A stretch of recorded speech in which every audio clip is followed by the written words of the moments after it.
The top 4 from the Super League will go into the playoffs at the second leg on the 21st of January.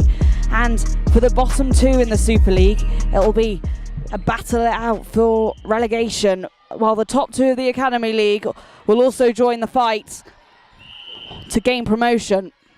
And here on court 3 is Haileybury versus Solihull. Haileybury taking the first point.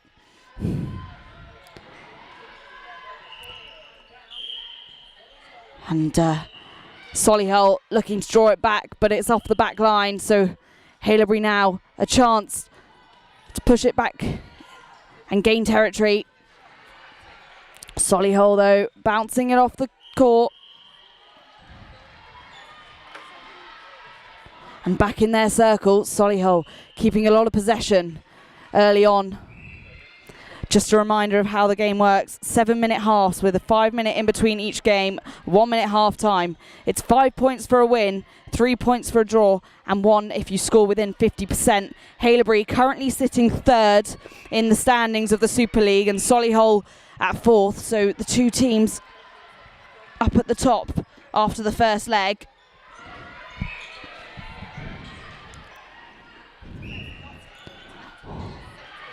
And a nice shot there from Miriam. Miriam, MVP defender from the first leg.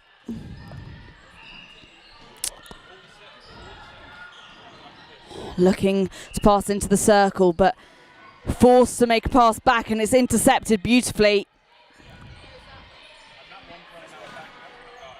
Haileybury making some strong square passes up the court, but it's off the sideline.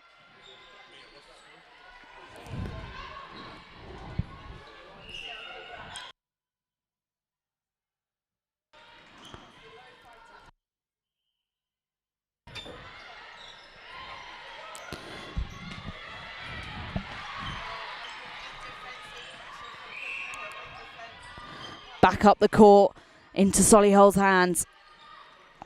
Square. Oh, and a nice strong pass.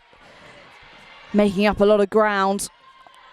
But Haileybury's defence forcing them to make a pass back. They find themselves at the top of the circle though. Solihull under the net. Just bouncing out there for O'Neill.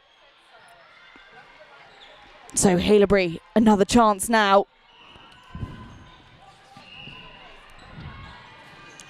Strong passes up the court and into goal shooter. Nicely under the net. But it's the arms of Mariam. Haileybury centre pass.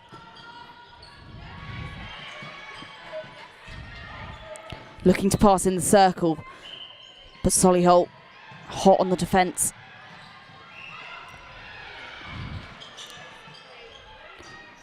Solihull really making Haileybury work hard here. Some quick passes though. And Solihull given a chance to make it even. Haileybury getting a finger on it.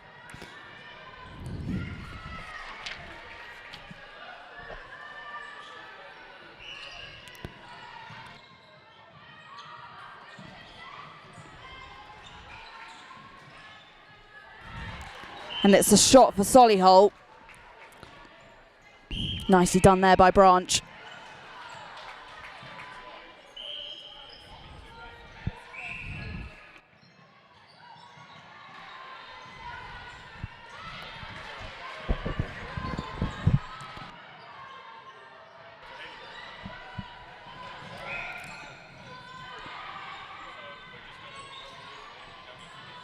Working it nicely across the top of the circle into shooter. And the ball stuck in the net, but it's through. So Haileybury centre pass, taking the scores even. All to play for in the last 2 minutes of this first half. Just bouncing the ball between goal defence and wing attack. Solihull now in possession.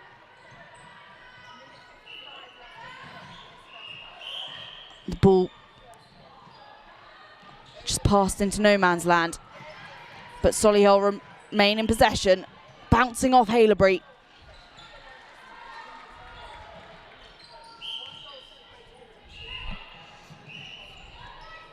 Haileybury's Brogan Bostock, currently in centre, was MVP of the league in that first leg. An incredibly strong player and a fair few standout players from the Haileybury side. Clearly shown here by Daisy Beer, wing attack, known for her strong drives. Solihull, a strong pass up the court, down to their circle, but just over the heads of goal attack. Just passed in by Haileybury. But looks like her feet might have just been over the line, so the ball's given back to Solihull.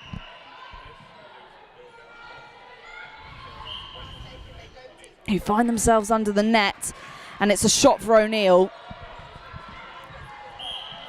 Solihull now up 1 point. Can they do it again? O'Neill finding herself in a lot of space and beautifully under the net, putting them up to 5. Haileybury now desperate to regain. Strong pass over and straight under the net just to get that last one in. I'm not sure if it'll count. It's not been put on the board, so just after that half-time.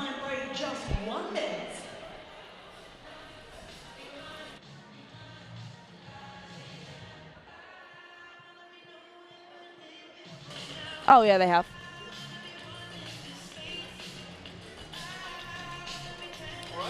Oh yeah, you got it over there.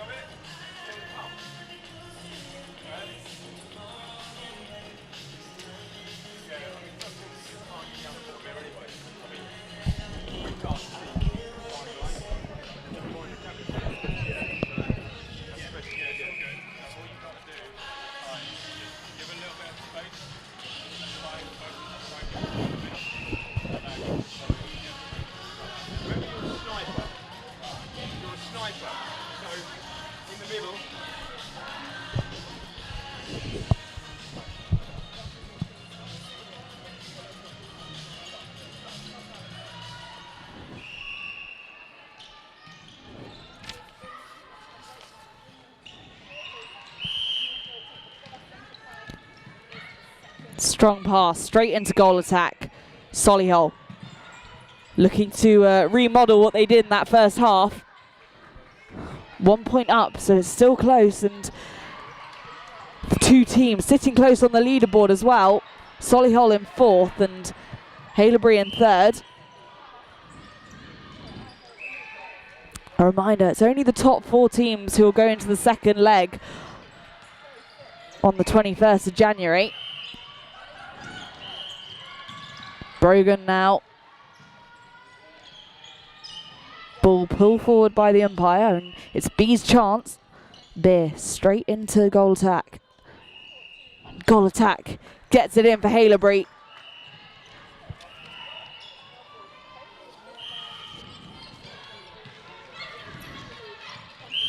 Solihull looking to push them up a bit. Straight under the net. And it's through again for Solihull.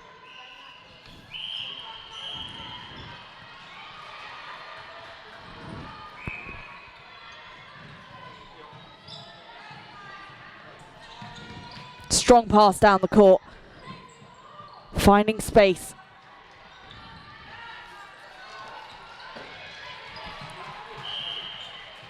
And a shot for Branch.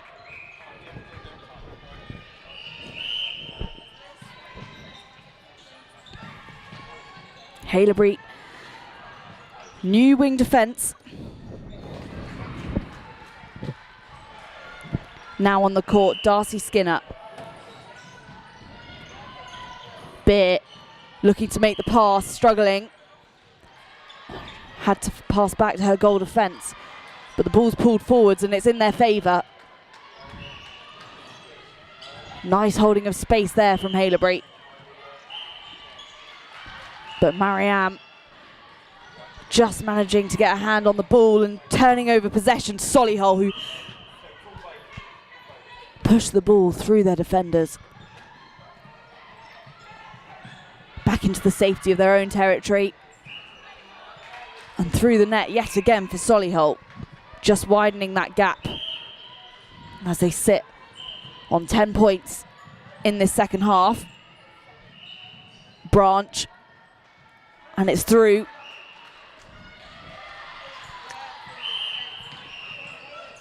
Brogan to bit. Nice little interception there from Solihull. Theo Taylor there in centre. Quick work from Haileybury. But it's Solihull's Jemima May who manages to push that one out and off the back line. Haileybury remain in possession though. And in their favour, that interception just buying them a bit of time. Nice drive from wing attack. Amy Hanley. Hanley. Quick work to O'Neill. O'Neill straight through the net. Bostock to bit.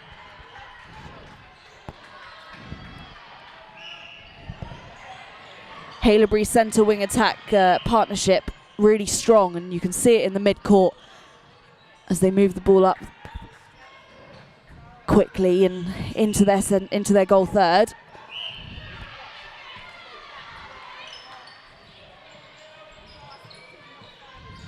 Solihull, good footwork in the circle.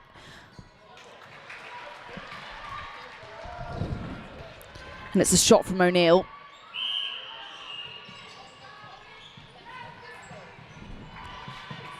Ranson over the top to O'Neill. An accurate scorer on the court. Bostock to Beer. Beer looking to goal attack. Back to Beer. Oh, strong pass over, but slightly overshot, and is off the back line. Haileybury, though, awarded that one. As the margins widen, Solihull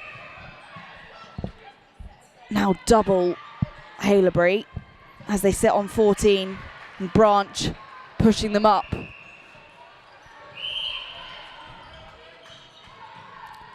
It's going to be hard to make up the difference here with just 2 minutes left to go for Haileybury. But if they can score within 15% of Solihull, they can still gain a point, and every point matters. They'll want to remain in the top 4 at the end of today. Just bouncing off the net. Nice shoulder pass. Quick down the centre. Working it through that middle channel. And big. Called up for obstruction, just giving Solihull a chance to get the ball into the circle without the defence. And Branch through the net.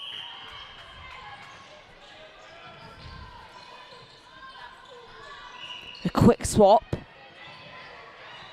And a change of goal defence for Haileybury.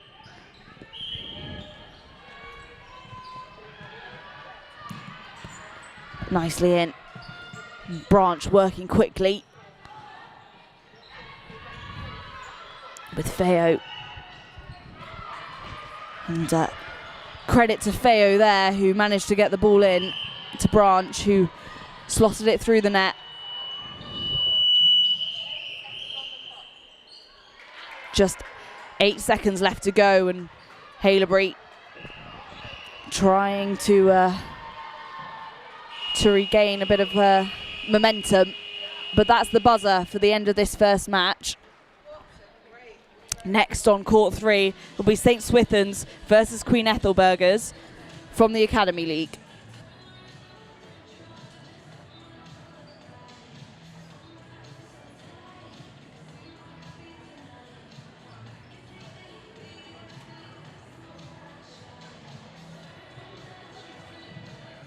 Well, what a day to kickstart day 2 of the ISL and Academy Leagues. A fantastic display across all 3 courts. Now coming up next at 10:20 on court 1, we've got Brighton College up against Helen and Katherine. On court 2 is Millfield B versus our invitational team in Wales. And on court 3 is Swithers versus Queen Ethelburgers.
Well, game 1 is done and dusted in the bag, but a little birdie had told me we've got a special birthday in the house today in Marican School. Connie, tell everyone how old you are today.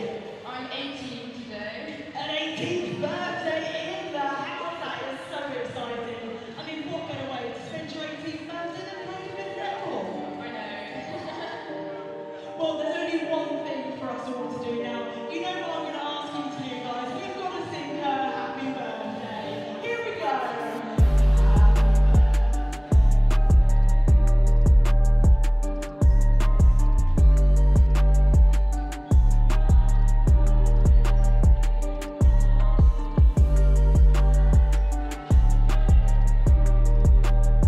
Happy birthday, Connie!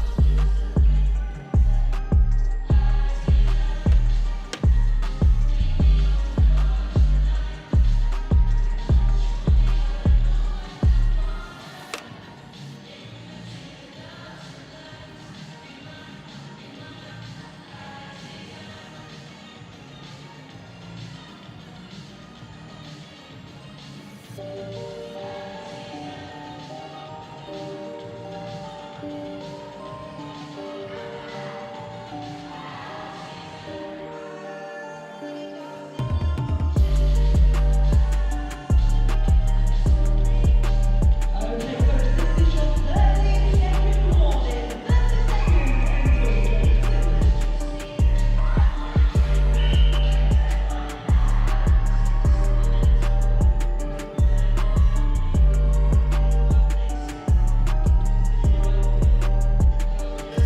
So back on court 3, and it's Queen Ethelburgers who are currently sat in first on the leaderboard with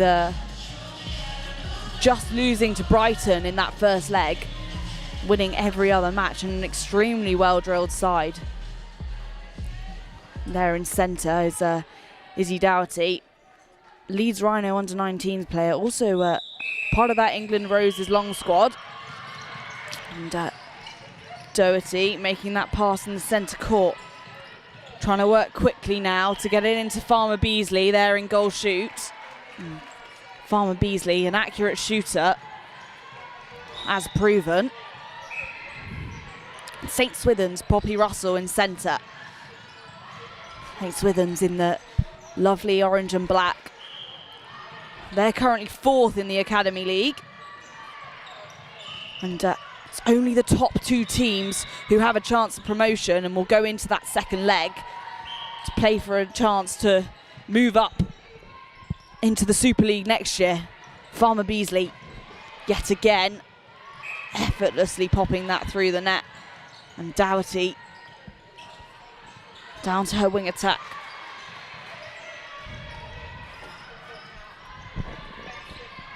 It's a back line now for St Swithun's. LeQuinze, strong pass there into goal defence, Saskia Wilson. Managing to keep it in nicely by Eloise Beardmore-Gray. Beardmore-Gray up for the rebound, but it's Ethelburga's goalkeeper, Akpan, down to Doherty. Into Barnwell. She looks to make the shot, but it's passed back out to Barnwell. Umpire says no though, so St Swithun's have the turnover and it's their opportunity to make up the points. Beautifully into space and nice quick work by Saskia Wilson. Akpan. Straight out to Ober. But St Swithun's turned it back over. It's off the top of the circle. Shooters looking to try and find space, but Ethelburga's making it difficult for them. An opportunity now. They choose to pass it out, get themselves in a better position, and it rolls off the top of the net and into the hands of Ober. Doherty gaining territory with that long pass, but St Swithun's pick up the loose ball and up this near side channel, looking to pass square, but a sea of yellow and a nice pass over the top down into that left hand lane, just over the top of the net and into the hands of Ethelburga's defence. But St Swithun's again picking up that loose ball.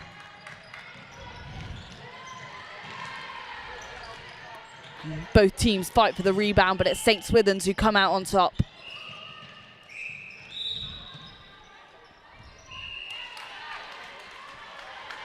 And that's the first point for St Swithun's, and it's Beardmore-Gray. Beautiful drive from Hasty.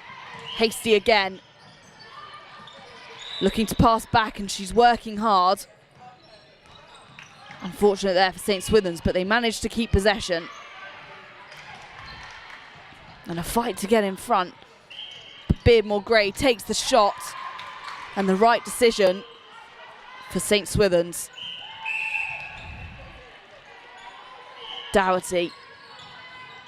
Balls pulled forwards for Queen Ethelburgers. Farmer Beasley managing to keep her space nicely.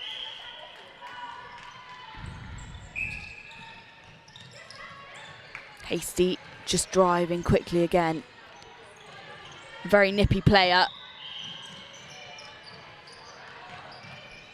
But it's Ethelburga's defence. Lara Haig, who just gets a tap from the back. Hasty manages to keep possession. Straight into Beardmore-Gray. And it's Ober again with a hand on that ball.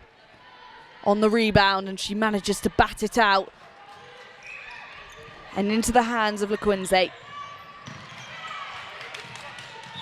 And off the sideline, St Swithun's. So an Ethelburga ball. It's the possession very much needed But a nice little tap on the ball by Russell. Means it goes in the favour of St. Swithuns. Although Ethelburga turning it over quickly. Into space, and it's bounced up and into the hands of Haig. Marty now. Off the back line. So Barnwell to Marty. Marty looking for the shot, and it's through.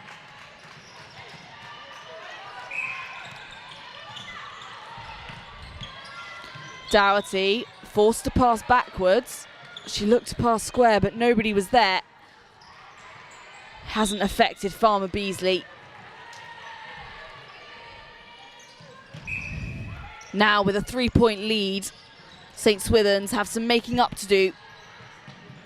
With just 1 minute left of the first half. Ethelburga, could they go unbeaten here today with such a strong performance in that first half?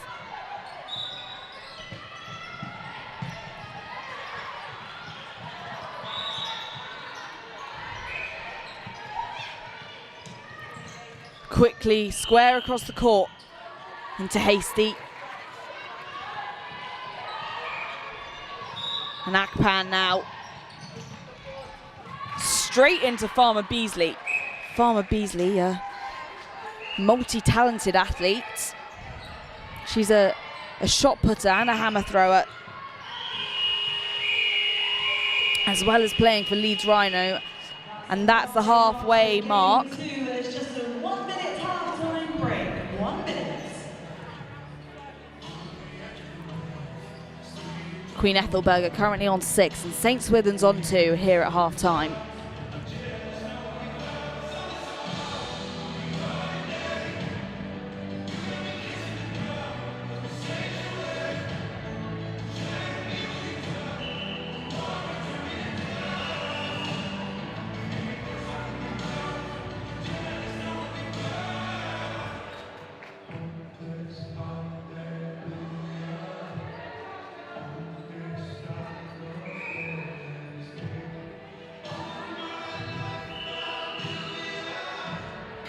Just a short 1 minute half time and back on court again.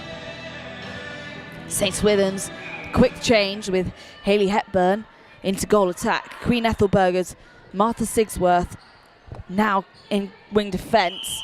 Both teams just one change.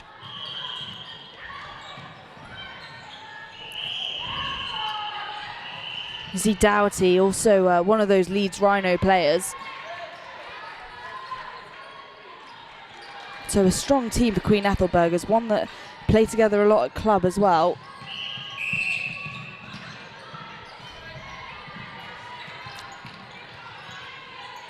St. Swithuns finding themselves in possession.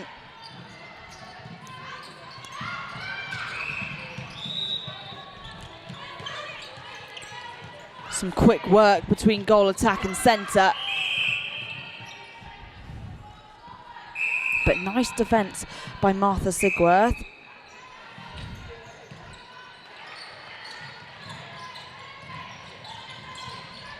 Looking for the square pass.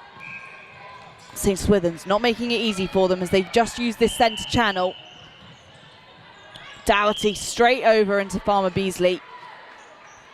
Strong partnership between the two. But St. Swithuns, who win the rebound. Hasty with that strong drive. And, obstruction by Queen Ethelburga's. This is St. Swithuns' chance, and Hasty nipping round in front. And the ball's under the net. And it's in for Hayley Hepburn.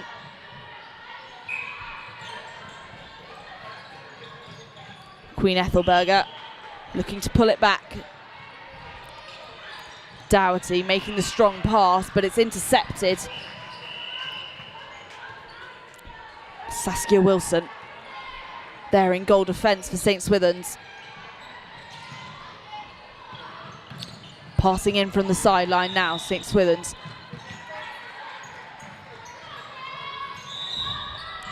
Quick thinking by Saskia Wilson. Back in the hands of Queen Ethelburgers. Incredible work by Sophia Ober. An incredibly physical player. And Farmer Beasley on point with her shooting.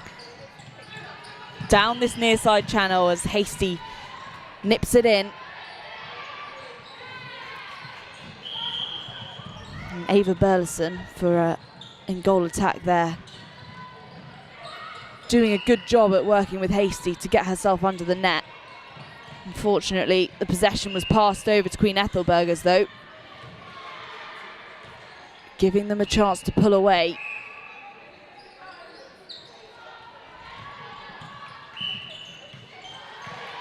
As the points begin to build on the board and the gap gets wider.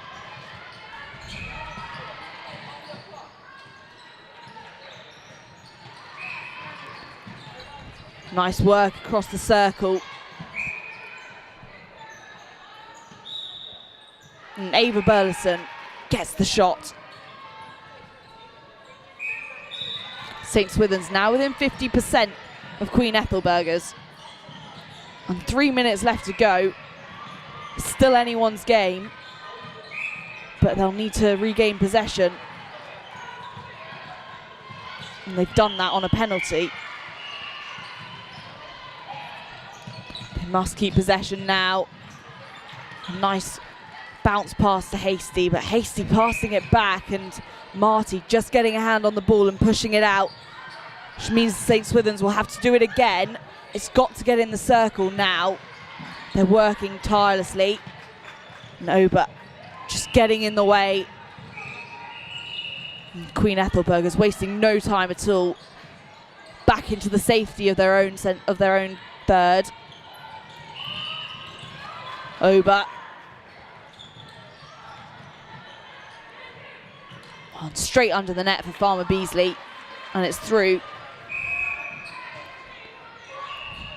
Quick hands by Marty and Farmer Beasley there. And Queen Ethelburga just showing how quickly they can turn it around. St Swithuns now with an opportunity though. Tit for tat against these two sides. Queen Ethelburgers looking to flip it around again. Obstruction there by St Swithuns goal attack. Dougherty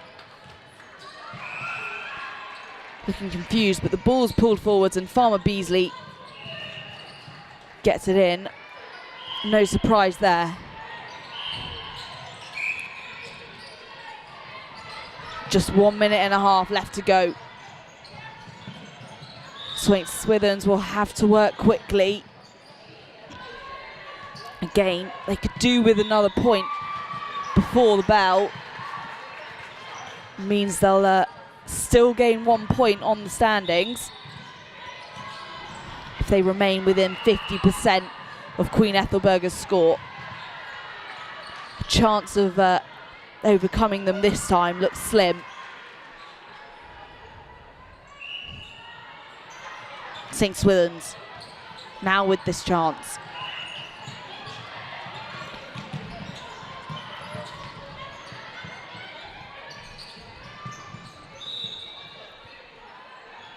Ava Burleson,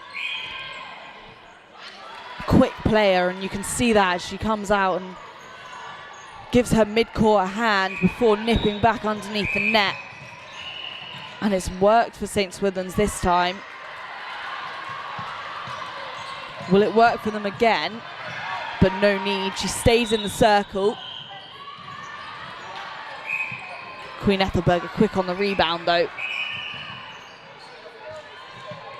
St Swithuns, quick change with Ilana Barclay into wing attack now.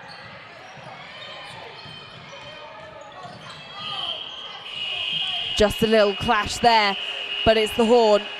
And that's the end. That's the end of game 2. And So Queen Ethelburga's taking the win, staying in first on the academy leaderboard.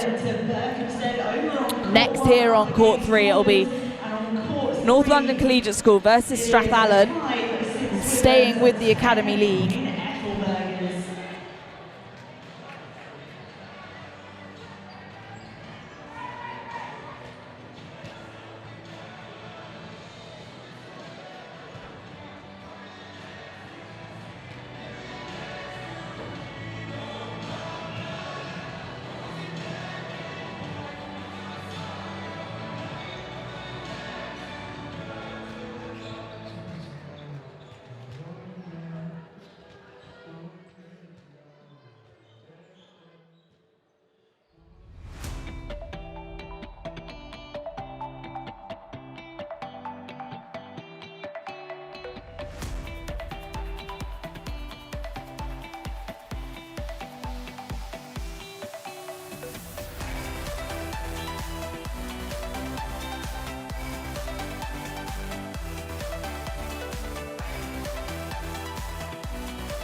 Hey, my name's Jared, and I'm with Viper Sports, and thanks for taking the time out to watch. I want to introduce you to our new Viper Sports Adventure line. With 37.5 active particles. When infused into the sock's fabric, the 37.5 active particles help to create a microclimate within your shoe by capturing and releasing moisture vapor. This unique feature helps to regulate temperature and humidity, ensuring that your feet stay cool, dry, and comfortable during any climate you're performing in. 37.5 technology also helps maintain odor control by actively removing odor-causing molecules, keeping your feet fresh and eliminating any unpleasant smell. Here's our friends over at 37.5 to tell you more about this ingenious technology. To show 37.5 in action, we have two identical chambers, each being filled with water vapor to create humidity. The humidity sensors within the chambers are displaying the level of real-time humidity in either side. We then open the bottom to expose one chamber to 37.5 active particles and the other to an equal volume of empty space. Watch the humidity level on the side exposed to 37.5 technology drop, while the other side remains at a higher humidity. Even after the humidity is no longer visible, it's still present and measurable. The side with 37.5 is attracting the moisture vapor, dynamically controlling the humidity level. This shows how 37.5 technology uses active particles to attract and remove moisture vapor, reducing uncomfortable humidity within your microclimate. Humidity is an amplifier. When it's present, temperature feels different, cold feels colder, and hot feels hotter. Take weather. 90 degrees in Florida can feel very uncomfortable, and 90 degrees in Arizona can feel great. The only difference is the amount of humidity. 37.5 technology. Dynamic thermoregulation, 24 hours a day.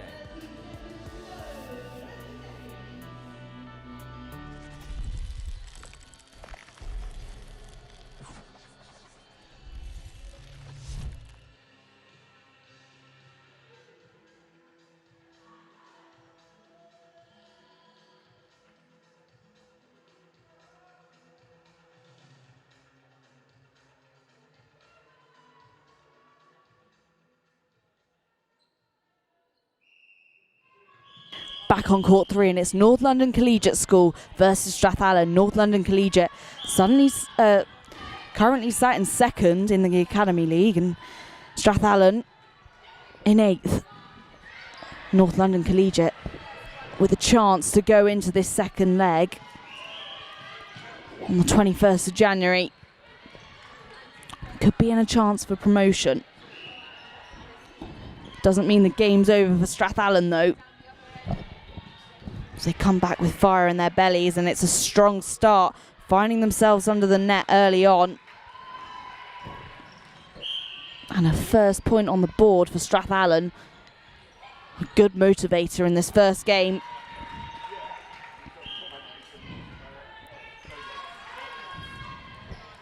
And yet again, just racking up the points. North London Collegiate.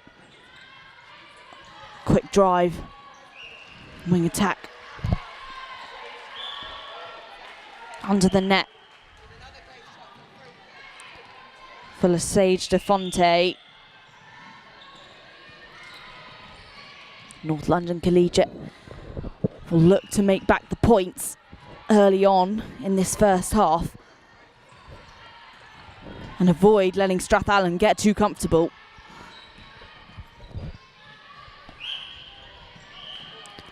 Working across the top of the circle, but North London Collegiate getting in the way. And an obstruction gives Strathallan's goal shooter a chance, but it's off the rebound, and North London Collegiate now have possession.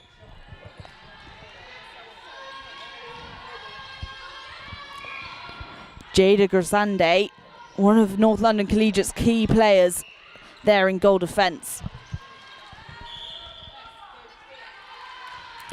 Some really strong defending players for North London Collegiate.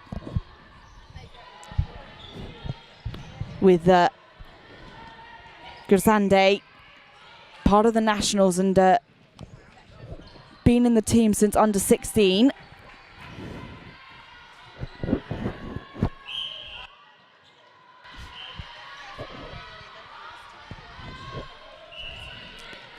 And Strathallan picking up that loose ball, working quickly to get it back down the court.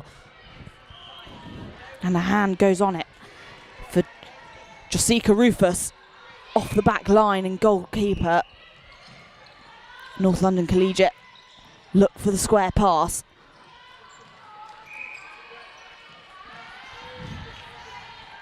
It's a sideline, and it's Strathallan's keeping it in this near side channel. Want to pass it central, but North London Collegiate keeping the pressure on and avoiding giving them the space. Strathallan now with another chance. Avoiding North London Collegiate making that 3-point lead as they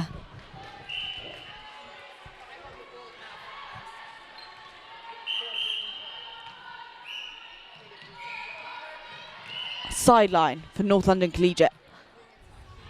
Quickly up this near side channel. Passing back though. It's a stagnant court. Some movement needed here to keep the game flowing.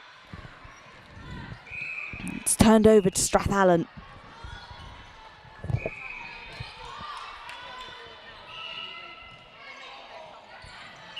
And the hand on the ball means North London Collegiate. Grasande just off her feet, so it's a contact against Strathallan.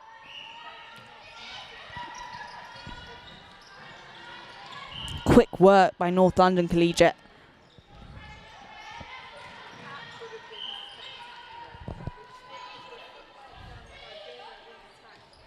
Gal just pushing through her Strathallan defenders, 2 of them, and she manages to keep possession, although the ball was loose. And height on Jessalyn Abdega's side as she pops that one through the net for North London Collegiate. But Strathallan's still in the lead. Surprise to many as they're sitting in 8th. Today could be the turning point for them.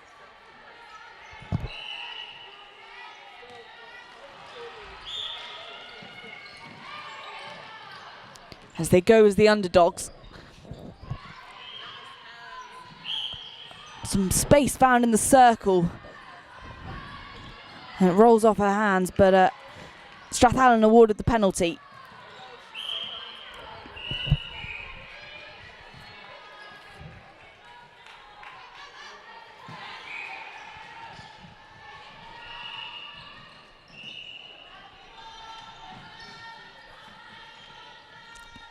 Strong pass into Gow.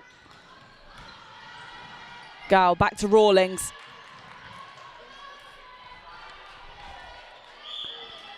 Rawlings in centre for North London Collegiate. Also school ski champion, so another multi-talented athlete here on the court today. Goal looking to pass back to Rawlings.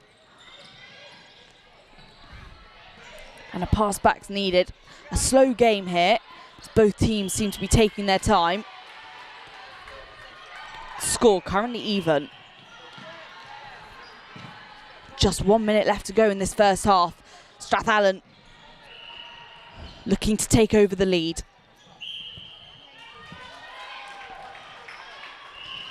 And it's a shot for goal shooter Penny. Penny, part of the London Pulse Academy.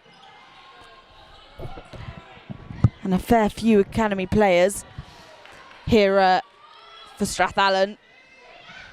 Ellie P in vice captain.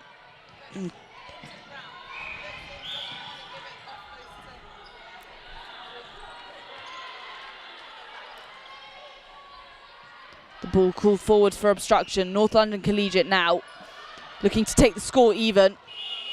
Beater, but the horn blows and the umpire allows her to take the shot. And it's through, which means at halfway the scores are even. North London Collegiate 5 and Strathallan also sitting on 5.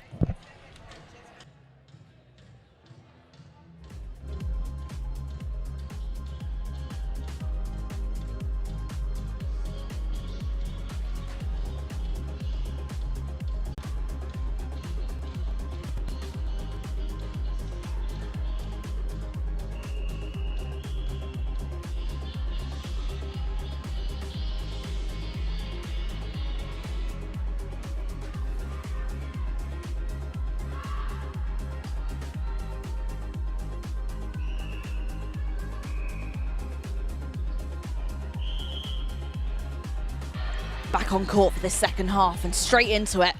North London Collegiate. Beater looking to get a hand on it, but Strathallan just pushing her out the way. It'll be a contact call though against Strathallan, so Beater's chance. Rolling over the top of the net. Strathallan working quickly now. And the pressure was on and the ball was thrown into no man's land, and meaning North London Collegiate picking up the loose ball. There's no room for error. And Rawlings taking the pass quickly. Strathallan keeping them on their toes though. And the ball's not being moved forwards that easily. It's a sideline and it's North London Collegiate and Rawlings straight into wing attack.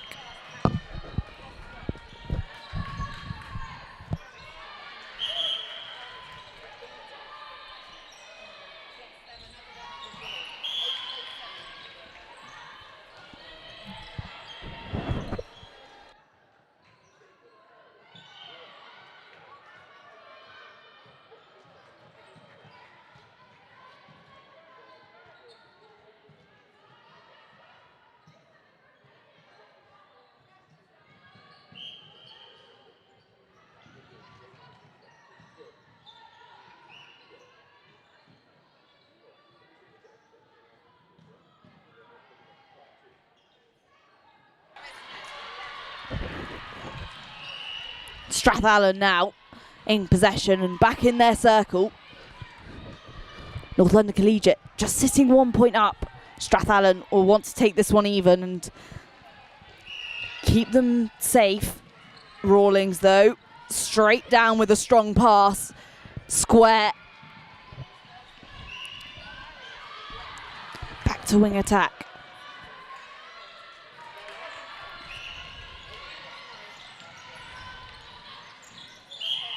Richardson drives up from the back.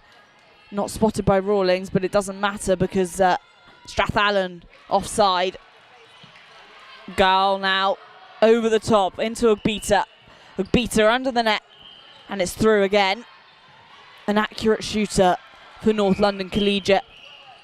Means no stress at all when the ball's in their circle. Straight up, and Grasande managing to get a hand, but it's pushed off the sideline, which means Strathallan will take it.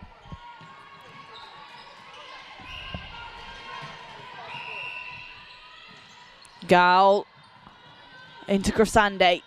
Grasande into Richardson. Over the top. Ugbita to Gall. Gall just dodging her defender, but she'll definitely be called for obstruction there. Which means it's all down to the work of Strathallan's goal defence, but it's no match for Gall's shooting.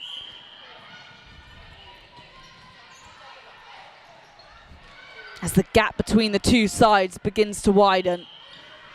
North London Collegiate on 9 and Strathallan on 5. Now with a 4-point lead. Strathallan will have to work hard in the 3 minutes they've got left if they want to make up the difference.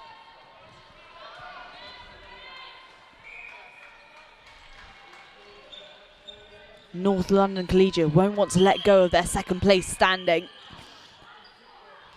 with a chance to be promoted next year into that Super League. Some strong footwork across the top of the circle, but it's battered out by Strathallan. Obstruction against their goal defence. Just leaving a beater with a bit of space.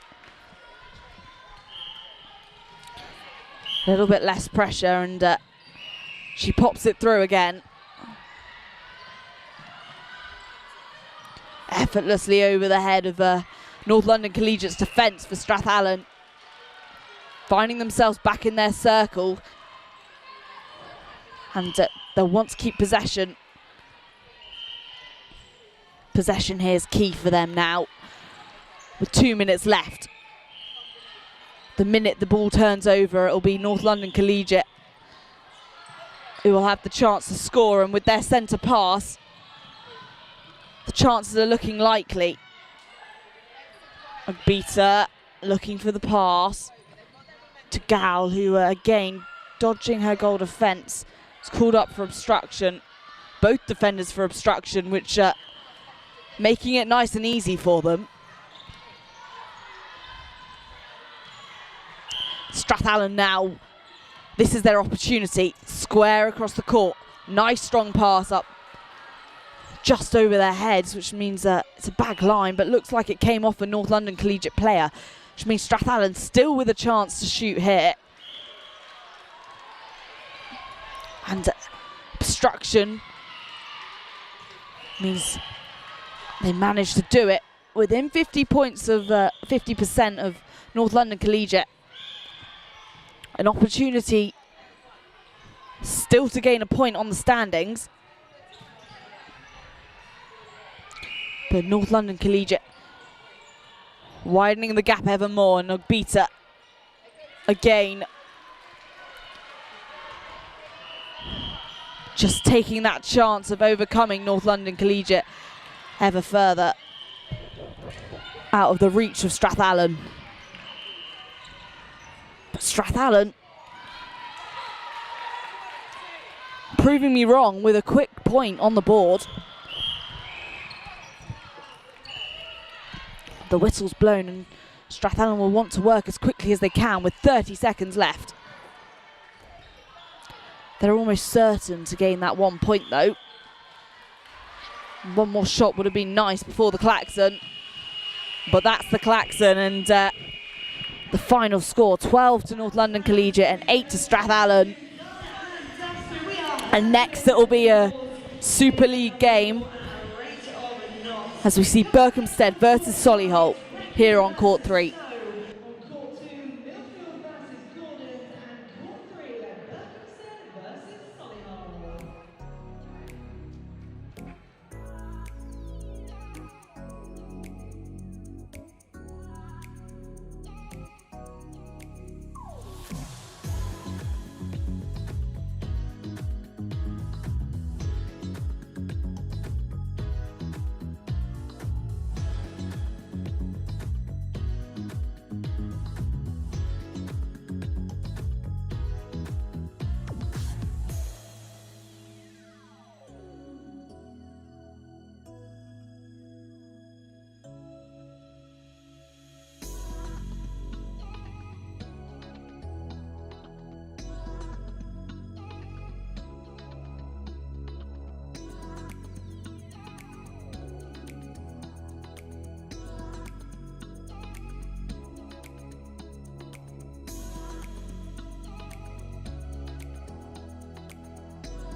So two of the strongest sides here now on court 3.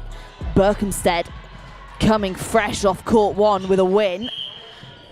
They won 15-11 against Gordon's. And they're making a strong start, but up against Solihull with some really standout players. Two of their players were MVPs at the first leg. They had an MVP defender and also last year's MVP defender as well. Solihull, no stranger here though to court 3, playing the first game against Haileybury on here where they won, so it'll be interesting to see who can take the win here. And it's hard to see who the stronger side is early on in the game, but Berkhamsted now with possession and back into their own territory for the second time, but nobody with a score on the board, and a bit of passing back and forth between centre and goal attack.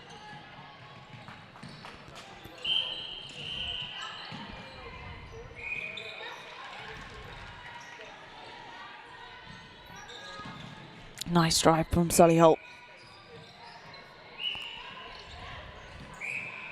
And again, Theo Taylor just leaping in front of her defender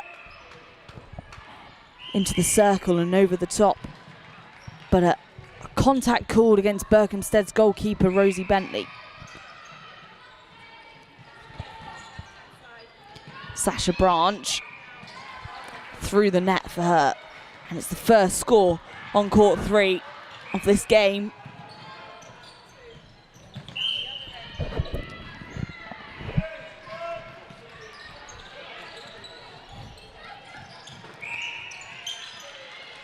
Solihull now looking to push it back up the court. One more chance and some nice territory gain, but unfortunately nobody was there to receive it, which means Berkhamsted taken that back line and the ball's turned over.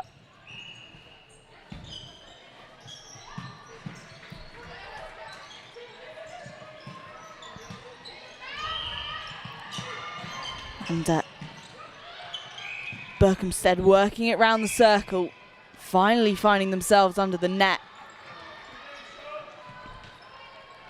Pushing them into the lead again.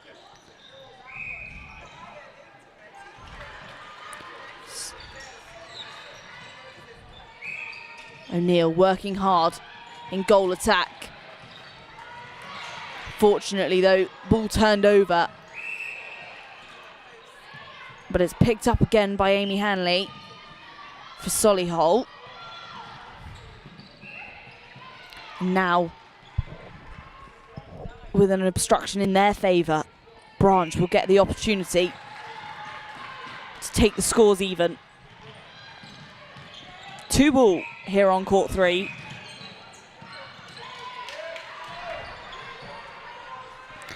Halfway through this first half, and they're quick games, just 7-minute halves.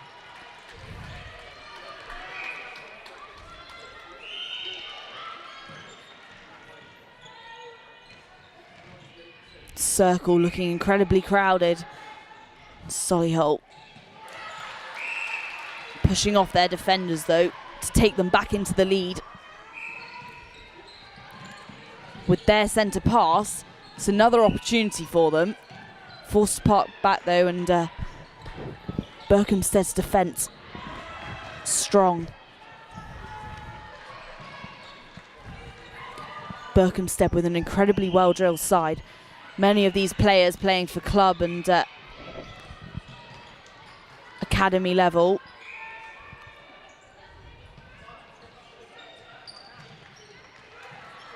Solihull seeming to keep a lot of possession in this first half.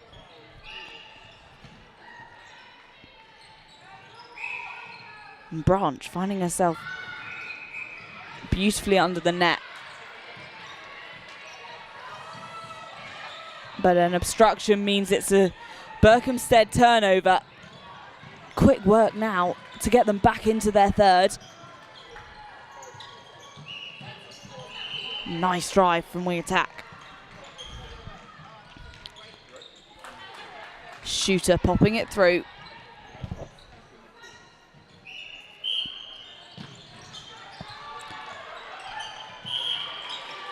Sienna Lewis in goal shoot for Berkhamsted.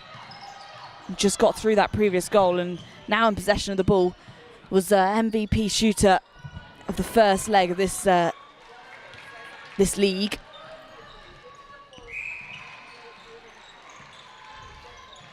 She's not quite managed to show her skills yet though in this game, as Solihull have kept the ball up their end of the court.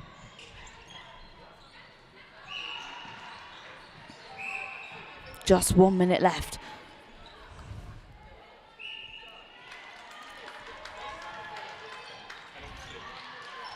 So much defence here in the circle. Berkhamsted's goal defence, incredibly physical. I'm trying to predict the game as she drives forwards, but just off the sideline. I mean, a chance for Solihull. Feo Taylor pushing it into Branch and off the back line. And it came off Berkhamsted, which means it was Solihull's chance, but the ball just not getting enough height, which means it's rolling across the court. So Berkhamsted given the sideline. My mistake, Berkhamsted taking it from the top of the circle.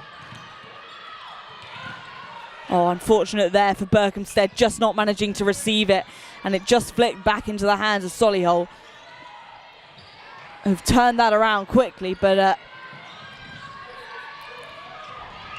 goal defence, Adewale getting in the way. Adewale playing for Next Gen London Mavericks, and part of that Roses Academy. That's the Claxon for half-time.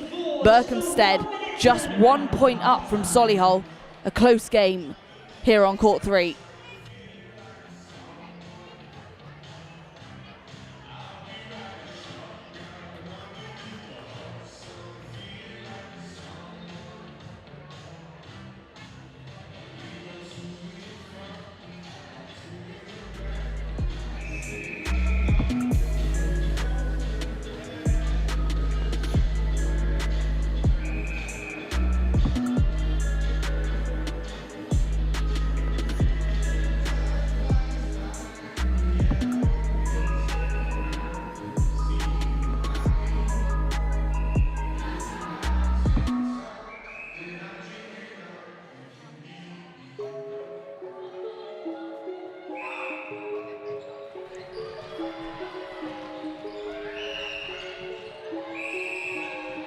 And a change for Solihull.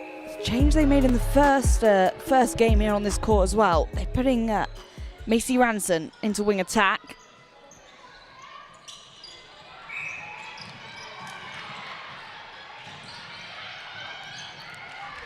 Nice strong pass across the top of the circle for Berkhamsted. Really nice work there from wing attack into shooter. And it's through for Sienna Lewis.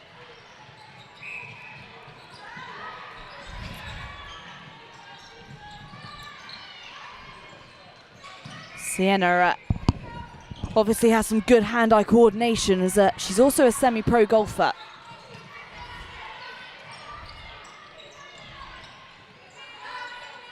Taylor passing square, trying to move it into another channel, but Berkhamsted taking that away from them as they drive for the interception.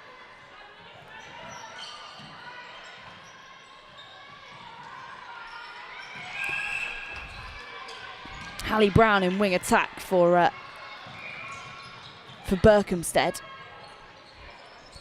Part of the Roses Academy for under 17s. Definitely a key player here today.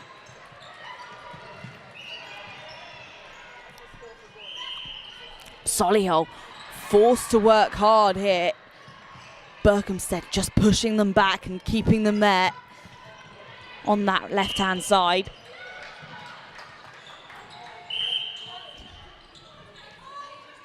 Penalty though, and Berkhamsted allowed to pull the ball forwards into their third and straight up the middle channel. They'll look to get it quickly into their circle. but Solihull making a change, and it's Mariam now in goalkeep. It's a really strong defender.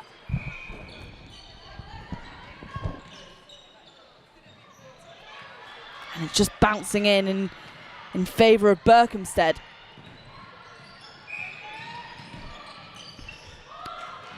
Berkhamsted now with a 4-point lead.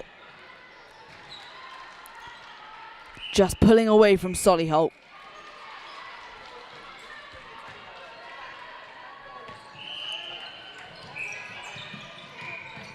Taylor forced to pass back. And Berkhamsted now with another opportunity as they have the possession. It's a long ball and to Haileybury Brown, who manages to catch the back end of it, but unfortunately footwork there means it's Solihull who can change it around, and Branch diving back into the circle. And the pressure from Berkhamsted was no match for her.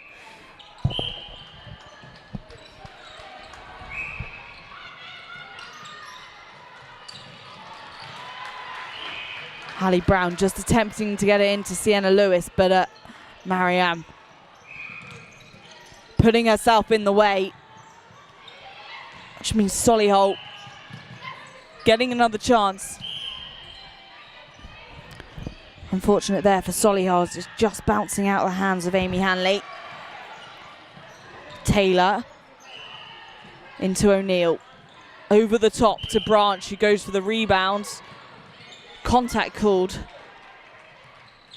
Just both players losing their footing, but to the benefit of Branch.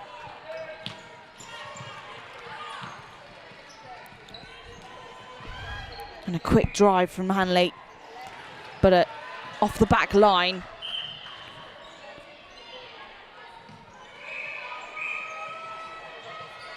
So BB and goalkeeper who took that back line for Berkhamsted. Across the court into Brown. Through that centre channel and round to the top of the circle.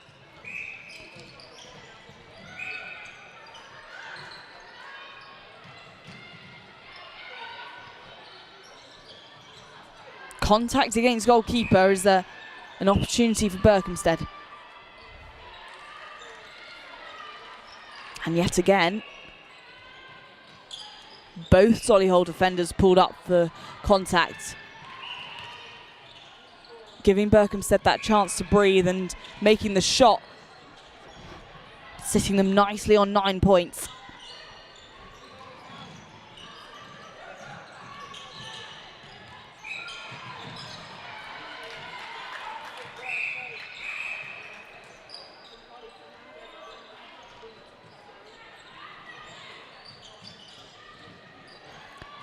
A bit of confusion, but a Berkhamsted ball at the top of the circle. Not a bad place to have a penalty from.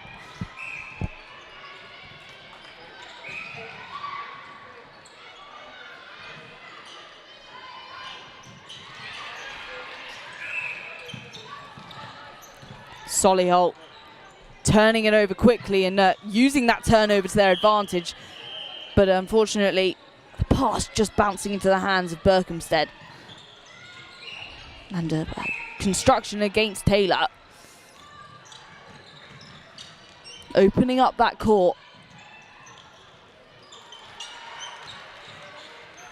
And off the back line. Brown. Working her way back to the top of the circle. And Lewis makes the shot.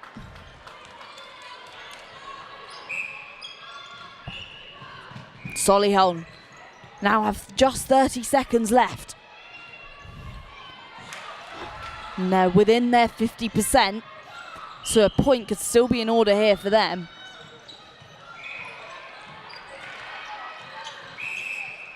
Even if Berkhamsted make this, Solihull will still gain a point on the standings, but Berkhamsted will go through with 5, for yet another win here today, as they go unbeaten so far. 19 today. Coming up next at 11:20 on court 1 is North London Collegiate School up against Queen Ethelburga's. Court 2 is Brighton College versus St Swithuns, and court 3 is St Helen and St Katharine versus Wales.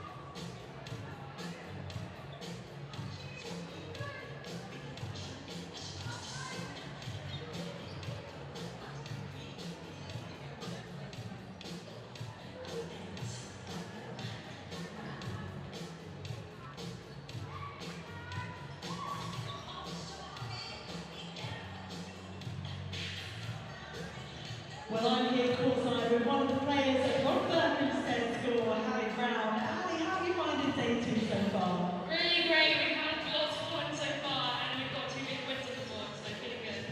And you guys are coming in today, top of the table from day 1 a few weeks ago. How much confidence does that give you that you're going to be competing for that top spot? Lots of confidence. We know we can continue our winning streak from the last time, but not get too complacent. Not get too complacent. Well, to fuel you on your journey, here you are, some candy kittens for you and your team to give you all that energy you need. Best of luck today. Thank you.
One minute to go until the next set to pass. 1 minute.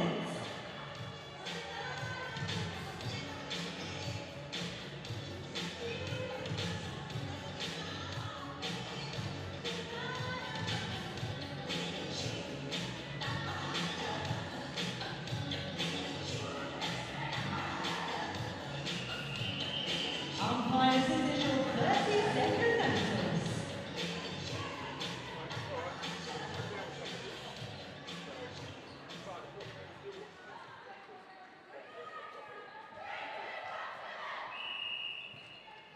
So back on court 3, and A change to the schedule. It's St Helen and St Katharine who will replace Oakham here today, taking through their points, which means they're currently sitting in 6th.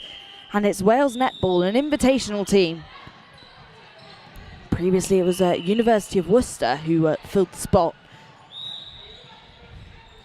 But travelling from Wales, the under-19 side will show what they can do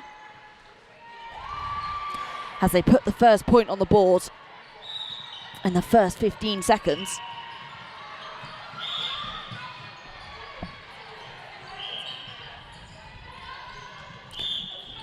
St Helens, St Katharine's with the possession. The two sides playing in the Academy League.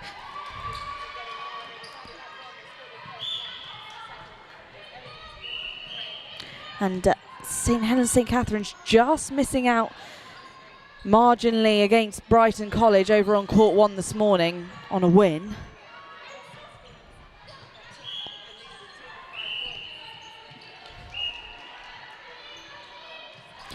And the first shot by Poppy Smith.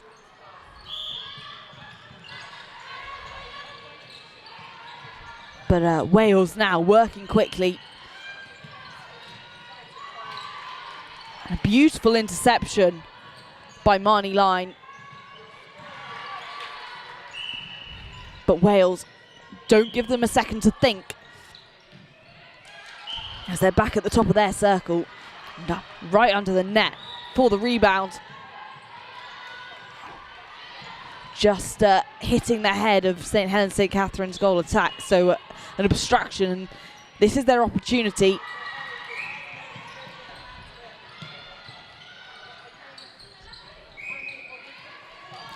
A quick game, and both teams playing very physically as the ball's batted out. So obstruction, and it's a contact awarded to St Helens, St Katharine's, who used that to their advantage, and really lovely work by Smith to keep the ball in there. And a second chance sees them with 2 points on the board. Centre pass by Ferguson.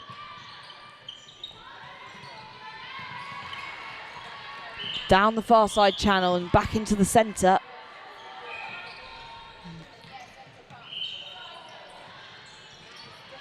Contact means St Helens, St Katharine's drawing that ball closer to their circle.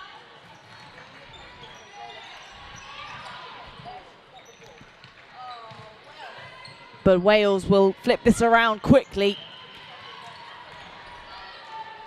with a fast drive from goal attack. Just 3 passes and straight back into her. Now sitting evenly.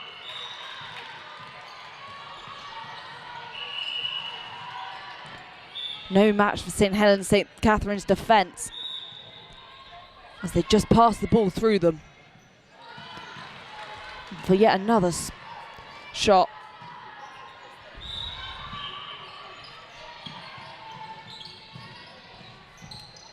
St Helens, St Katharine's back in their circle, wasting no time at all. Smith just knocked off her feet. And the contact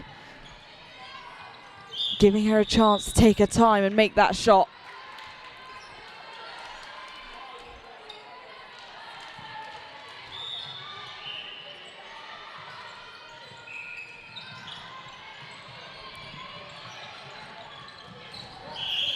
Good patience there from Annie Buff.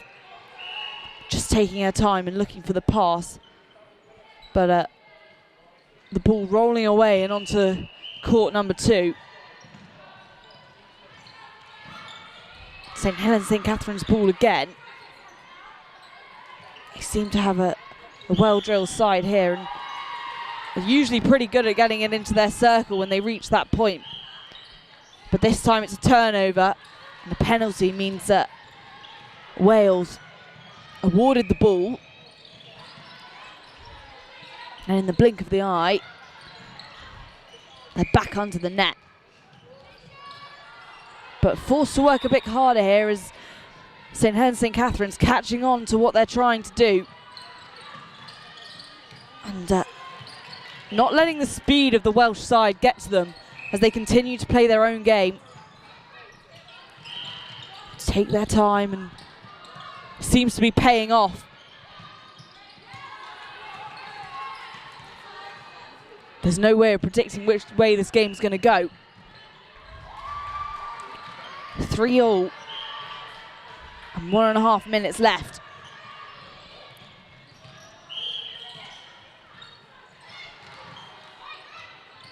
St Helens St Katharine's up this near side to the top of the circle. And a dash from Smith.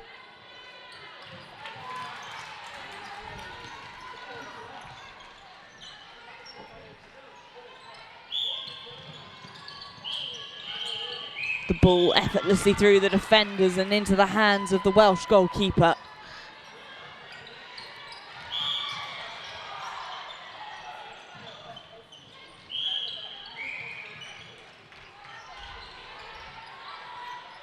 Wales now just slowing it down a bit. And they want to keep possession just off the back line and rolling off the hands of St Helens St Katharine's goalkeeper means Wales stays in possession.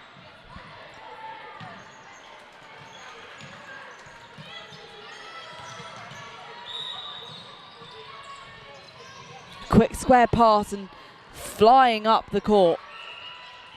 Back line again though. Possibly a little bit rushed. Sees St Helens St Katharine's back in possession, and Smith wasting no time at all. Which means that the Klaxon, St Helens St Katharine's, will lead by just 1 point.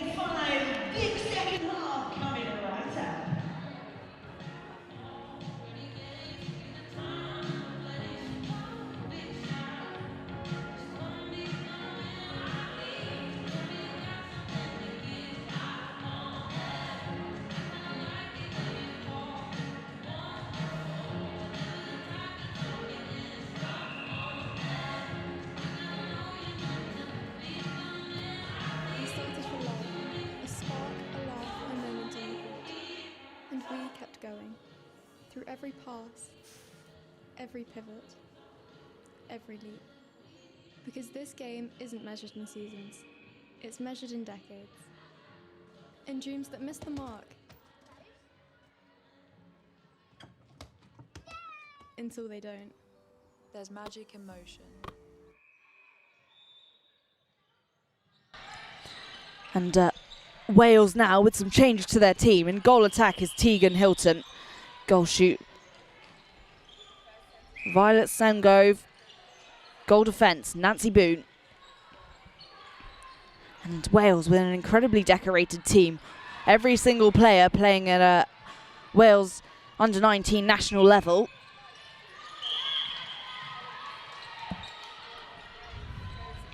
St Helens St Katharine also with some changes. Now in centre is Marnie Line. Goal shoot, Rosie Hewlett. And wing defence, Alice Wakefield.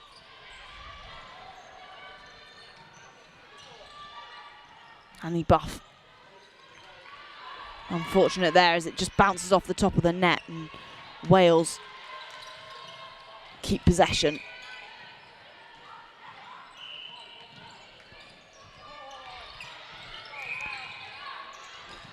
Mare Thomas working tirelessly there in centre for Wales.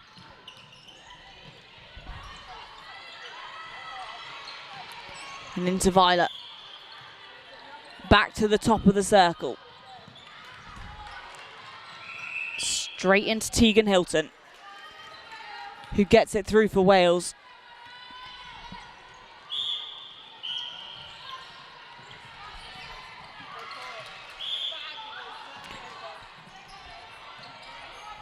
Ball pulled forwards, and I think that's a footwork call. St Helens St Katharine's will use this ball now as they make back the territory and find themselves underneath the net. And just bouncing off the side there for Rosie Hewlett.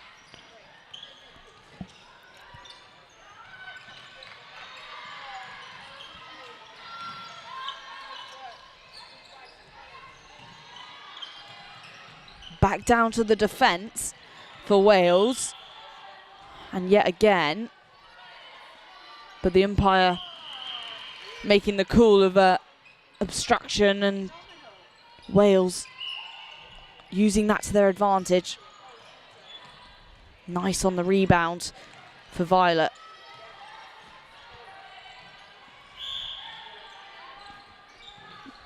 St Helens St Katharine's driving up from the back. Millie Haddon.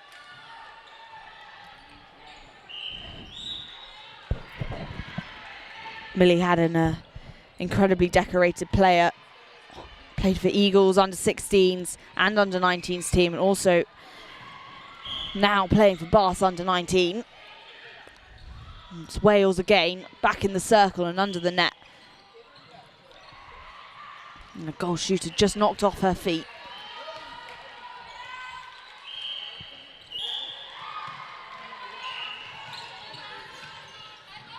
Quick work, but St Helens St Katharine's just in the way of that pass with a back line.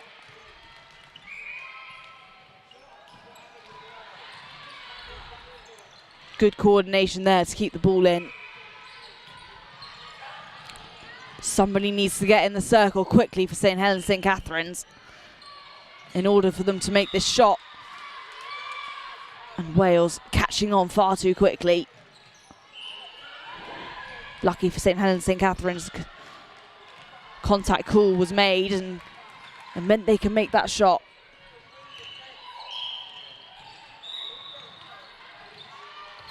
Oh, an attempt at a drive through two defenders was never going to work.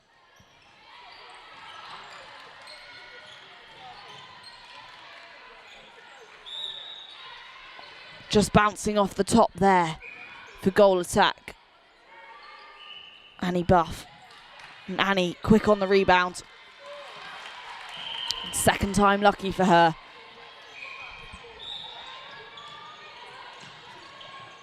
Mare Thomas in centre with those strong passes. But St Helens St Katharine's defence, meaning the ball's forced to be pushed back, and a bit of tennis going on. Finally, though, they're pushing through and making some ground as they reach the net. Hilton getting it in for Wales.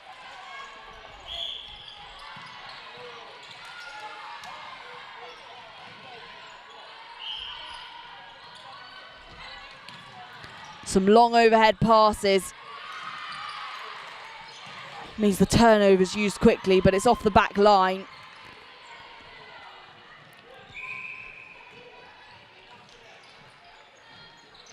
Rosie Bentley in goalkeep for Wales. Moving the ball quickly along, back into the safety of their own third.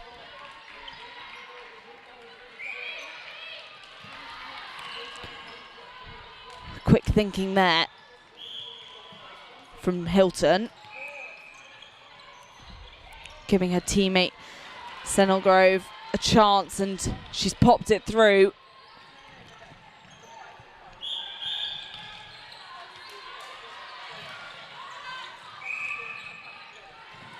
Buff looking to make the pass. She makes it square. Wales attempting to keep them out on that outside channel though. And the pressure's all too much. Wales now in the lead. Just 30 seconds left to go. It's looking unlikely for St Helens St Katharine's that they're going to make the win here, as Wales have turned it around in this second half.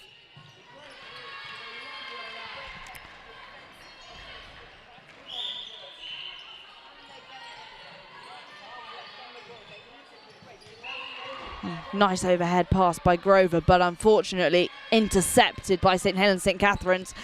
And unfortunately for Buff, she just overshot it there, but it wouldn't matter anyway because the klaxon's gone, which means 9 to Wales and 7 to St Helens St Katharine's. In the Super League, we've got Stowe versus Gordons on court 2. Also in the Super League, Solihull versus Brecon. And court 3 in the Academy League, Strathallan versus Milfield B.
Hey, my name is Jared, and I'm with Viper Sports, and thanks for taking the time out to watch.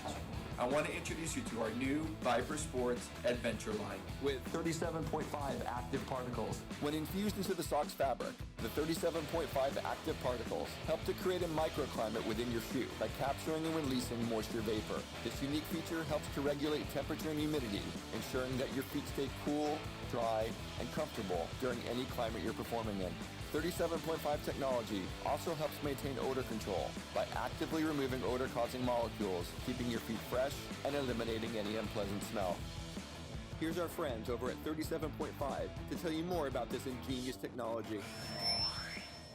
To show 37.5 in action, we have 2 identical chambers, each being filled with water vapor to create humidity. The humidity sensors within the chambers are displaying the level of real-time humidity in either side. We then open the bottom to expose one chamber to 37.5 active particles and the other to an equal volume of empty space. Watch the humidity level on the side exposed to 37.5 technology drop, while the other side remains at a higher humidity. Even after the humidity is no longer visible, it's still present and measurable. The side with 37.5 is attracting the moisture vapor, dynamically controlling the humidity level. This shows how 37.5 technology uses active particles to attract and remove moisture vapor, reducing uncomfortable humidity within your microclimate. Humidity is an amplifier. When it's present, temperature feels different, cold feels colder, and hot feels hotter. Take weather. 90 degrees in Florida can feel very uncomfortable, and 90 degrees in Arizona can feel great. The only difference is the amount of humidity. 37.5 technology. Dynamic thermoregulation, 24 hours a day.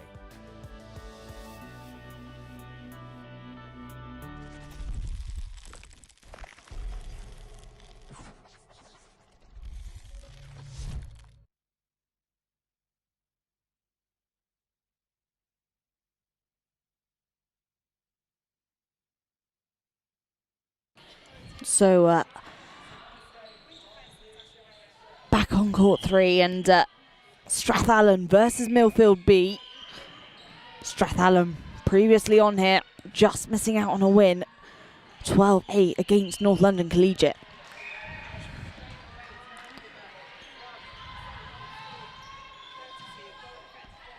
And, Strathallan will make the first centre pass. Down the near side, looking to pass square. Millfield hot on the defence though, and keeping them out.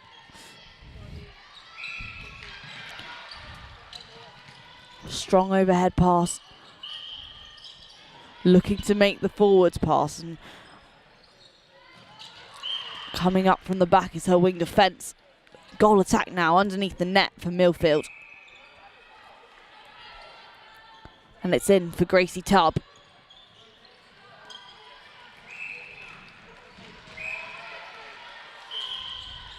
My mistake, it was a no goal, so the game will continue.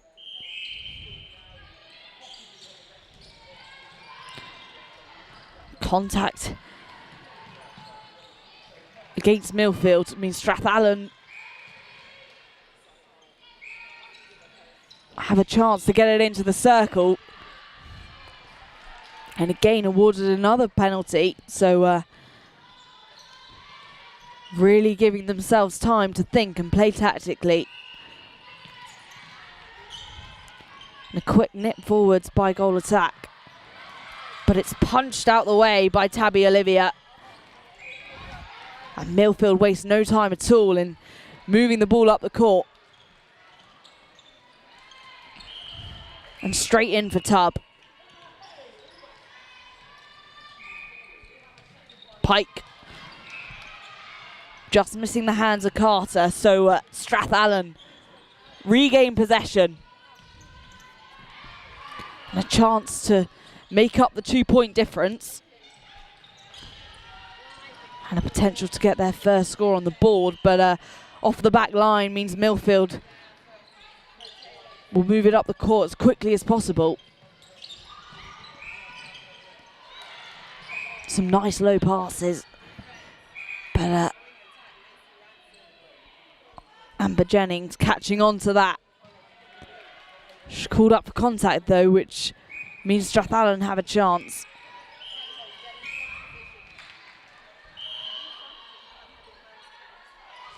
And it's through for Strathallan. The first point on the board for them of this fixture. Quick drives, but Jennings getting in the way. Not phasing Strathallan though.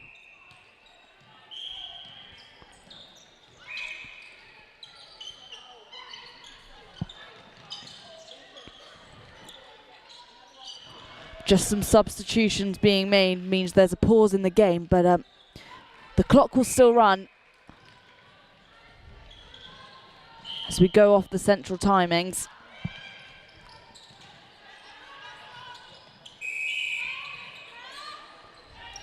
And a new wing defence for Millfield.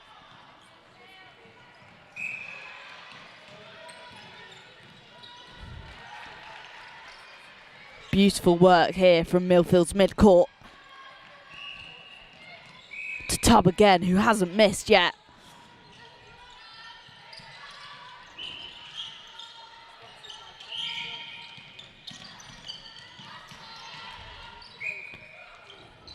An attempt from wing attack to keep it in the court, but her foot just off the sideline means it'll be a Millfield ball.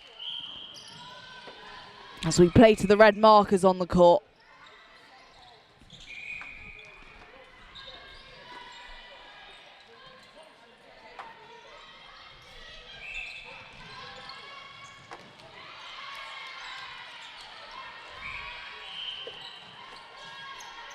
Strathallan will look to get it as far away from this net as possible. And back down towards the spectators. Across the top of the circle it goes. Finding the space. As they reach for the loose ball. And a A step forwards is all it takes for Strathallan. Closing the gap with just a 1 point difference. Milfield currently sitting on top.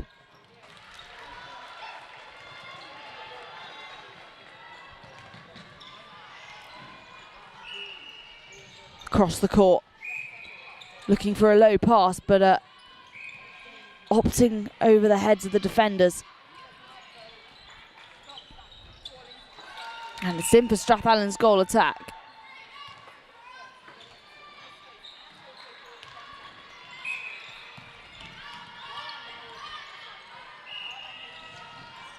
Strathallan pushing themselves in front of Millfield's B team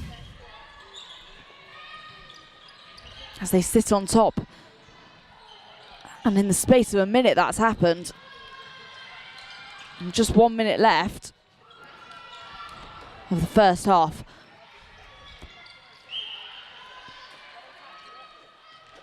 Strathallan seeming to keep a lot of possession now.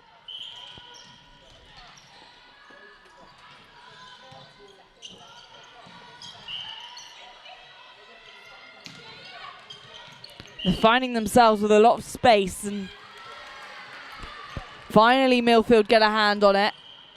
And it's back up the court for them, but not for long, and Strathallan intercept yet again.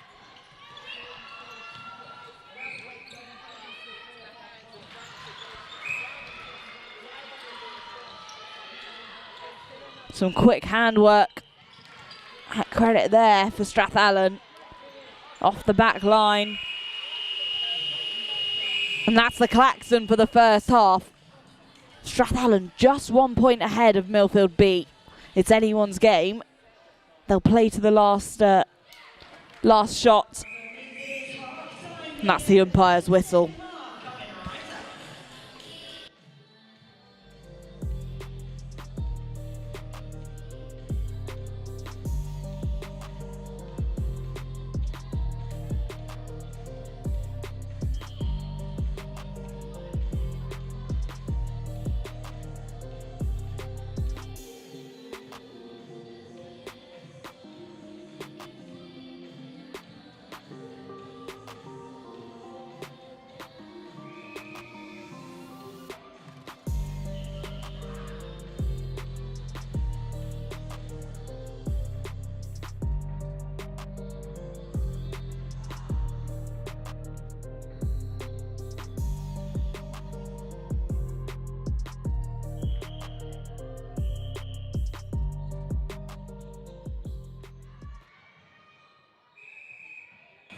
So Strathallan on top by 1 point, and they're yet to take a win in this academy tournament.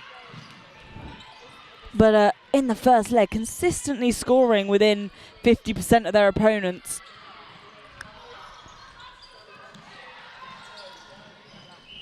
Could today be the day?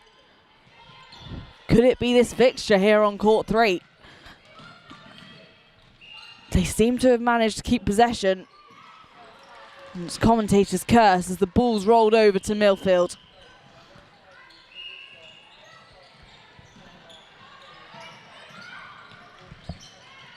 Pike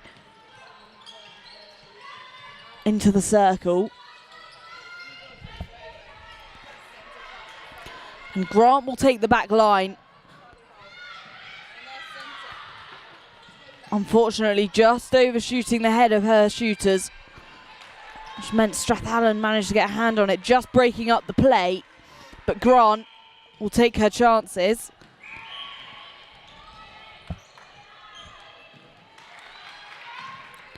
And it's through. But Strathallan making them work hard for that. Now the scores are even. Strathallan will want to take a 3-point lead to make them feel a bit more comfortable here in this second half. Definitely within the first 3 minutes if they can. But Milfield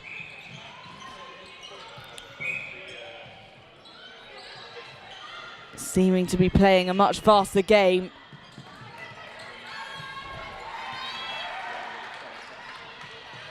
And And a centre pass for them means the possession remains with Millfield to Olivia. And knocked out by Strathallan, which means Grant will pass it back to Oliver. But they're straight on the rebound. And Grant gets it in yet again. Millfield pulling away from Strathallan.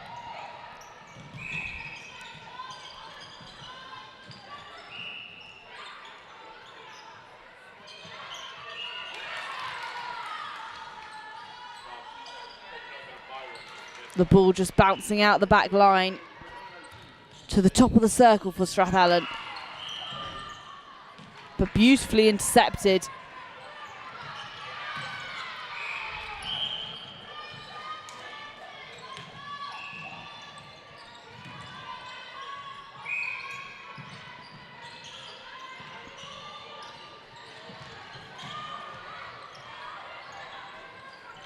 Millfield using this centre channel. But Strathallan just infecting them.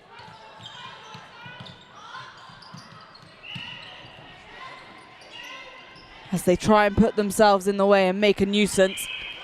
No match for Grant though. Widening the gap. Now 2 points up for Millfield. This is a win that Strathallan could really use in this tournament. So they won't want to give it away that easily.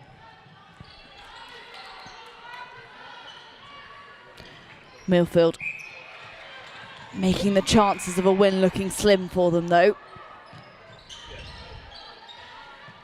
As the points quickly rack up. Quick work by Strathallan.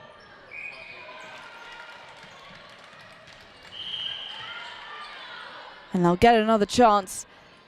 Goal attack opting to pass her shooter. And the trust in her teammate worked. Strathallan finally get a point on the board in this second half. 2.5 minutes left though. They need to work quickly. And an interception here would be ideal for them. Yeah, definitely a contact there against Strathallan. And Grant pushing it through the net.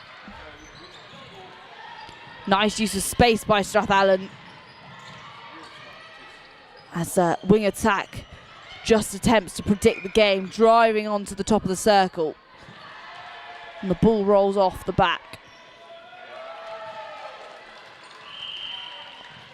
Unfortunately, this time rolling into Millfield's hands, and it's their keeper who'll take it. Leaving Oliver free to drive herself through the mid-court.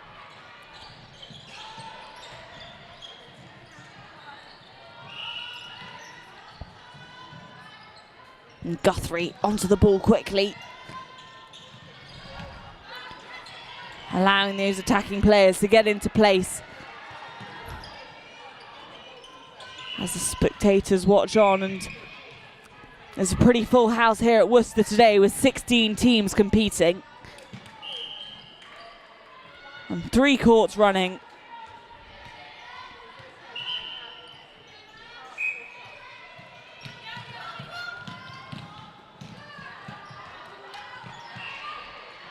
Millfield not giving Strathallan a chance to predict their next move, and it's in for Tubb.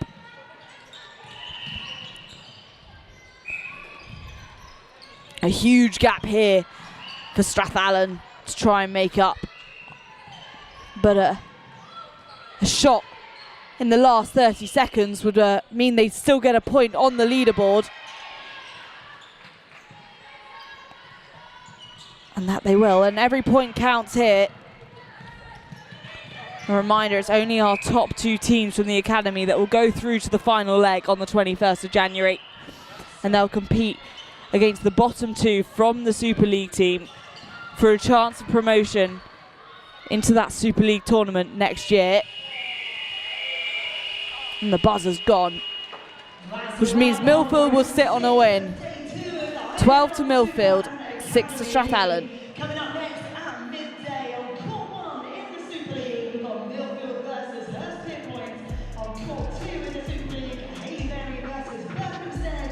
And on Court 3 in the Academy League, it's Queen Ethelburga up against Helen and Katherine.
One minute to go until the next centre pass.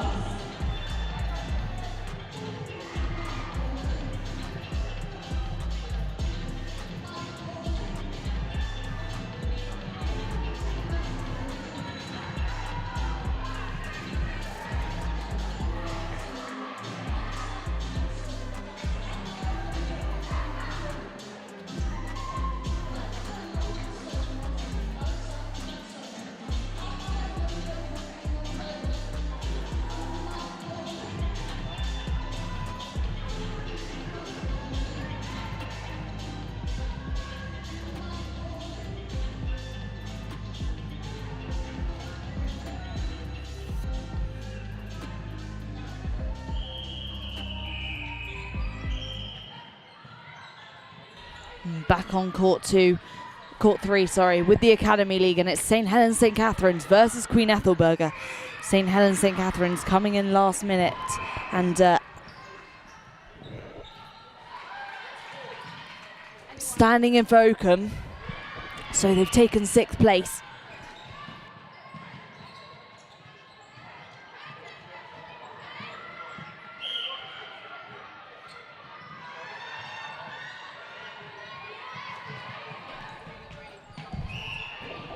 St Helens St Katharine's with the first point on the board.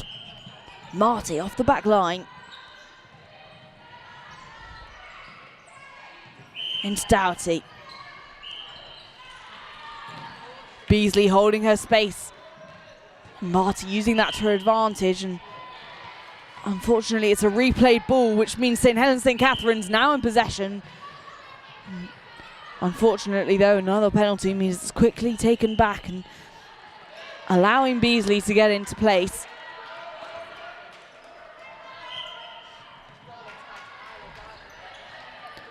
And she makes it look so easy. And she slots it through for Queen Ethelburga. Over the heads, and St Helens St Katharine's fighting back.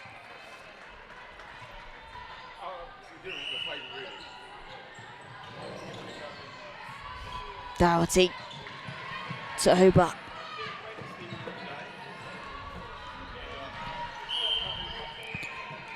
Marty finding herself in a nice position, and not an easy shot to make. Seamlessly through. St Helens St Katharine's opt for the long pass.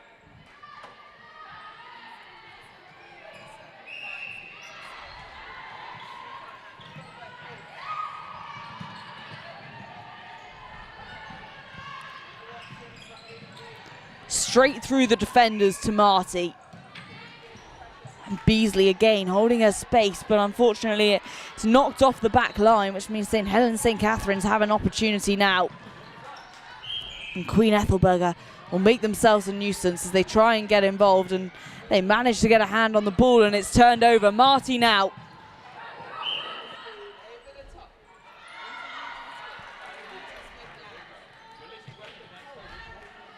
Opting for Farmer Beasley.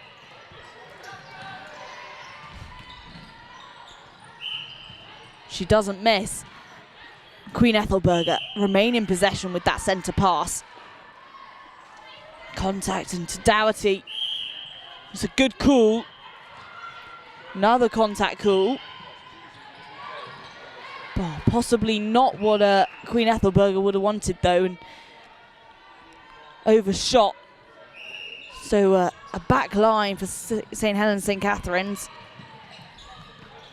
Sees Ella Carrington passing it through. And it's up the court in no time at all. Line just not able to get there in time, which means Queen Ethelburga have the turnover. To Doughty. Oba.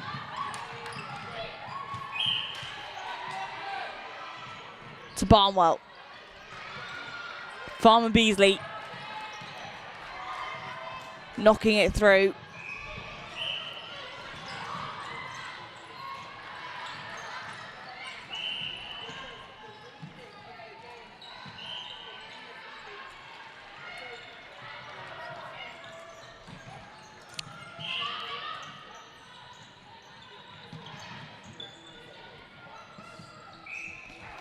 And it's straight through for St Helens St Katharine's. It's a tight game. Queen Ethelburga sitting on 4, and St Helens St Katharine's just 1 point behind them on 3. Marty to Doughty. Doughty working tirelessly as she passes the ball between her shooters and her defending team. Acting as the middleman here.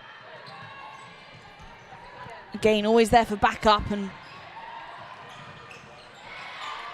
teamwork definitely needed St Helens, St Katharine's keep on the pressure with their defence. Beasley looked like she was going to make the dash, but she opts to stay in position right under the net, meaning they now have 5 points on the board. 2 points ahead of St Helens, St Katharine's. A minute and a half. St Helens, St Katharine, Smith. Oh, but the rebound's gained by Queen Ethelburga. Marty finding herself quite deep into the court, struggling to make it back through and get into the circle so she can have an attempt at shooting, but the contact call means that she has some time. Beasley acting as a backup option. Marty using her. Nice partnership there between the shooters for the Queen Ethelburga side.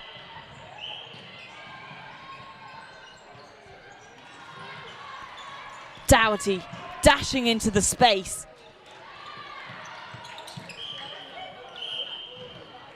And the mid-court team again being forced to work hard.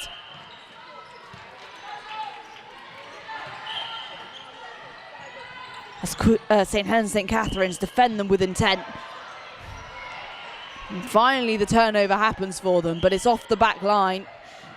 And they just need to take their time. But the klaxon calls, and it's the end of the first half. Queen Ethelburga, 3 points up.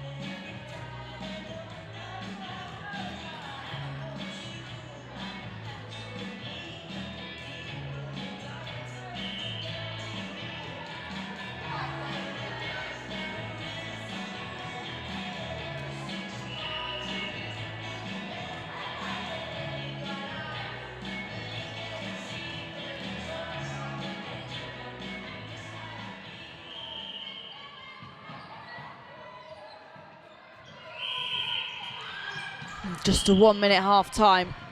Straight back on court for the girls. St Helens, St Katharine's keeping the possession early on in this half, but not for long as Queen Ethelburga's reach for the intercept.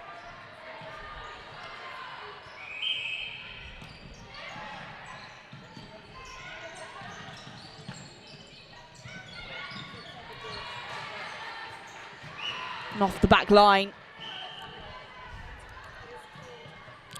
St Helens, St Katharine's making some changes. Now in centre, Skye Ferguson. Goal defence, Millie Haddon.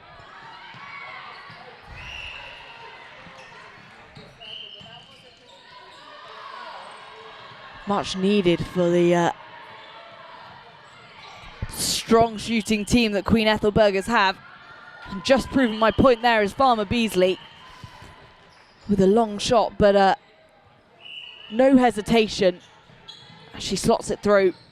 Marty, again, deep out into the court. A risky move as she leaves Farmer Beasley alone in the circle.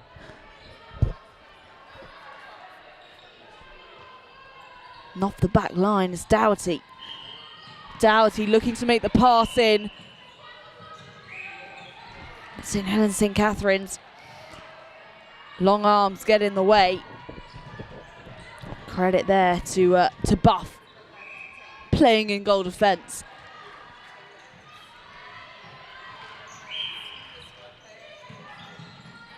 Sideline for Queen Ethelburga. Over. Dougherty bouncing it off Farmer Beasley. But a contact call. Slightly harsh maybe from the umpire. And Smith just having the ball scratched out of her hands. Oh, lovely reach there. Incredible work from Oba.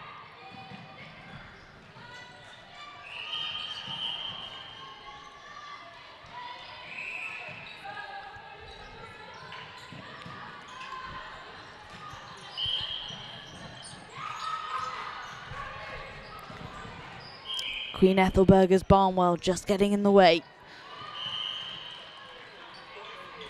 St Helens St Katharine's only using this centre channel, proving they don't need the whole court as it's straight into Smith. Just pushed out there by St Helens St Katharine's, but I think a contact call means that Smith will get an opportunity to shoot nonetheless. A much needed point on the board. St Helens St Katharine's sitting on 4 points. Queen Ethelburga on 7.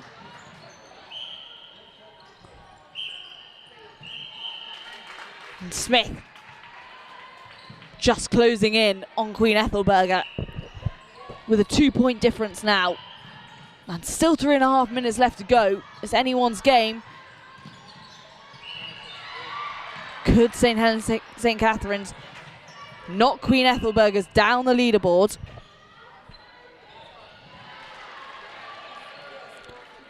Into Beasley, losing her footing, but she remains in the court. Unfortunately, just not quite getting enough height on that ball, which means St Helens St Katharine's goalkeeper will take it. St Helens St Katharine's, some more changes as they put Marnie Line in wing defence, and in wing attack, Lila Blake.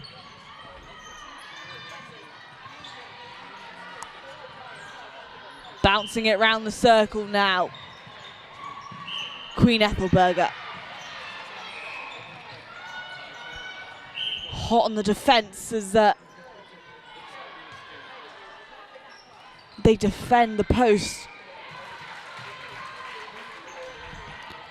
But a credit to the shooting team for St Helens St Katharine's, Becca Stanley and Poppy Smith, who worked together there to get that one in. St Helens St Katharine's now just 1 point in it. 2 minutes left to go.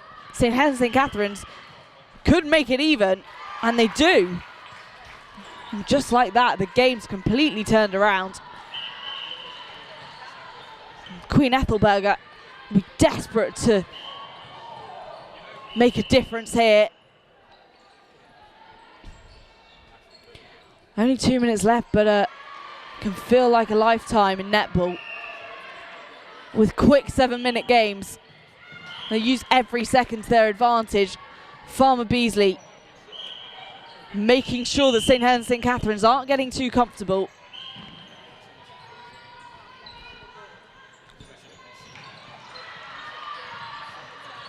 Looking for the space again. Lila Blake making a difference there in wing attack. And a full team effort to take the scores back to even. 1 minute left.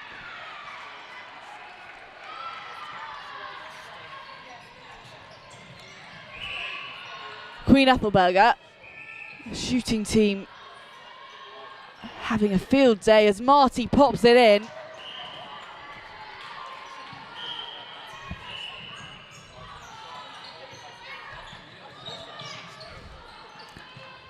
St Helens St Katharine's using the full width of the court. And you can tell both teams are just picking up the pace here. Queen Ethelburga still sitting on 9, and that shot just taking them even now. 20 seconds left. Can Queen Ethelburga do it? Just a bit of confusion here.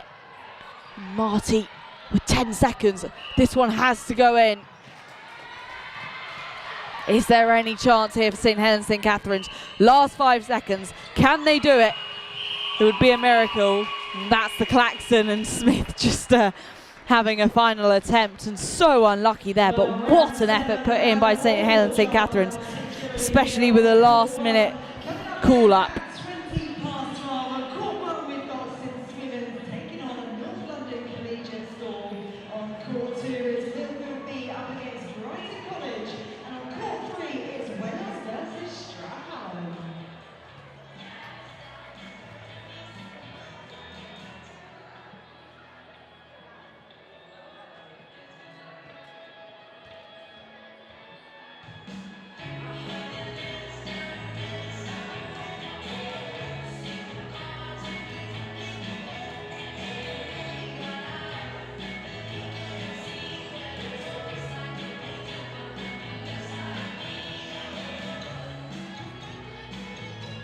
Well, it's not just the players that I pick on. I'm joined here by one of our netball dads, Martin from Millfield School.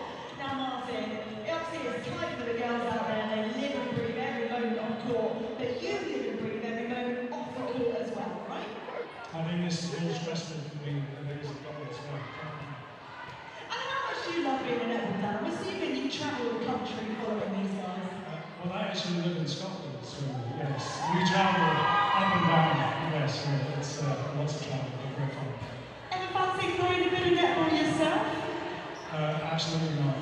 I am not fit enough or half as good as these guys are. Oh, I don't know. I can see you as a bit of a grizzly wing defence myself personally. And we know as a netball dad, one of the most important jobs is being that ultimate hype man, the biggest cheerleader. So what's your message to the girls today? I definitely shout quite a lot for the girls, and probably embarrass my daughter quite a lot, so this is definitely not helping.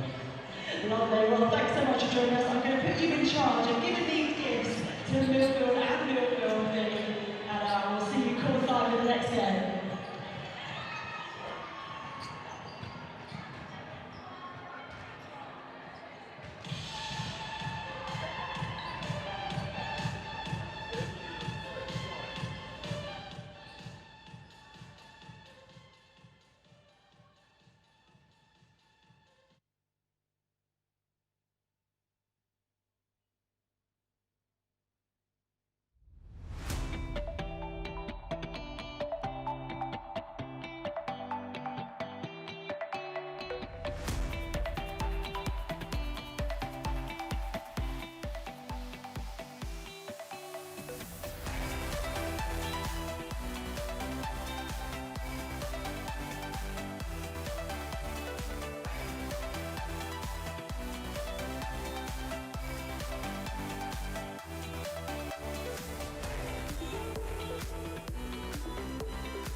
We started for love, a spark, a laugh, a moment on the court. And we kept going, through every pass, every pivot, every leap. Because this game isn't measured in seasons, it's measured in decades. In dreams that miss the mark, until they don't. There's magic in motion, where strength meets grace, where stability becomes freedom, and confidence feels endless. We are Alanda, born to defy limits, designed to protect the moments that matter.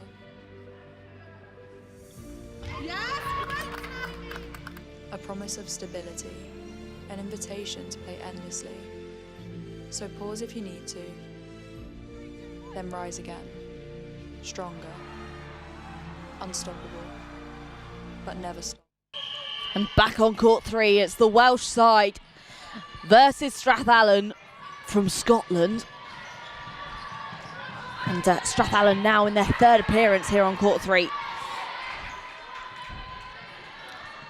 Yet to take a win though. Could this be their chance? They make the first point on the board.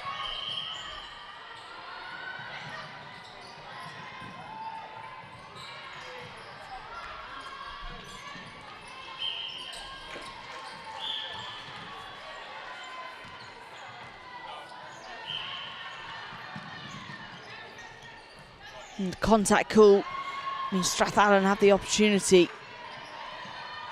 to make some moves in order to get themselves under the post, and it pays off, taking the scores even.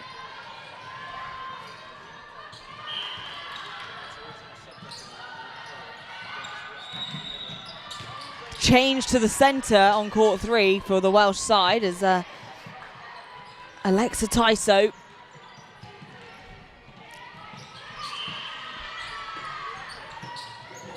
Strathallan though now with a chance, as Wales not quite able to execute as they make it into the circle. Using the full width of the court and driving it up, but just under shot means that Wales gain possession. Square to Nancy Boone. Nancy Boone into Ruby Vanstone. Just bouncing it off the net. Vanstone will get another chance. But Strathallan win the rebound. Strong pass through the centre. Tearing through those pink defenders. And off the back line.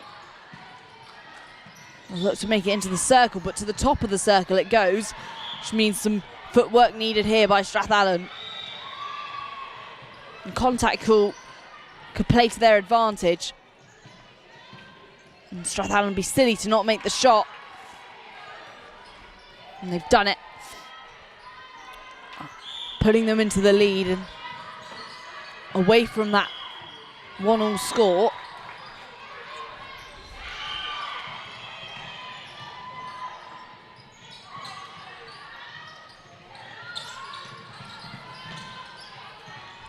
Using this near side and into Vanstone. Hilton just acting as a backup option there, but Vanstone not needing to use her. Will they do it again?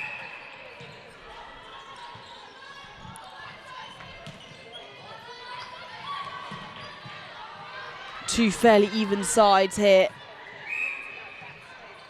And Wales at the slight advantage that they might be a slightly more cohesive team, with probably playing in pre-season together.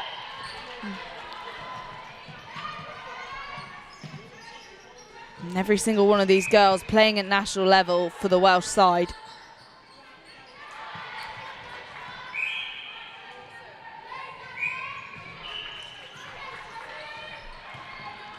And Harriet in at centre for Strathallan. Also a highly decorated player playing for Scotland's under-17 squad.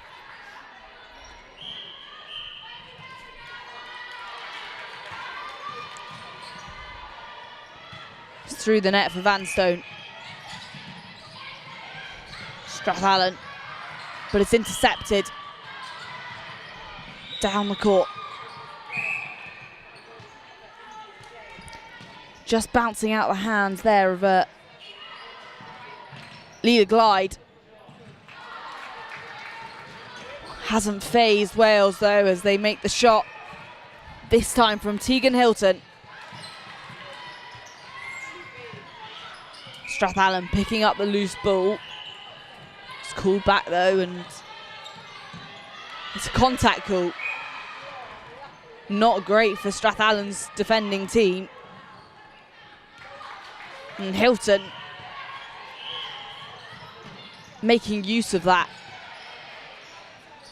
Centre pass now for Strathallan. to remain in possession would be ideal for them, as it seems that the minute the Welsh side get their hands on the ball, it's straight down and back underneath the net. No stopping them, and those quick passes make it hard for Strathallan to get in the way. As Van Stone makes the 9th shot.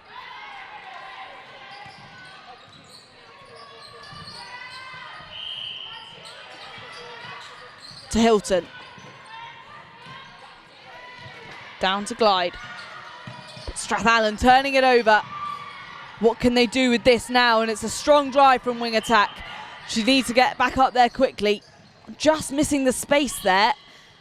And credit to Nancy Boone for getting in the way.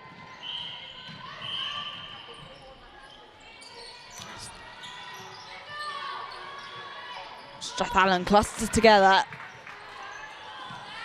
to form a strong defence, but it's no match for the Welsh side.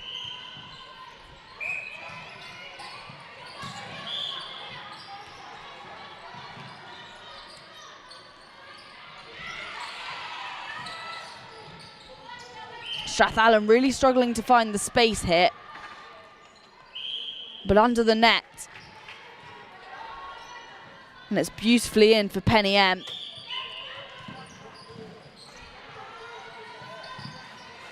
Good reach there from Hilton. Hilton just working her way up the court, but meaning that Stockdale got a chance. So it means it is half time. Just a 1 minute turnaround now. Half time.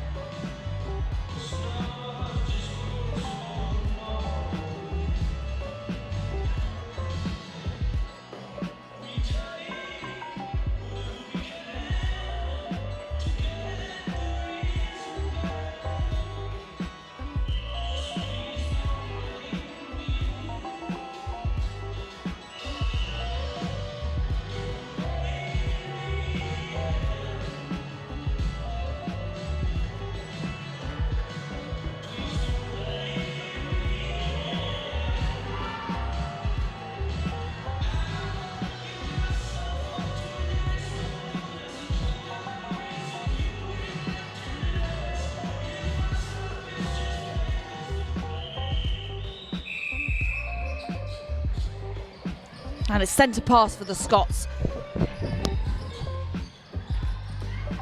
Coming in with intent.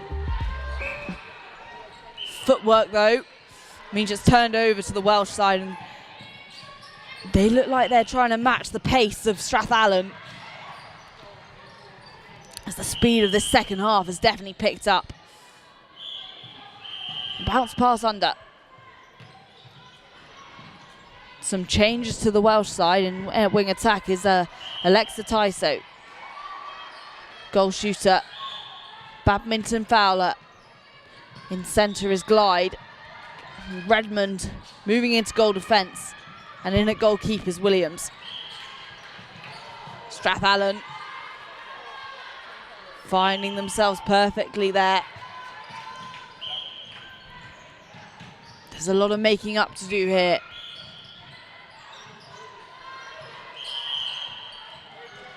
But they've got 7 minutes to do it in. It doesn't take long for the game to be turned around on its head. The ball off the back line and into the spectators.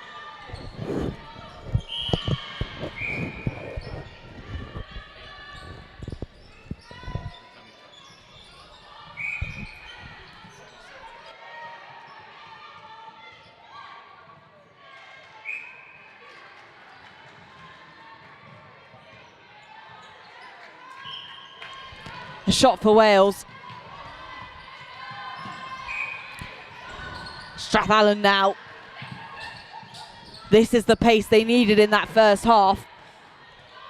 Just overshot there though, and out the back line. So Wales now again matching that speed. And Glide with the strong pass. Good decision as it goes straight into Badminton Fowler. Badminton Fowler pushing the points up. 10-5 to Wales.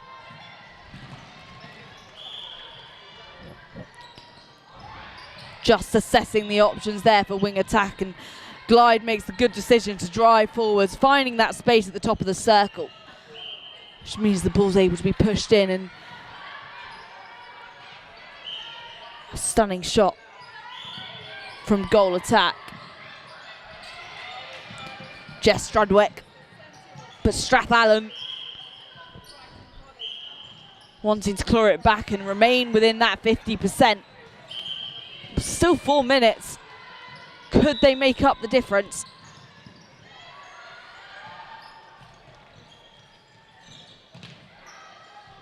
A quicker game being played, but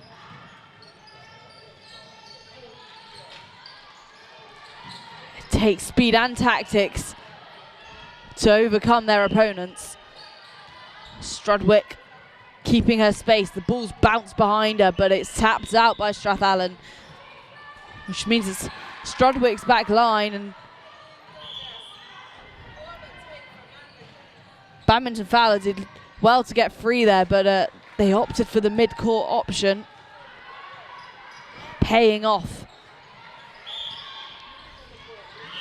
as they sit nicely on 12. Tyso there, just giving a helping hand at the top of the circle and popping it through the net. Strathallan make their way back down for their centre pass. Good attempt at getting in the way by the Welsh wing defence. Carbonukes.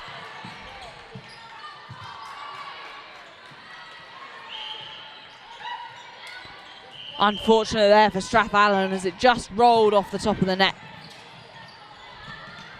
Wow, hefty pass.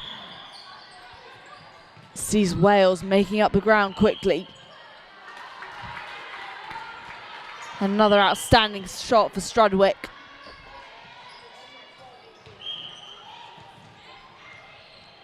Wales pulling further and further away. Making a win here for Strathallan for the first time today. Look unlikely.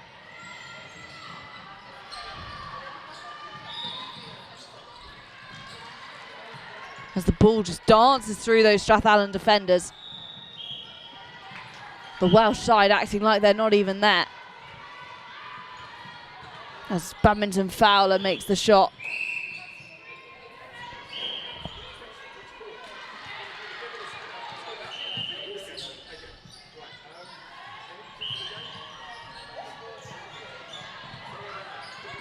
Strathallan opting for the wide pass, but it's not made them any more ground. Working it back though, and a strategical game being played. Just looking for the space as Strathallan centre holds it. Harriet R.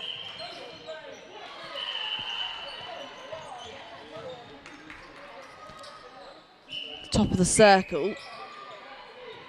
The ball's taken from for goal attack, and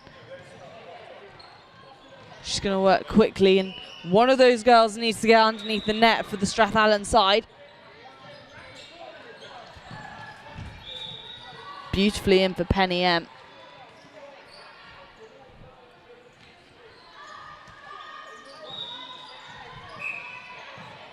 Glide now, looking to make another dash, but she's unneeded as it's straight into Shooter.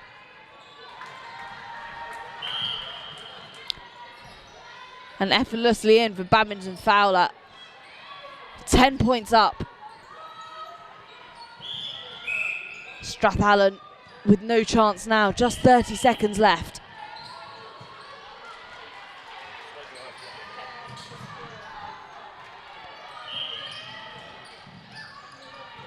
Sideline and straight into Badminton Fowler for the final score. She does it. And that's the klaxon for full time. Wales ending on 17, Strathallan on 6. What a win for the Welsh side. And next it will be Wales again against North London Collegiate. 12-14, it is round number 9. On court 1, St Helen and St Katharine's up against St Swithuns. On court 2, it's Millfield B facing off against Queen Ethelburgas. And on court 3, it's Wales up against North London Collegiate School.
Hey, my name's Jared, and I'm with Viper Sports, and thanks for taking the time out to watch.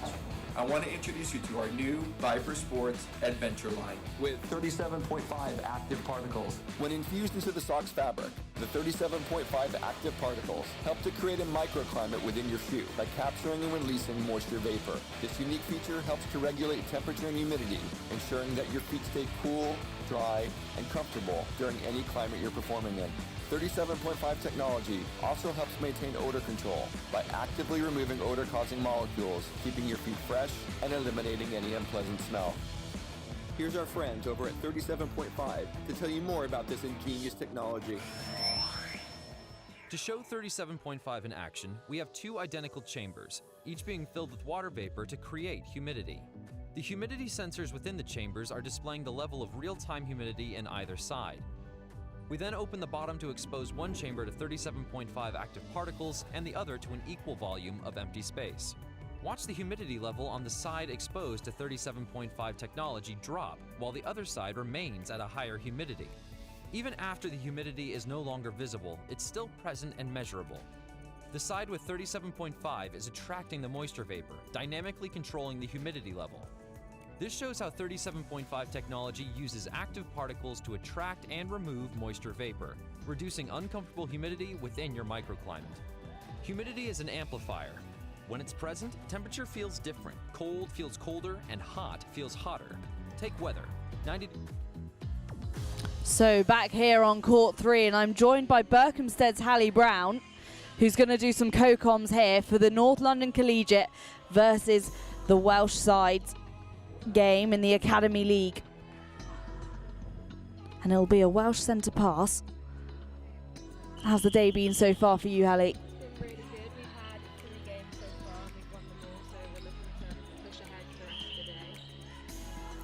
And North London Collegiate, after the first leg, was sitting in second, so they're in with a chance to go into this final leg on the 21st of January. But the first point on the board goes to the Welsh side.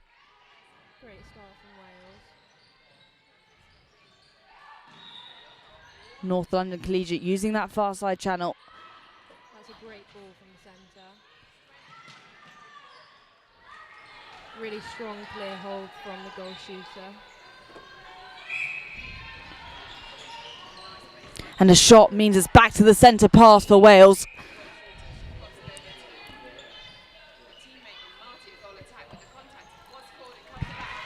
And the sideline taken by White. Oh, great vision from the Wales centre and good confidence to give it as well.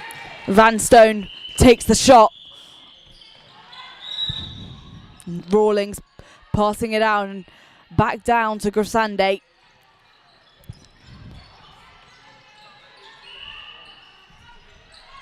Straight over and an aim to get it to Agbita, but it just goes over her head and off the back line, which means Wales now have a chance as they gain possession.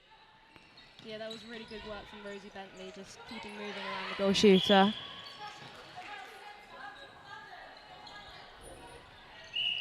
It's a North London Collegiate ball and a strong shoulder pass.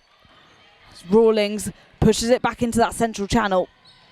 You can see the goalkeeper hedging out, looking for the flies. That's putting a lot of pressure on the North London Collegiate mid-court players.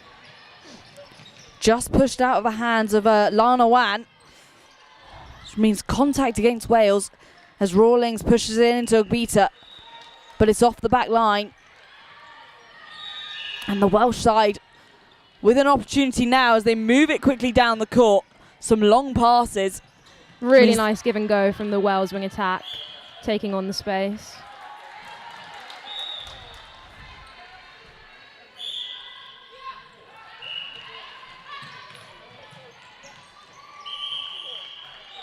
That's unlucky, just the placement on the ball, just a bit off. Means it'll be a North London Collegiate ball and the back line taken by Jessica Rufus. She's looking to make the long pass, but it's her wing defence, Izzy Richardson, who drives forwards.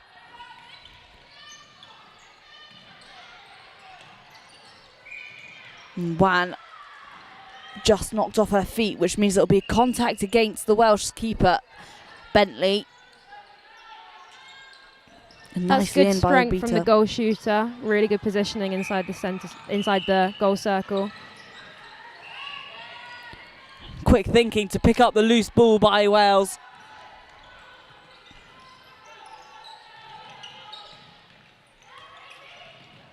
Nice intercept by Rawlings. Grasande looking up the court but unable to find a player.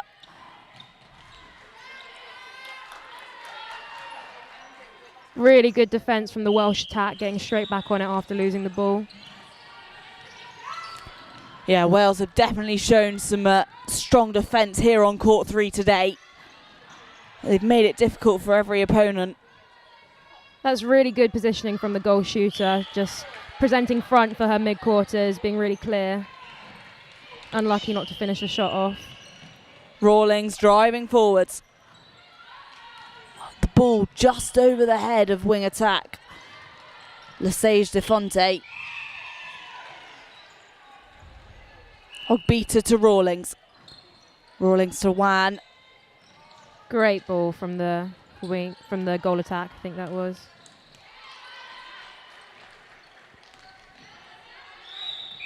So a Welsh centre pass. And they move the ball quickly. No time wasted. Great positioning from the goal shooter as well. She's really making it clear for her mid-quarters where she wants the ball, presenting into the back space. Yeah, Van Stone just popping it in there. A tight score. 2 minutes left in this first half.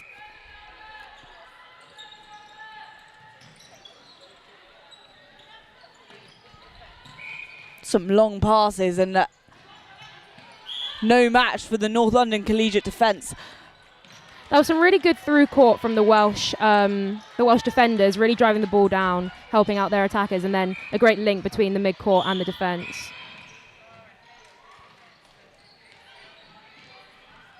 I think that was an unlucky breaking call.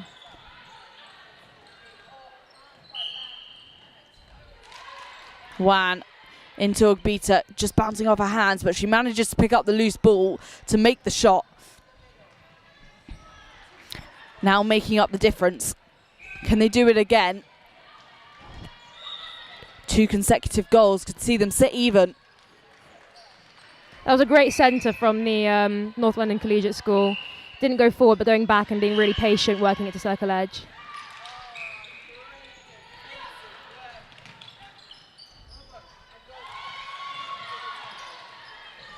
Centre just struggling to make the pass, but it's her wing attack who drives forwards, Mia Hall.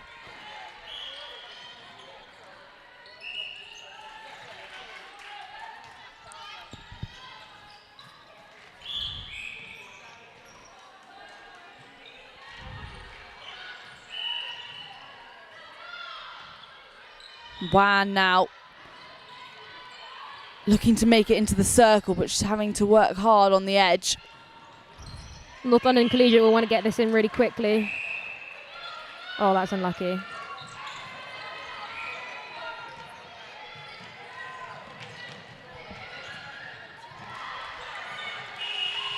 And that's the klaxon for half-time. The Welsh side sitting just 1 point up. North London Collegiate on 5.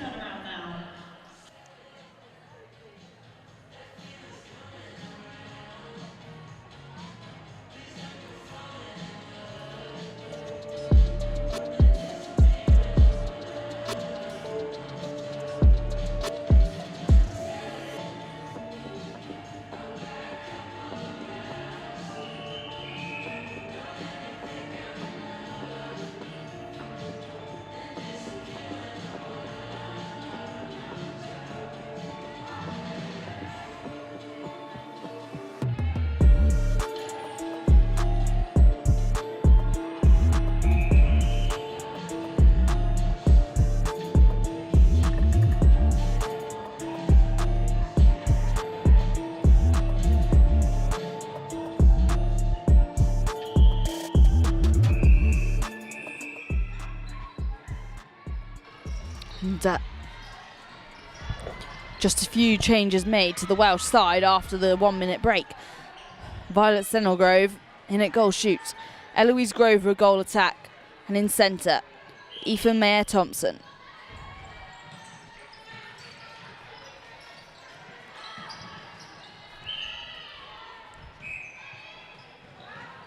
Thank you so much for having me. Don't feel shy, come back.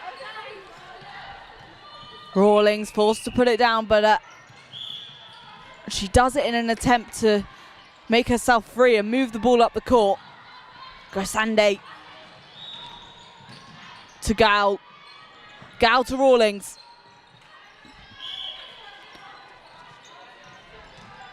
Nugbita, one of those key players for North London Collegiate, slotting it through.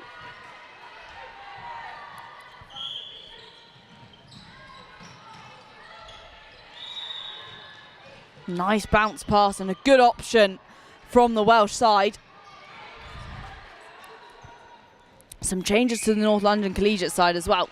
But now in wing defence is Onoye, and in goal attack, Gal.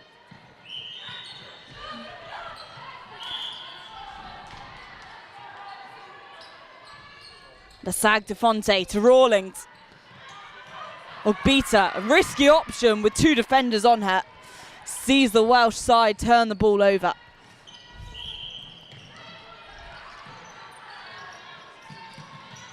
And without stopping for a breath, wing attack moves that ball nicely onto the side of the circle, giving Grover a chance as she bounces it off the post, pops it through.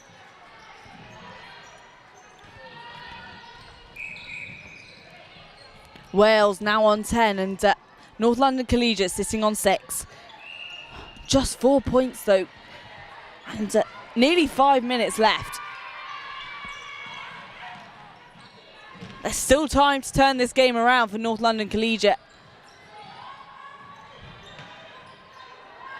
Some fresh legs mid-court could be what it takes. But Senil Grove for Wales getting that one in. And North London Collegiate reaching for the ball. Rawlings further ahead than the ball, but managing to reach back, and Ugbita gets her hands on it.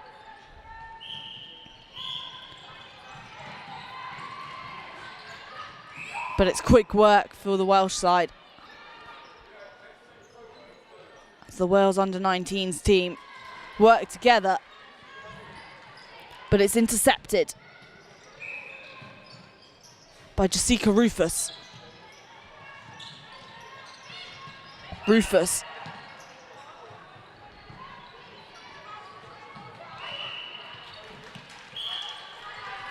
straight over and into Ugbita.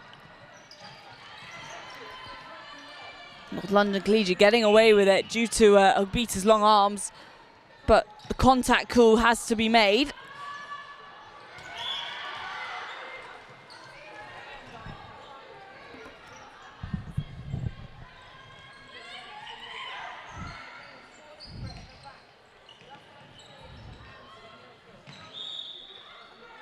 Gal now with a chance. She passes it off to Ugbita though. As they begin to hone in on the Welsh side. Rawlings to Gal.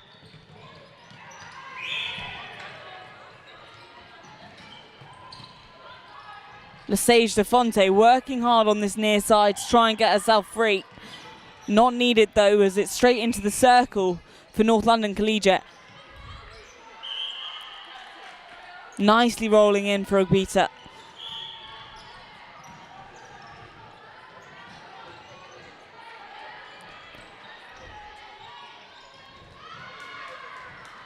Thomas looking to get herself free. North London, oh, beautiful intercept by wing attack. Mia Hall. Turned over again though. North London Collegiate. Grisande to Rawlings, and Rawlings to Gal. Gal will look to get herself into the circle as quickly as possible. She leaves Ugbita alone. But a contact against Wales, and it's their goal defence who will take Lesage de Fonte's side.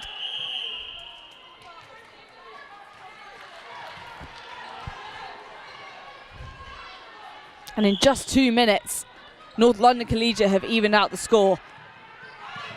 And they need to keep going with this momentum to overtake and get them a win, to put 5 more points on the board.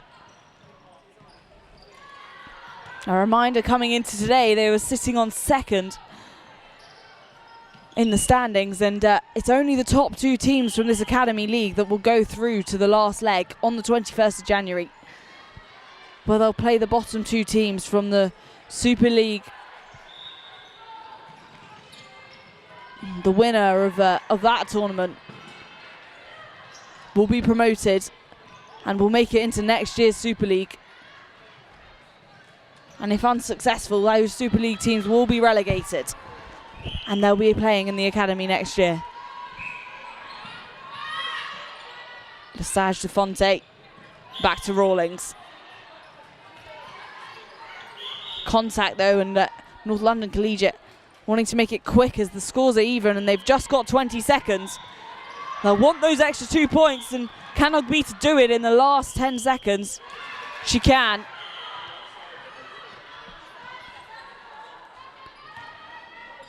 Incredible work just before the klaxon, and just managing to overtake the Welsh under-16, under-19 side. North London Collegiate 12 and Wales 11. The ISL Academy and Super League. Coming up at 1 p.m. It's time for some more Super League action. On court 1 is Stowe versus Berkhamsted. Court 2 is Solihull versus Millfield, and court 3 is Gordons versus Hurstpierpoint.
Well, I'm joined here courtside with Izzy from Queen Ethelburga. Izzy, how are you getting on today?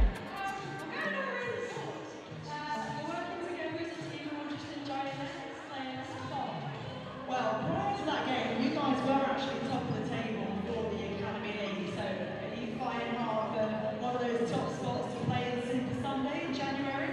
Yeah, hopefully we're going to make the first, but just want to get back in and see how it goes. Lovely. Well, let me hand you some goodies for your team to fuel you along the way. Best of luck for the rest of the competition. Thank you.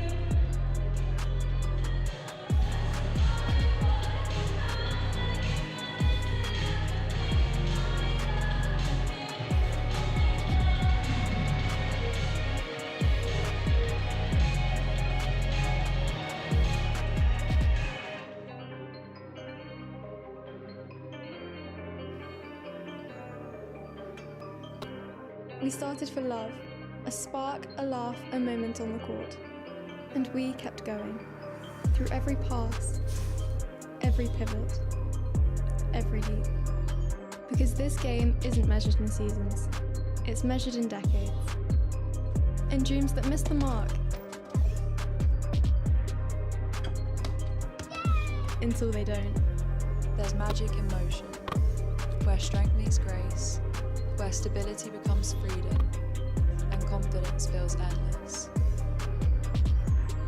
We are Orlando, born to defy limits, designed to protect the moments that matter.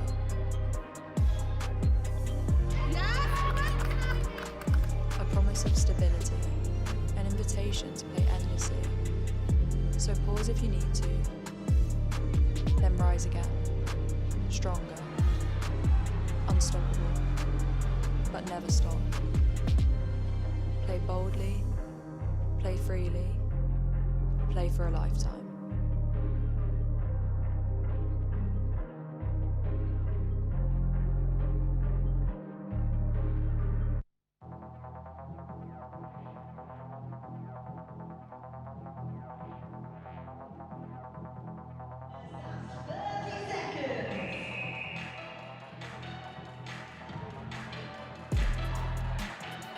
So court 3 now, and we're back to the Super League action.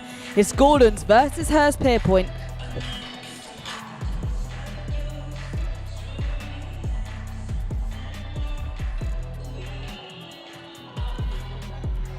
And some outstanding players from both sides, with sisters playing for Hurst, and definitely some shooters to note on both sides.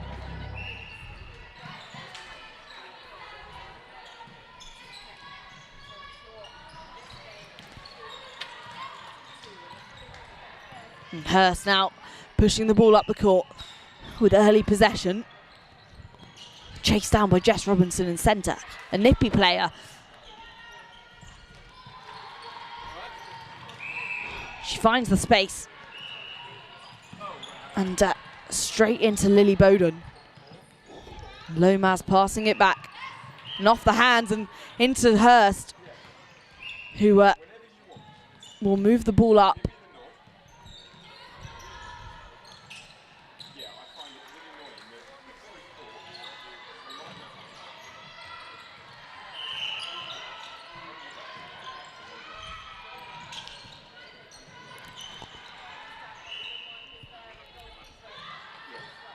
Just bouncing off the net there for Hurstpierpoint.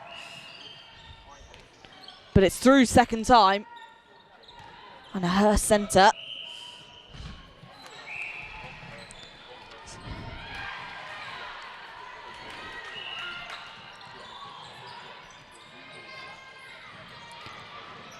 Hurstpierpoint back line.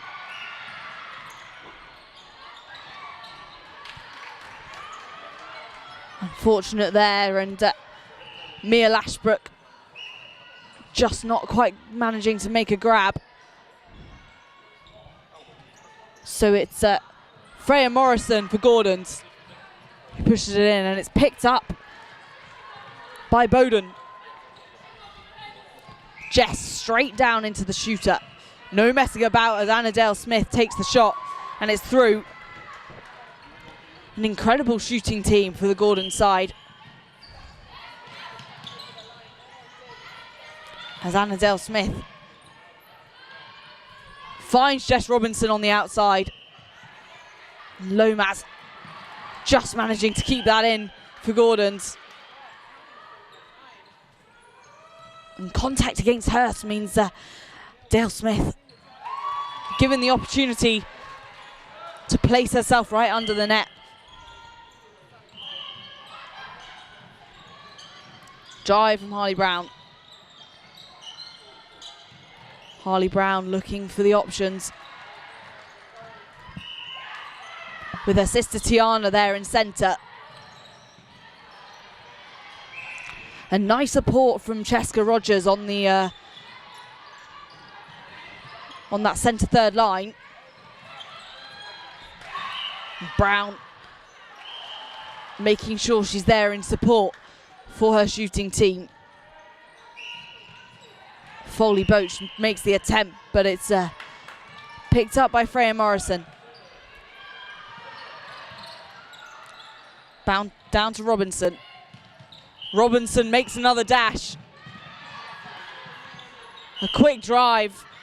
I mean, she finds Lomas in the circle. And it's through for Lomas. Robinson will want to make it a second time.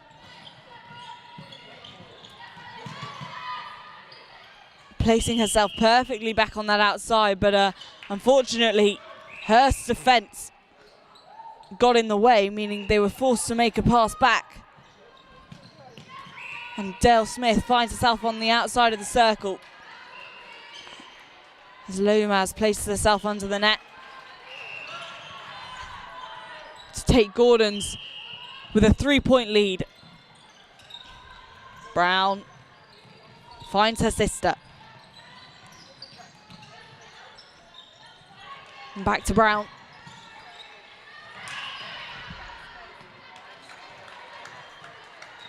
And a credit to Hallie Millard,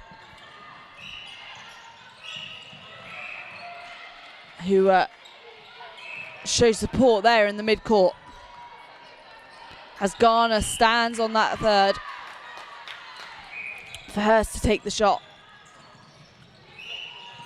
But a penalty means that it's Gordon's possession. Robinson driving forwards. Tiana not far behind her though. Lomas making a dash to get back in the circle.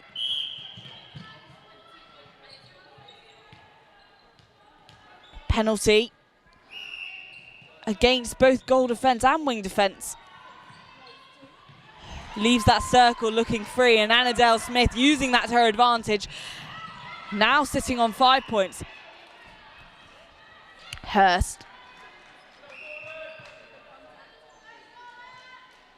Need to make a second as the clock ticks.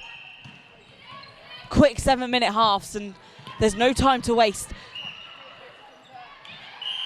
Lomez just unable to make to keep her space, but Annadelle Smith predicting the game and driving underneath the net. A penalty meant it was called back, giving her that second opportunity. And Hurst will need to keep possession. And it looks like a switch has been made. Hurst have swapped centres.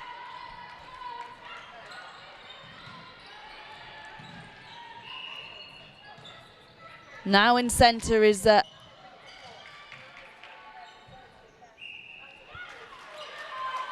Flo Blake.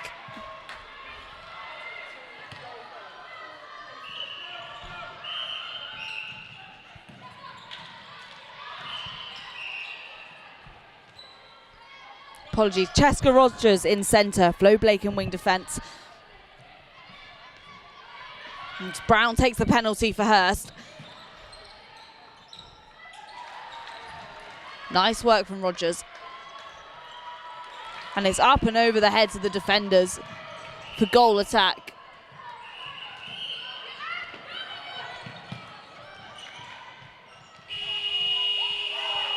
But that's the klaxon for the first half.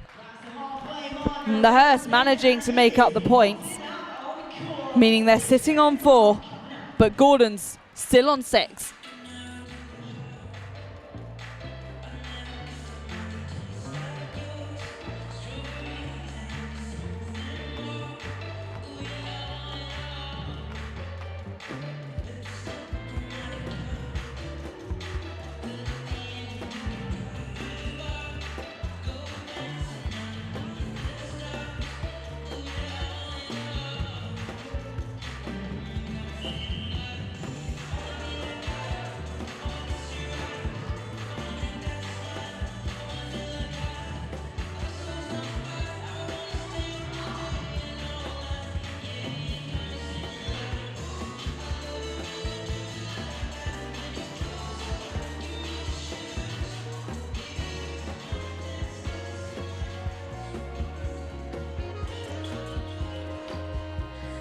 The centre pass for Cheska Rogers. And a lovely drive up from the back by Flo Blake. Flo Blake to Rogers. Opting for the pass back.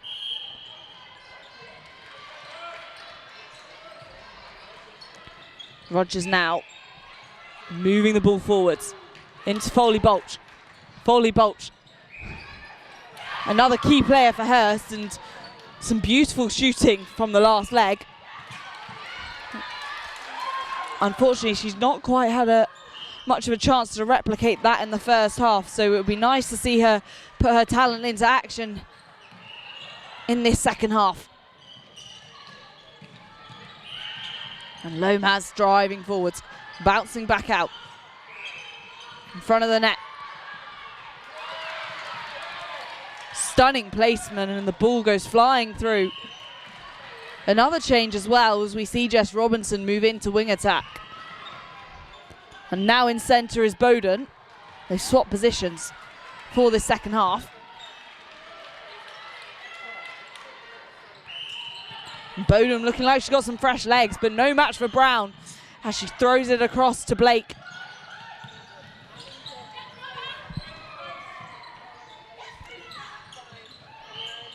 Brown now looking to make the pass to get herself back to the top of the circle, and that she does, into Foley Bolch. Foley Bolch under the net, and it's through for Foley Bolch.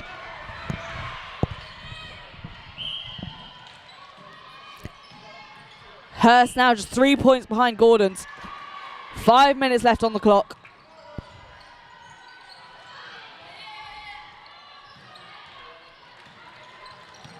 Some high passes being made as Gordon's aims to get a hand on it. Jess Robinson leaping there, but she's unable to get in the way. It's Blake throwing it through. Rogers diving for the intercept. At the top of the circle. Down into Foley Bolch.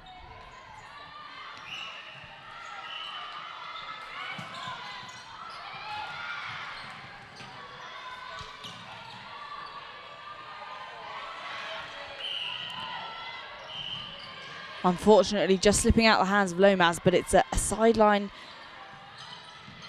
Oh, I apologise. It's contact call against Hurst. Lomas is not a shooter you want the ball to get in the hands of if you're her opponent. Another contact call. Sees Hallie Millard at the side of Lomas. But it's Annadale Smith who gets it in for Gordons.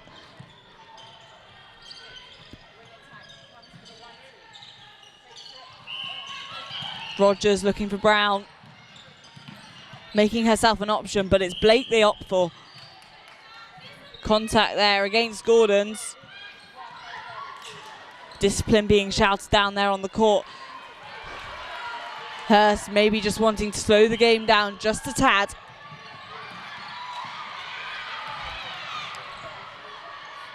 Quick games here, it means they're incredibly intense, and sometimes the girls can go straight from playing one game onto the court for the next.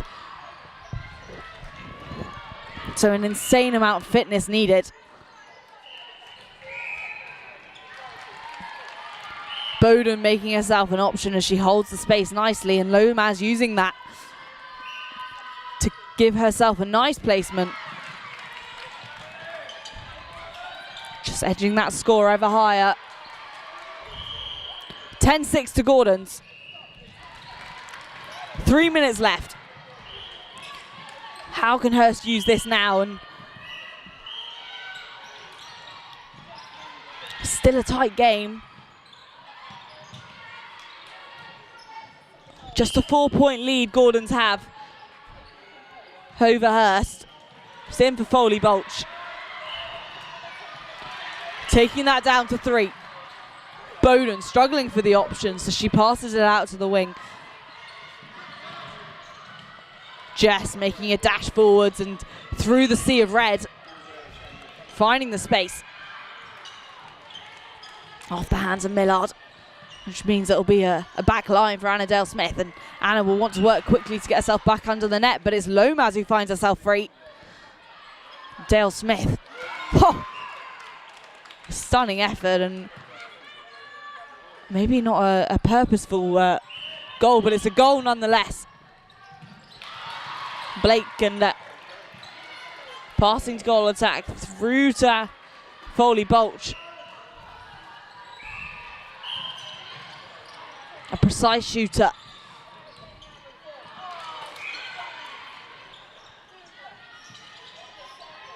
Lomas yet again.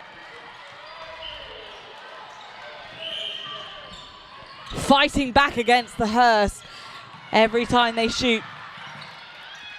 It's a game of tit for tat. Brown looking to make herself useful again, but she can't get in front of her wing defence. Doesn't matter though, as her shooting team manage it alone. Jess Robinson not wasting time as it's straight to Annadale Smith. Through the net it goes. And a high five from that high caliber shooting team. That is Lomas and Annadale Smith. Foley Bolch. Effortless.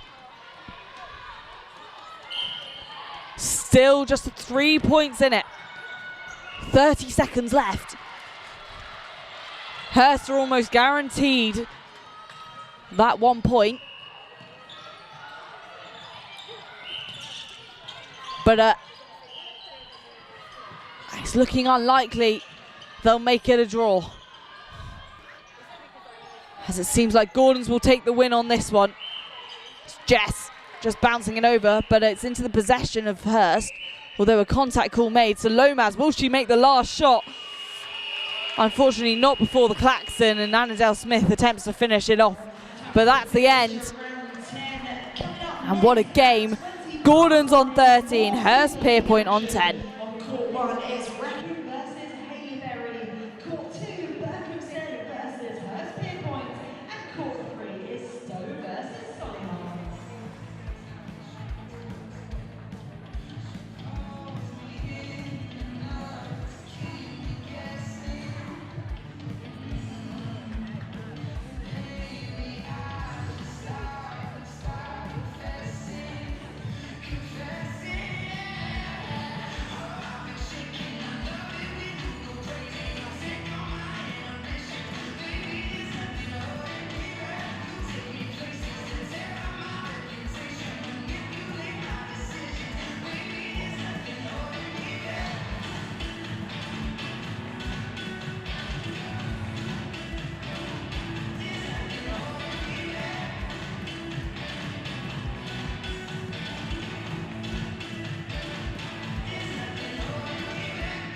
Well, joining me now on courtside from Gordon School is super shooter Anna. Anna, how are you getting on for day 2 of the ISL Academy? I think we're really happy. We're obviously missing some players, but we work with the coordination to do however they're going to. Well, there's a beautiful rotational circle in that last half there in your last game. Talk to me about this attacking unit and what your strengths are. I think the good thing is we can offer so much. We have a holding shooter, but we can also offer a really good rotating circle. And I think that we've only been working together for a few months and it's working like this. Yeah, it's really good for us. Well, you're doing absolutely fantastic here. Let me give you a little present for you and the team to keep you going for the rest of the day, give you some energy. Best of luck for your next game. Thank you so much.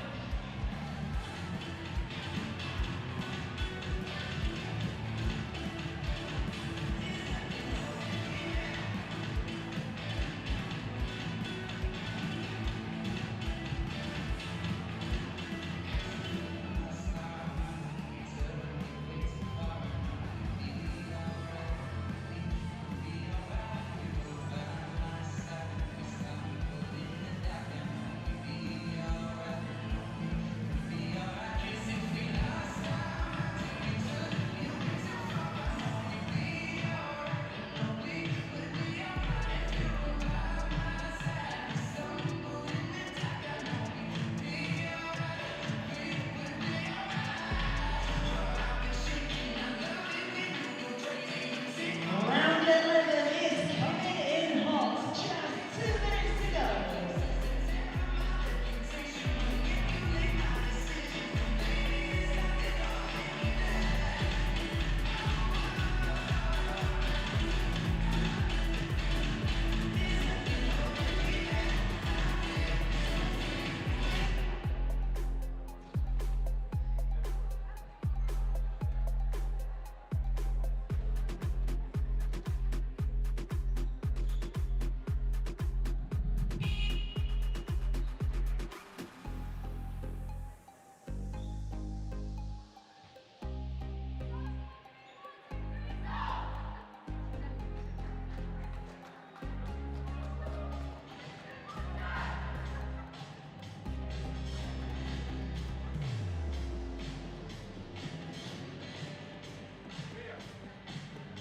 One minute to go, just 60 seconds.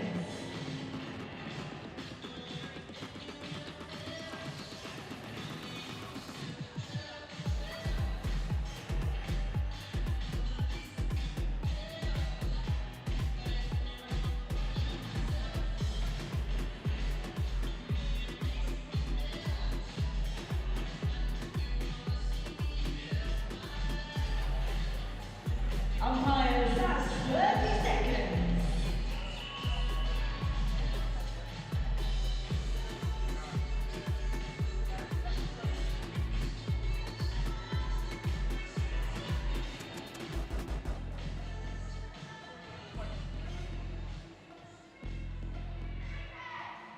So back here on court 3, and Stowe make their debut here on court 3, and Solihull return. And it'll be a Solihull centre pass made by Taylor. And a quick start as Taylor jumps back into action. Branch now jumping out. But quickly back into the circle for her. O'Neill makes the first shot for Solihull. I'm joined here by Jess from North London Collegiate School, who's here on co-coms. How's your day been so far, Jess? It's been good, yeah. Really enjoyed playing today. It's been obviously a really contested few matches, and I'm hopeful to see how it's going to turn out.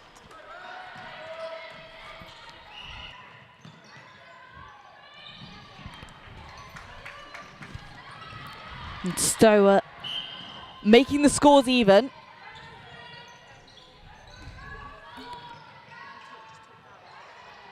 Okay.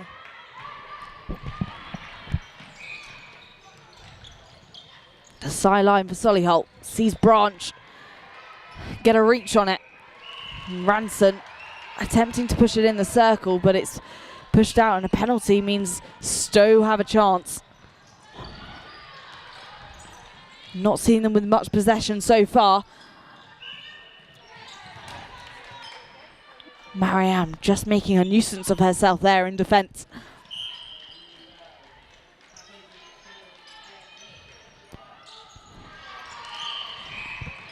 Lovely work from Imogen Reeves in goal attack, just holding her space there, attempting to help out Errington. Unfortunately, it's a turnover, and so Solihull now have possession again, and Branch finding herself in the circle. Contact call, beneficial to Solihull. Nice rebound. Through the net for Solihull. And back down the court, Lottie Stewart, who will take the centre pass for Stowe.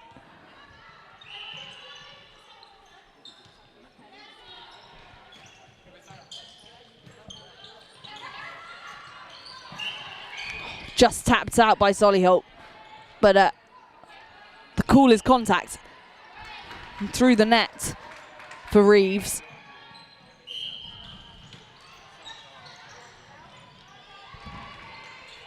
Quick work, finds O'Neill under the net. Just losing her footing though, unfortunately.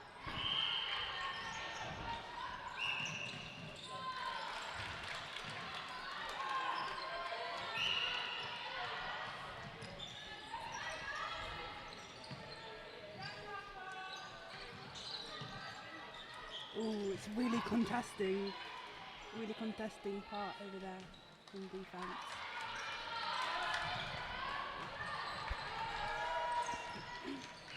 Stowe now pushing the ball back down the court.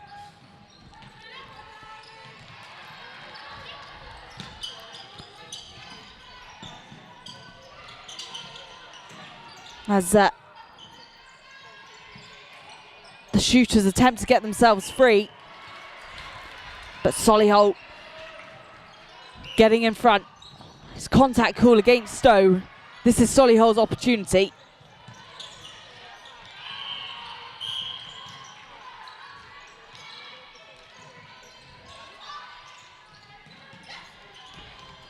A nice drive there from wing attack Macy Ranson. But it's back to Natasha Reeder. And Branch looking to pass forwards, but the defence is hot for Stowe. Jess, as a shooter, how difficult is it when you've got a defence like this? With their arms well over the ball, often having to step back is really difficult to try and get that shot in, especially if it's from far. Stowe now working the ball up in their third, and it's through. A nice shot there from Reeves.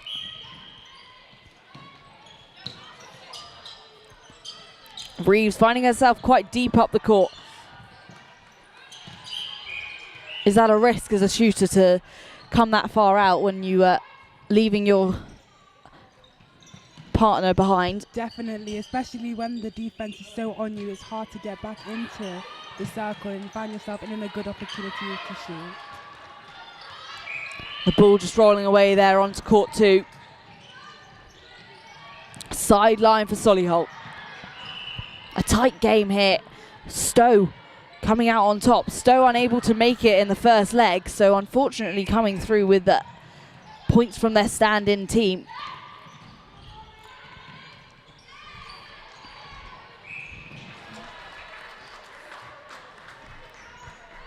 But they're making an impact in this second leg of the tournament.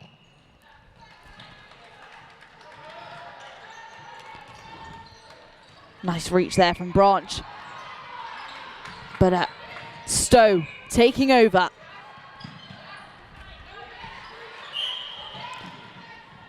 Chasing down the ball. Jemima May goes head to head.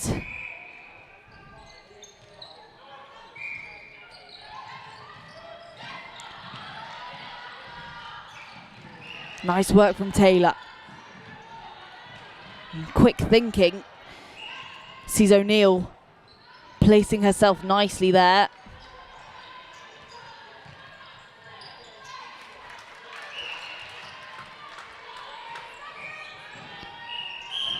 Through the net for Solihull. Solihull 1 point up. Could they do it 2 times in a row? Unfortunate there to just bounce into the hands of Zala Kalu.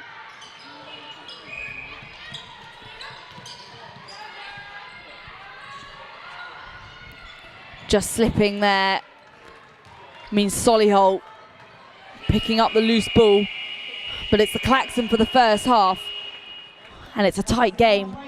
Just 1 point in it. Just a 1 minute break now before the second half.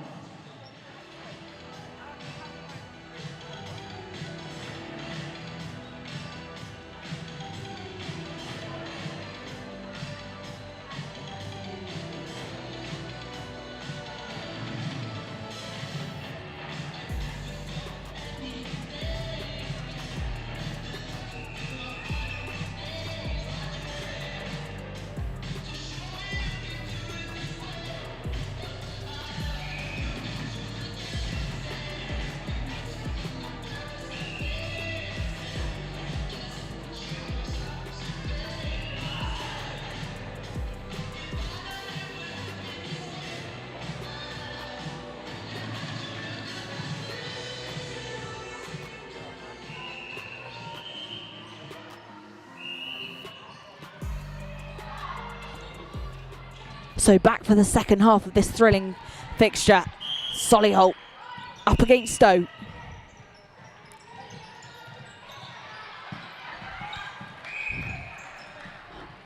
And a reach, and it looks like Solihull's made a change with a new wing attack.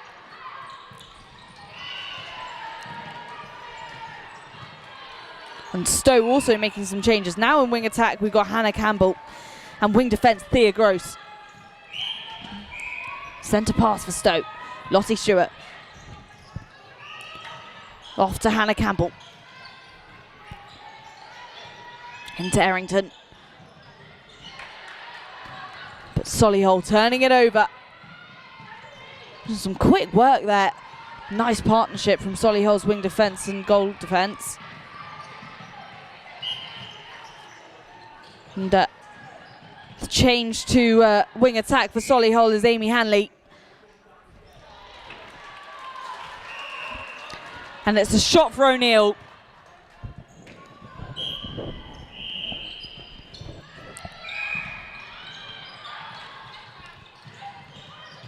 Branch coming out of the circle.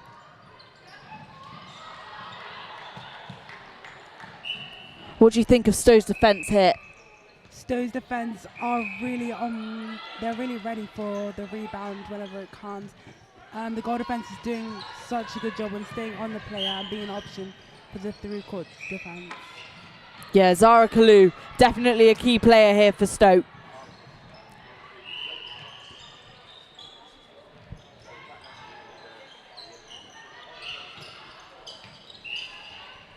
Just tapped out there by goal defence, Jemima May.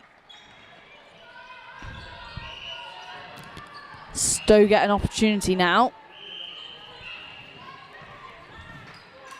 Errington slotting it through.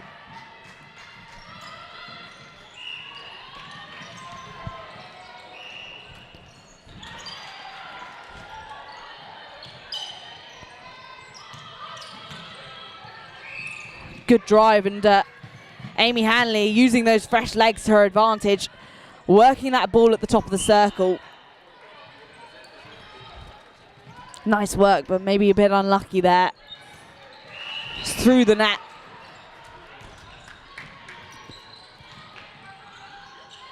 Solihull widening the gap. 3 points up.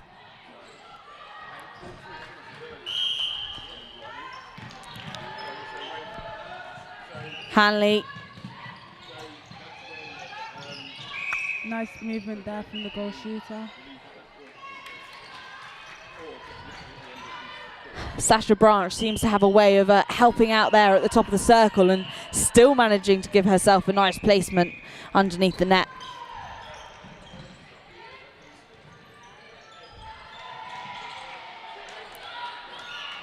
Beautifully slotted for Stowe. Taylor looking to make the pass. But the sea of yellow make it difficult. And a penalty called forward, so Stowe now. Stowe will be looking to take this one to goal after turning it over. That was a really nice drive there from Thea Gross, but tapped it off, which meant it was Stowe sideline.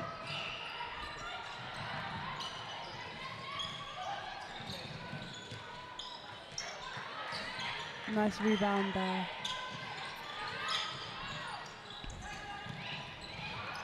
Really quick here from Solihull. Nice. Not breaking pace as that takes them no time at all to get that point on the board.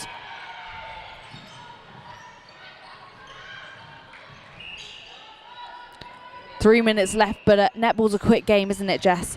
Yes, definitely. Anything can happen in these remaining 2 minutes. The game could quite easily be flipped on its head, and Stowe still very much have a chance. Hanley. Ooh. Collision there, but Clearly Stowe looking for that turnover. Henley into Reeves. Nice rebound.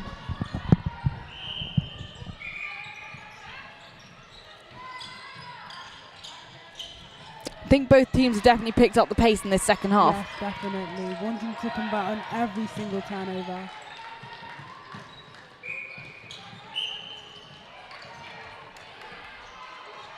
Solihull just doing it slightly more effectively.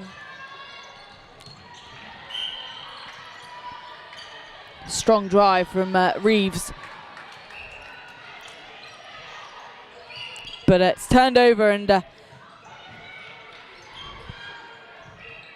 Thea Gross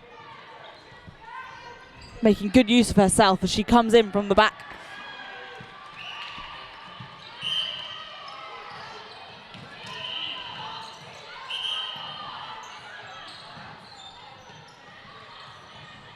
Goalkeeper just in there for contact, which gives Branch the perfect chance to slot that one through.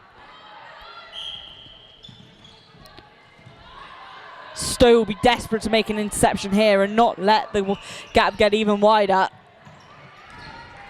But these short, nippy passes make it quite difficult, don't they, Jess? Yes, definitely. We're still having the opportunity now to bring it down court with only 30 seconds left. Hopefully they can convert.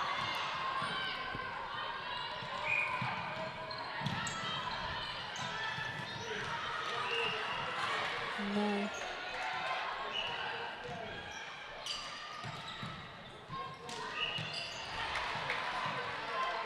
And off the back line that Stowe throwing, but maybe didn't use it the best way possible. Maybe a bit of rushing here as they know they've only got 10 seconds left. And not even 10 seconds, as that's the klaxon, which means Stowe end on 6, Solihull on 11. Thank you very much, Jess, for coming and doing co-coms with me, and enjoy the rest of your day. On court 2, it's more Super League action, Millfield versus Wrexham, and on court 3, it's time for some academy action, Strathallan versus Brighton College.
Over 60% of women and girls have avoided playing sports because of period and bladder leaks.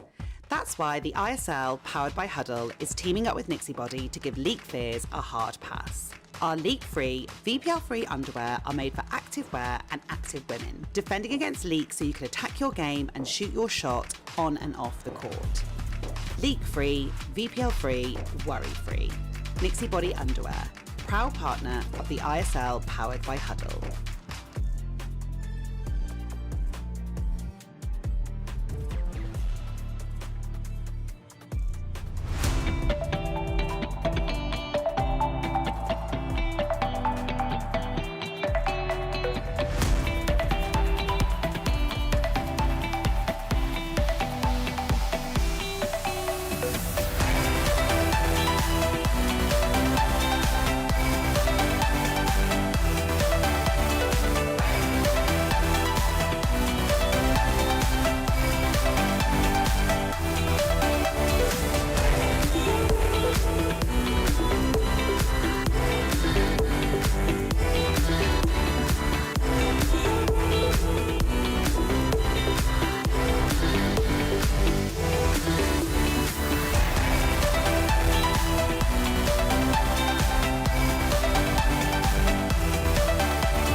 Hey, my name's Jared, and I'm with Viper Sports, and thanks for taking the time out to watch. I want to introduce you to our new Viper Sports Adventure line. With 37.5 active particles. When infused into the sock's fabric, the 37.5 active particles help to create a microclimate within your shoe by capturing and releasing moisture, humidity, ensuring that your feet stay cool, dry, and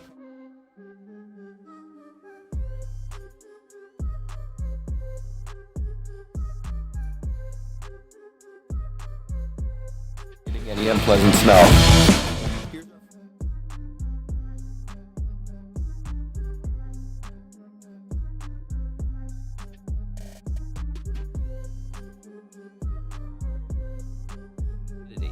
The humidity sensors within the chambers are displaying the level of real-time humidity in either side. We then open the bottom to expose one chamber to 37.5 active particles and the other. So back on court, and it's Strathallan, the Scots side, versus Brighton College, all the way down from the south. And Brighton College new to this court.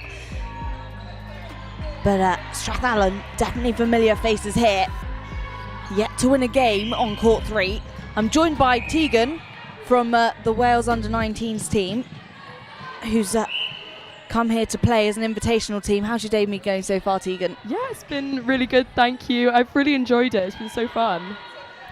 What do you think of the team so far? I think they're really good. It's been a challenge, but, you know, it's been pretty good. So back after a break from the Super League, we've now got the academy teams back again. And Brighton College finishing in 3rd after the first leg in the standings for the Academy League. And unfortunately for Strathallan, finding themselves at the bottom of the leaderboard, but oh, what a shot. Centre pass for Strathallan.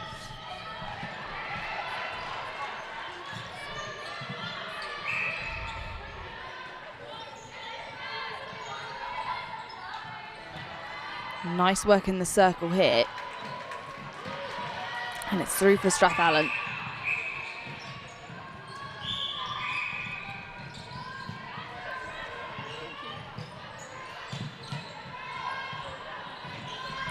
Nice drive there from Amber Miller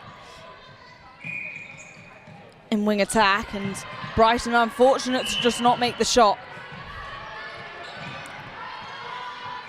But lucky for Strathallan, who have an opportunity to move the ball quickly up the court.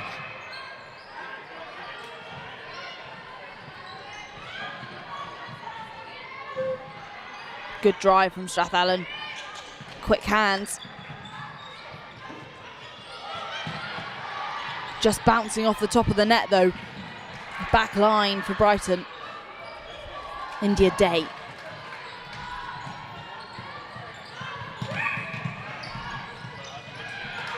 Oh, well seen. Brighton College just 2 steps ahead of their defenders to get that one in. And it was a shot for Brighton's goal shooter, Taylor Cooper.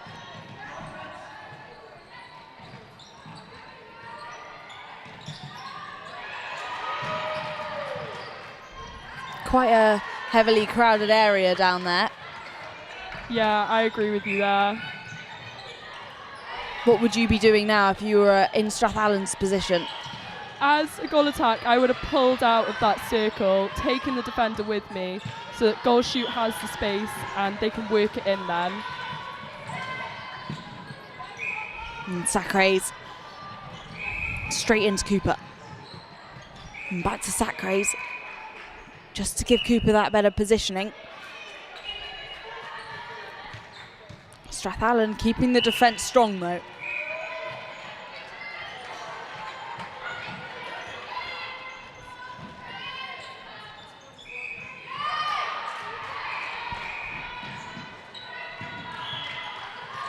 And a shot for Strathallan.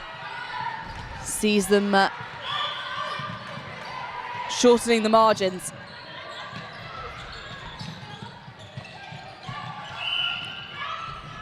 Miller making a dash for it.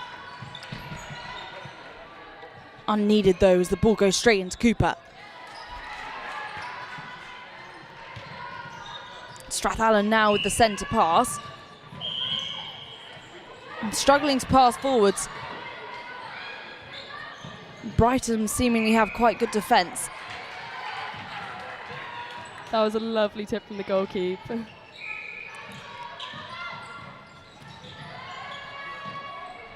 Unfortunate there, just bouncing off Brighton player's leg for Strathallan, which means it's a goalkeeper back line. India Day. Drive from Tuppen.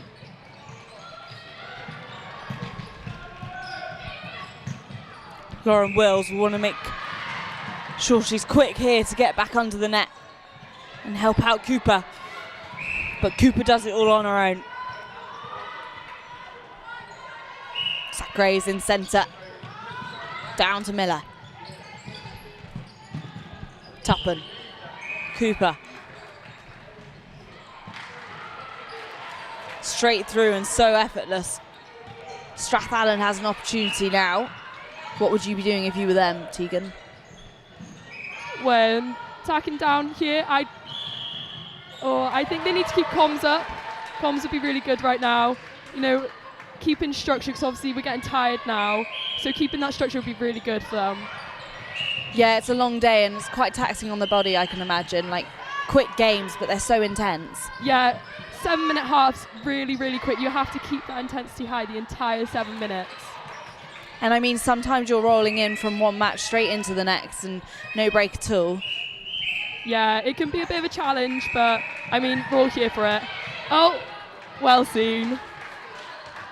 Taylor Cooper reaching for that and acting like there's no defenders on the court for Brighton College.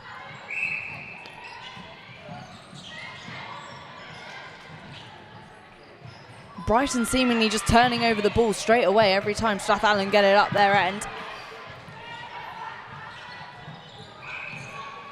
And they're tinning it over, but they're still managing to keep the composure and bring it down the court and get it in goal. Just see Miller holding her space nicely there. Taking that ball into the circle. And Cooper didn't even look. She passes to Wills.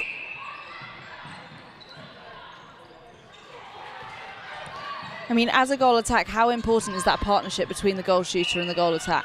It is such a big part because you have to know where, as a goal attack, I need to know where my goal shoot likes to stand and whether she's moving, whether she's holding. So I need to know whether I'm cutting forward, cutting back, and then it's so vital with the pops as well. You think you can definitely see that between Wills and Cooper? Oh yeah, 100%. You know that they've got that connection. And that's the klaxon for the end of the first half, and Brighton sit on 11 with Strathallan on 3.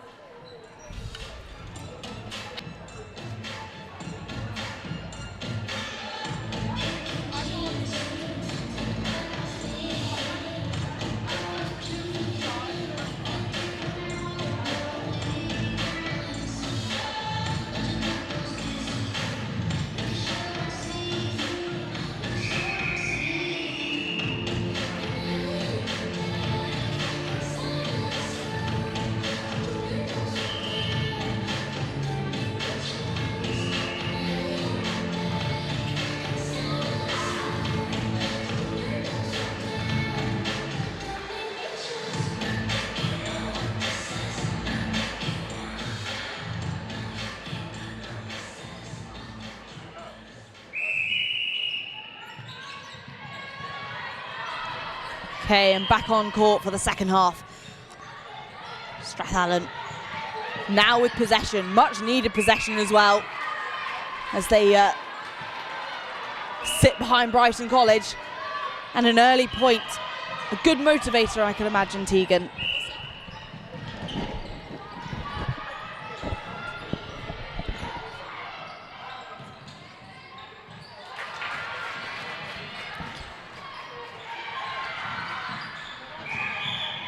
Strathallan now with another attempt. The ball goes off the side. Sacraze finding her wing attack. No thought in it at all. Brighton College making some changes as well.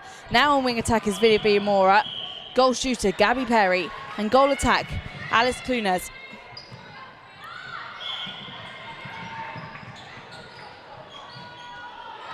Oh, nice work from Strathallan, just jumping to get in the way there. They need to keep this possession now. I think maybe a bit more movement just up the court and using that space rather than passing square.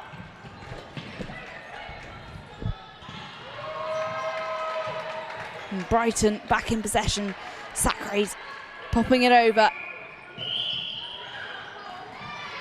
And Perry making the shot.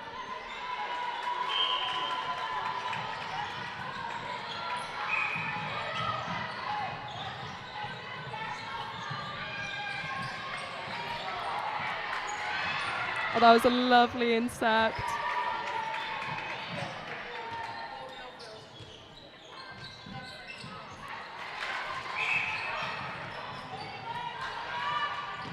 And a shot there for Perry. Strathallan making their way back down now. Looking to make the pass off the side of the circle. Nice little hand on it. Means Brighton have possession.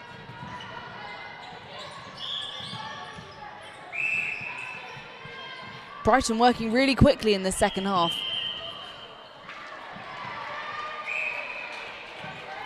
And it's through for Perry.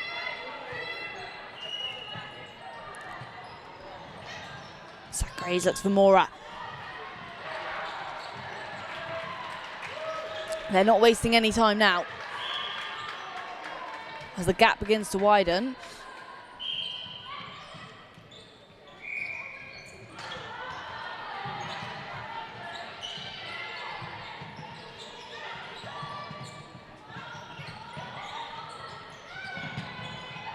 Sacraze straight over the head and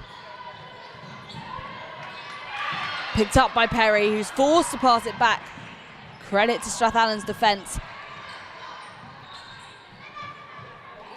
But it's through for Perry on the second time. She's definitely making an impact in this second half. Interesting decision maybe for Strathallan to pass it back. But yeah, I think They're going really hard on that attack on the transverse line. On the centre pass, they're really, really going hard on the defence, forcing their defence to come back.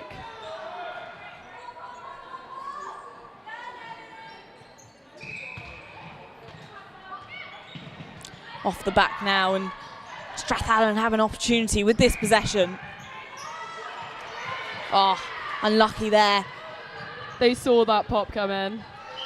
Brighton just incredibly good at predicting the game. Sakurai's finding the space. Straight to her wing attack, Very Mora. Seems like there's a really good connection going on here between the mid-court and the shooters for Brighton College.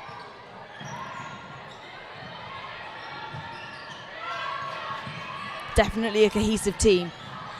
Yeah, I think they have that trust with each other, and they know that their players are going to be able to get into the space. Instead of passing it to their body, it's always into the space and the players running onto it. Beautifully demonstrated there by Sakurais. And nice work by Perry, who held her space well to find placement under the net.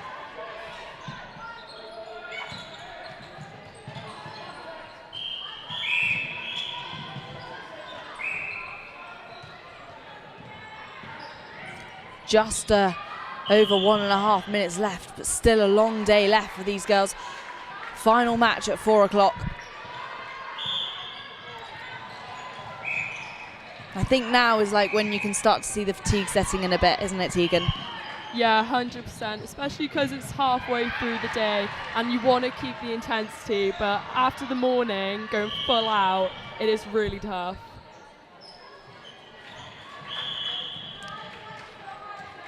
Perry is having an absolute cracker of the game here.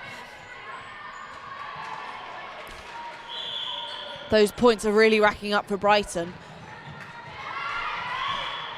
Brighton could see themselves going into this final leg. Some insane talent on the court today.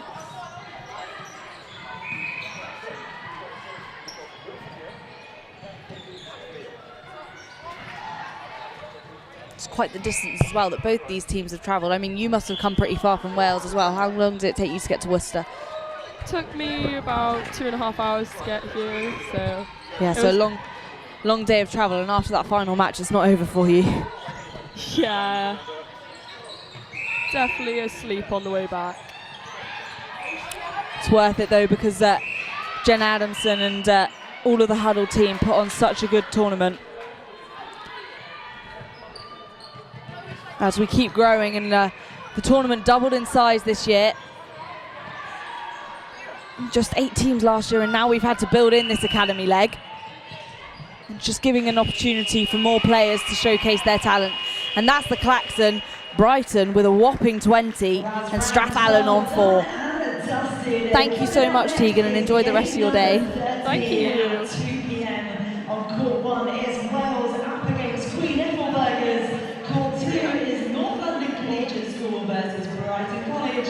And on court 3 is Millfield B up against St Helen and St Katherine.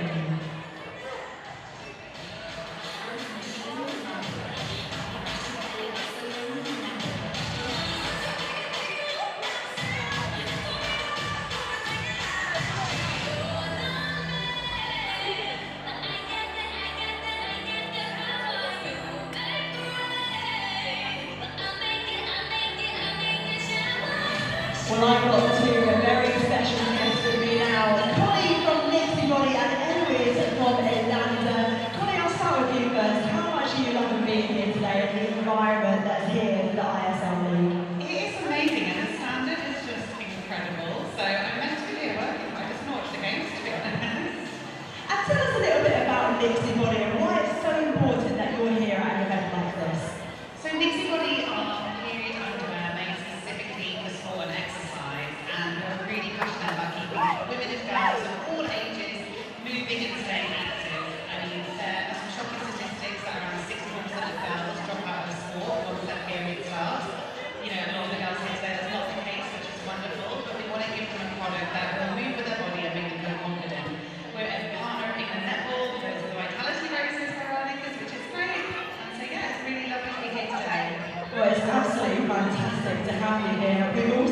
Eloise from Orlando as well, who've created the world's first netball specialist shoe with the built-in ankle support.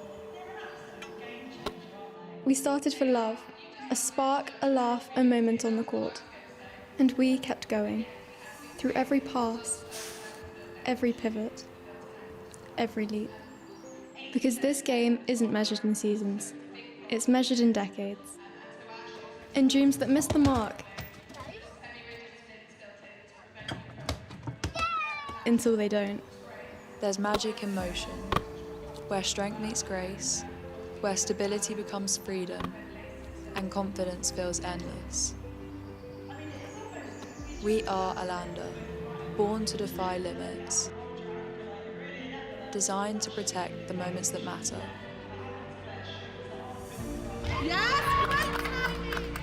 A promise of stability, an invitation to play endlessly.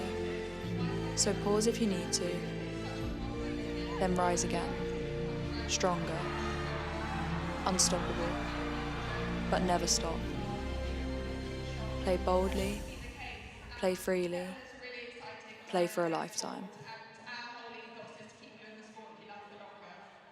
Well, I can't recommend enough. Do check out their stands over by the cafe. Get yourself a pair of Nixie Body cans.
So self-assured when you talk about all the things you're gonna do.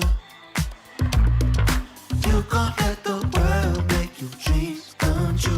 What I say, I hold you twice. Bet you think you know it all. Think you had your back.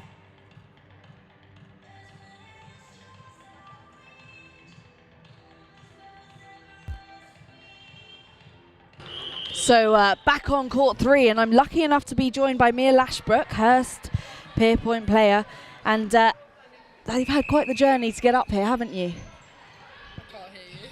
You've had quite the journey to get up to Worcester today, haven't you? Oh yes, it's been quite a long ride. Is that good? So how's your morning been so far? Our morning's been good. Started off strong with 3 wins. Had a bit of a tricky last 3 matches, but we're hoping to finish strong with our last 2.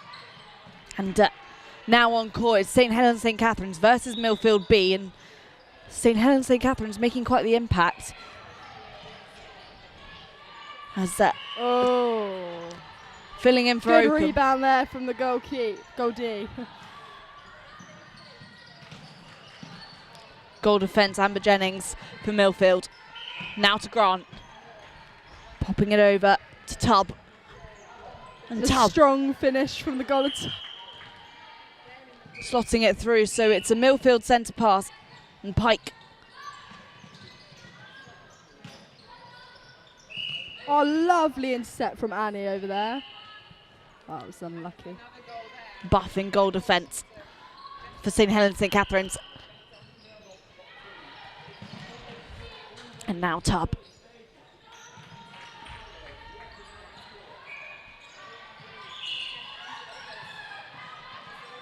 St Helens St Katharine's centre pass as they opt for the back. Forwards now, and finding themselves in the circle. Good pressure from the Reds here. Yeah, a lot of defence up in that centre third. Nice shooter to shoot a ball. Will she finish it? Hey. Nice shot there from Smith. Poppy Smith definitely been a key player here for St Helens St Katharine's. A really accurate shooter. Lovely ball. Tub. Well finished by the goal tack.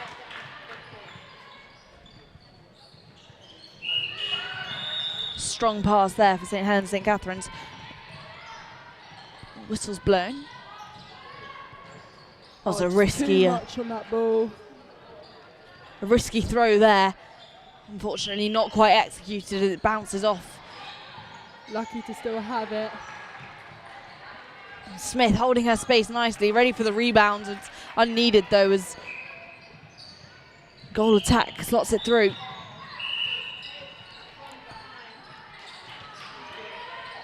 Milfield centre pass. Close game.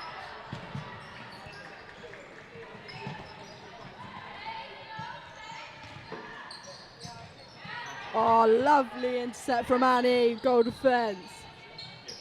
Good work from Buff as she lends a helping hand up on this near side channel. Good shot.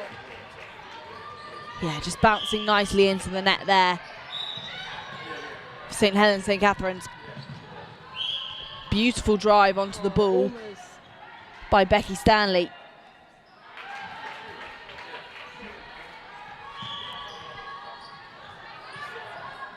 Fern Pike assessing her options, and it's out to Nell Carter from the back. Footwork though, which means St Helens St Katharine's in possession. And Grant making use of herself as she's Lovely play from St Helens St Cats. keeps the pressure on.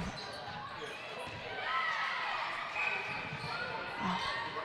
Just a lucky bounce there for Milfield. Strong shoulder pass out to wing defence.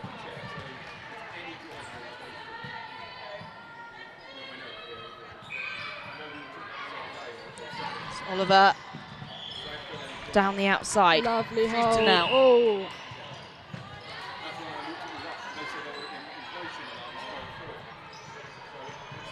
Haddon just passing that out in Lovely goalkeeper. long ball. Nice link into the shooter. And well finished. A shot for Smith. St Helens St Katharine's looking like they're just struggling to make the pass forwards there, but Ferguson finally meeting a teammate. Good use of the reset. Yeah, Marnie line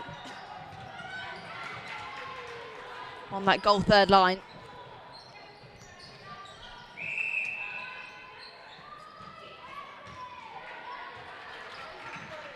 Good defence there from Milfield.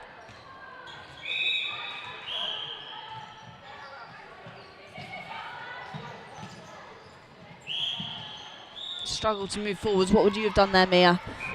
Ooh, I would have worked together with my shooter. I could have had good movement in the D. She goes again. It's through for Smith. Centre pass from Milfield. Good Fern three Pike. over from St Helens and St Cats, causing Milfield to go back, almost a help ball.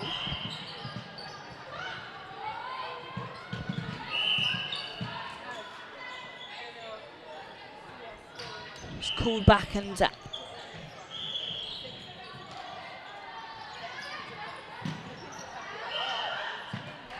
nice use of the mid-court.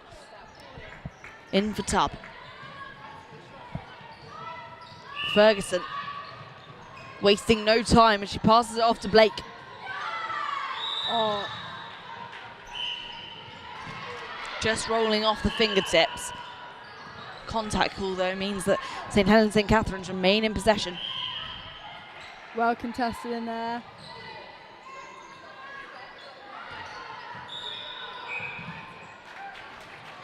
through the net for Becca Stanley.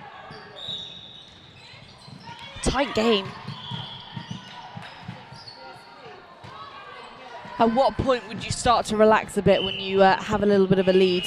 How many points do you reckon it is? For if you had a 3-point lead, would that be when you could start to relax and sort of let the game flow a bit? So that's the klaxon for the half time, and Milfield sitting on 4, St Helens St Katharine's with a 7. What an impact they've had coming in last minute.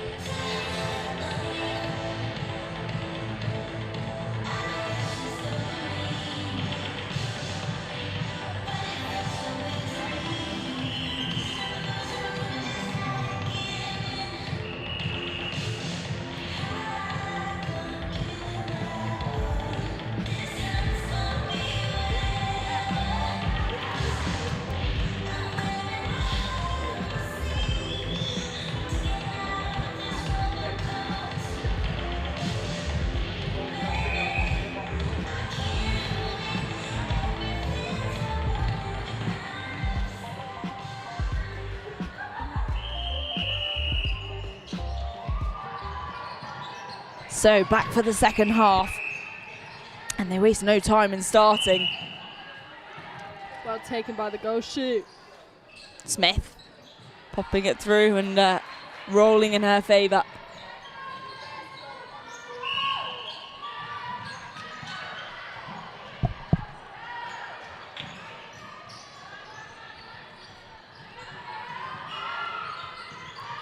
Oh, close from the goal keep, well contested. And Grant now just bouncing out, so unlucky there for her. But Tubb taking that second opportunity.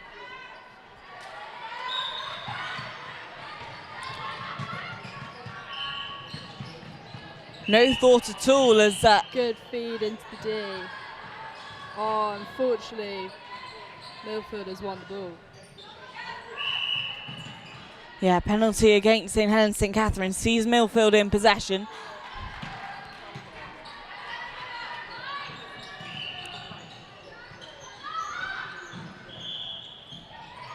Lovely change of direction from the wing attack.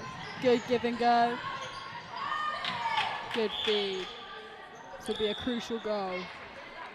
Unfortunate for Grant as it just bounces out the top.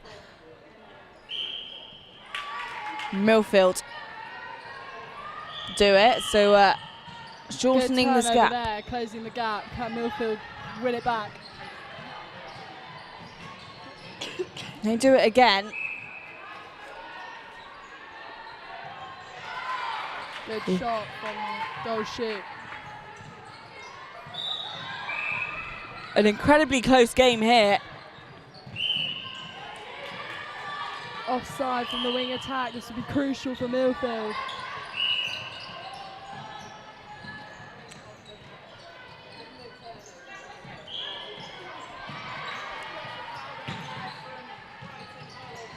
Oh, St Helens St Cats win it back.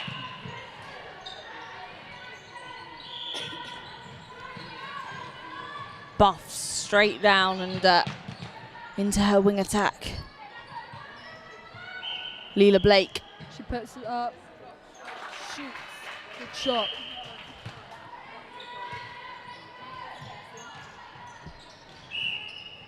Ferguson. Good first phase. Grant with her arms up ready, but it hits St Helens St Katharine's who get themselves in the way. Lucky for Milfield, they remain in possession. Good pressure there from goal defence.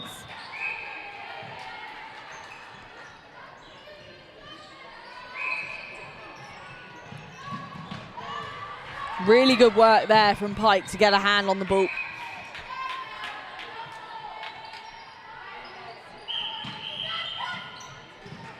Well taken. Olivia. Lovely intercept from Annie. Buff out to the centre. Passing square now, working it up the middle channel.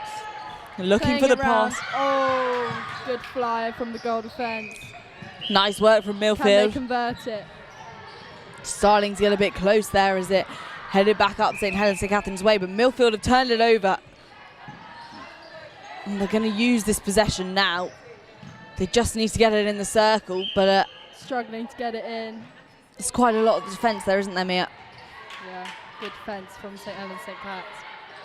Grant off the back line. They go again. Oh, it just goes off the back line.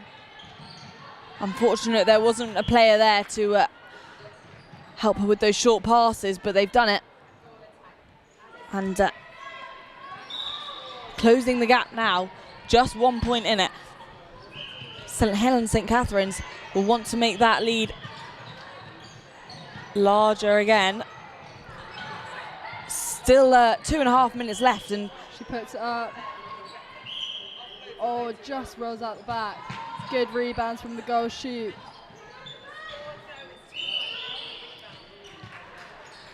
Contact called from the goal keep.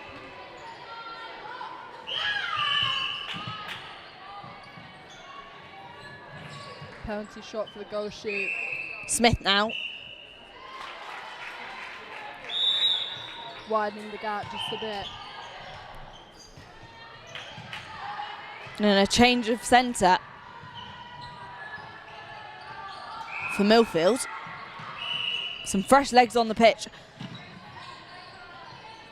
How will this affect the play? Lovely ball into the goal attack. She just can't get it in. Contact call means she'll go have another try.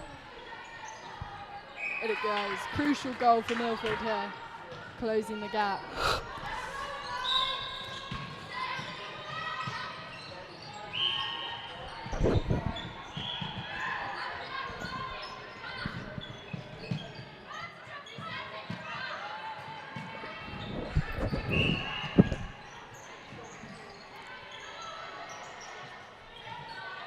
Nicely in for Smith. Back to centre for Milfield.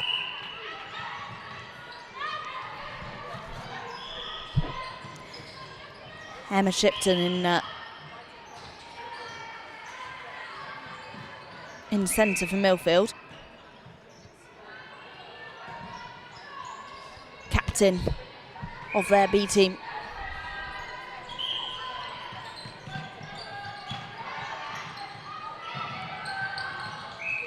Quick work here from St Helens St Catherine's, possibly too quick though because Milfield have intercepted. Milfield.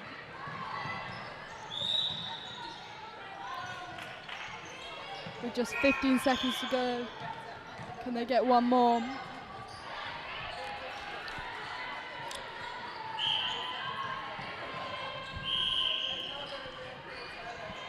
Five seconds left. Could St Helens St Catherine's do it? No, that is the klaxon, and it's the end of this fixture, which sees Milfield School end on 9, St Helens St Catherine on 11. An incredibly tight game. Thank you so much, Mia, for joining me here on CoComs. Thank you for having me. Court 2 is more Super League Gordons taking on Solihull, and Court 3 is our Academy League. This is Swithers taking on Strathallan.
You're so self-assured when you talk about all the things you're gonna do. You gon' let the world make your dreams come true. What a shame I fooled you twice. And you think you know it all. Think you had your back.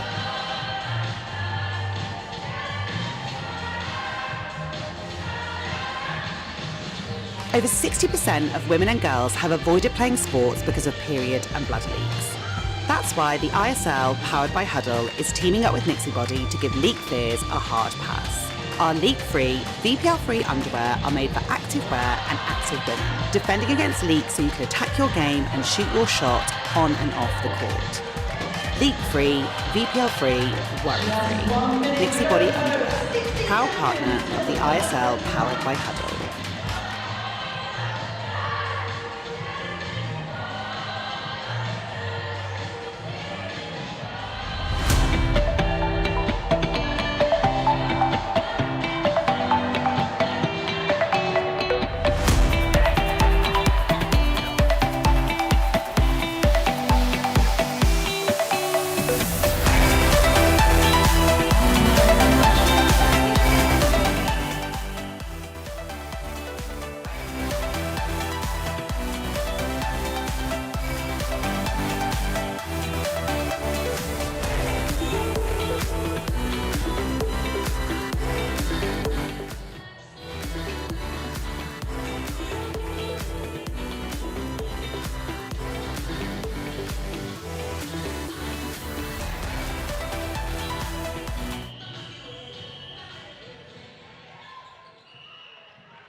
So back on court 3, and it's St Swithuns versus Strathallan, and I'm joined here by Caitlin from Wreckin. How's your day been so far, Caitlin?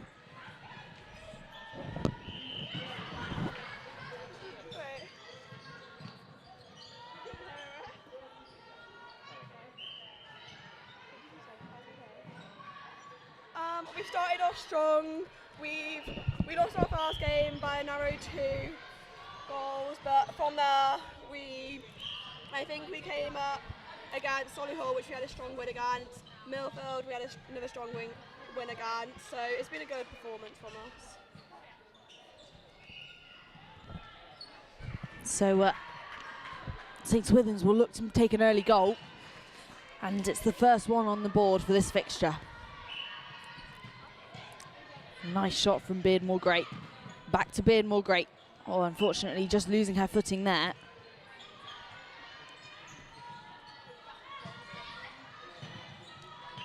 Strathallan just taking their time to assess the options, but it's intercepted.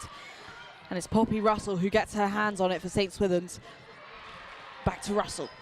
And Russell goes straight in to Hepburn. Wasting no time. Good attempt on the rebound there for Beardmore Great. And contact against Strathallan could play to their advantage. Through the net it goes.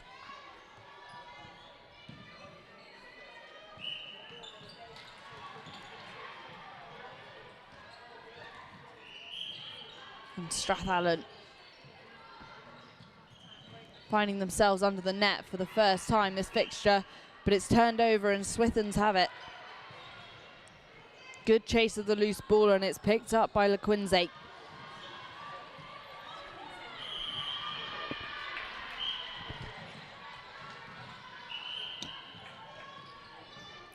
It's quite a long day for you today, hey Caitlin? Yeah, there's a lot of games going on. It's quite intense, 7-minute quarters each way. Yeah, they're quick, but the games move really fast, and you can see this from like... Yeah, you have to capitalise on your goals. Definitely, and in a blink of an eye, the game can be completely turned around, and that's why every second counts. Swithuns working nicely together. Good chain there, but unfortunately the ball passed and nobody was free. So Strathallan take the back line. and up the court.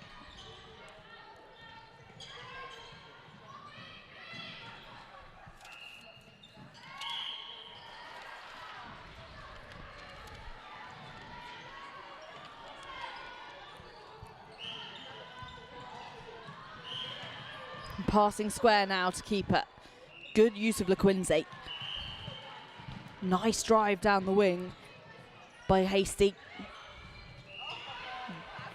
But forced to pass back up. Good work from Strathallan's defence.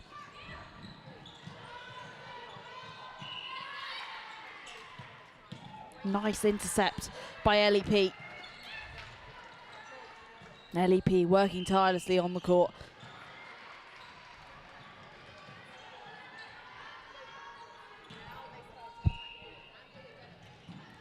A back line for St. Swithuns.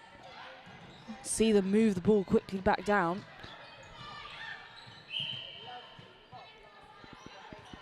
Swift work. And Strathallan though, hot on their heels.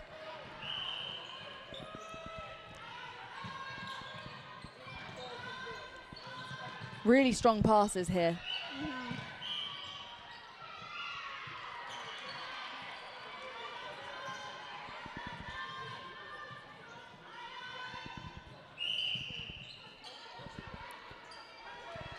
Beardmore Gray just struggling to find herself a nice position, but it's Hepburn who gets it in. Strathallan definitely really good on their defence in that circle, aren't they?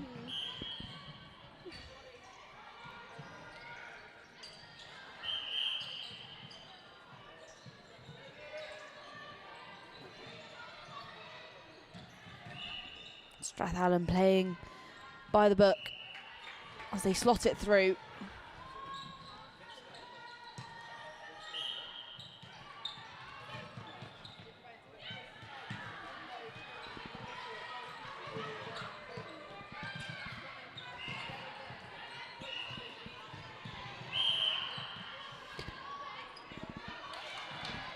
Possibly getting a little bit restless now, and maybe some time needs to be taken before these passes are made as the ball's getting loose.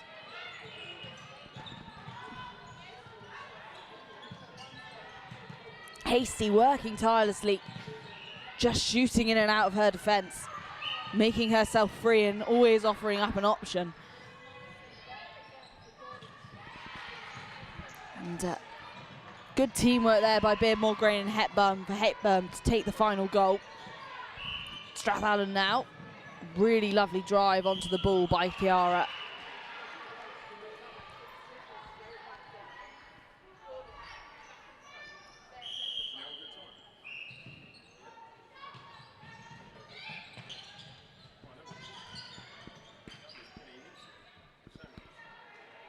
Just over the top by Strathallan.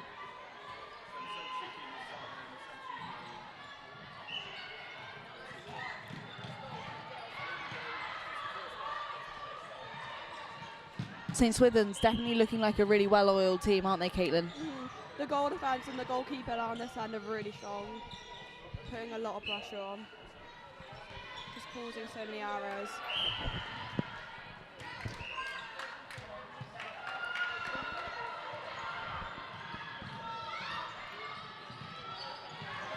St. Swithuns working quickly now, though. Oh, just off the back line, slightly overshot. And that's the klaxon, though, for the first half. St. Swithuns sitting on 4 and Strathallan on 2.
And we're straight back in for the second half. St. Swithun's on 4, Strathallan on 2, but a quick goal.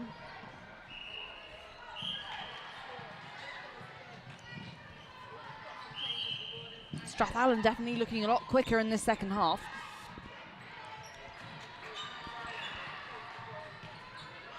St. Swithun's pushing their score up to 5 with that early goal.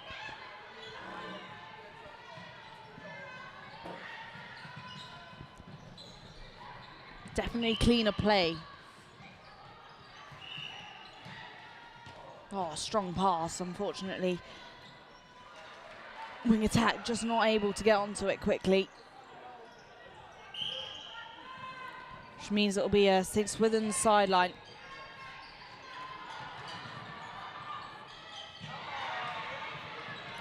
Nice little nippy dash from Hasty. Really nice work from Hepburn, driving onto the ball and placing herself beautifully under the net.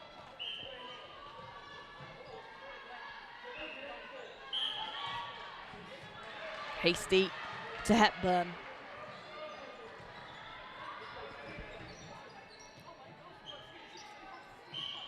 Good use of goal defence, Wilson there.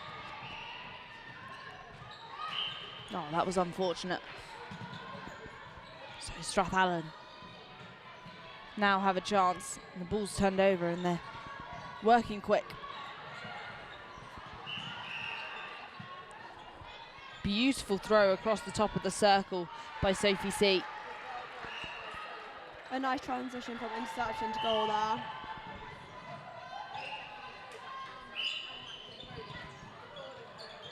That was unfortunate there as the ball just slipping through her arms. It's turned over in St. Swithun's.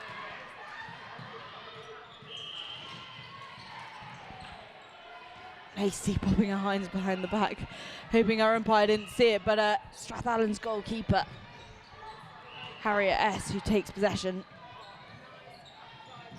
And looks like Strathallan's struggling to move the ball forwards as St. Swithun's keep the pressure on in the defence.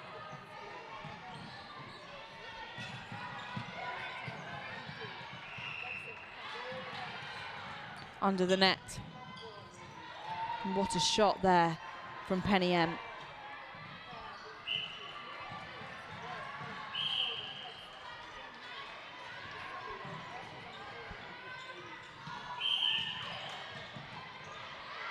Hepburn just called up for contact.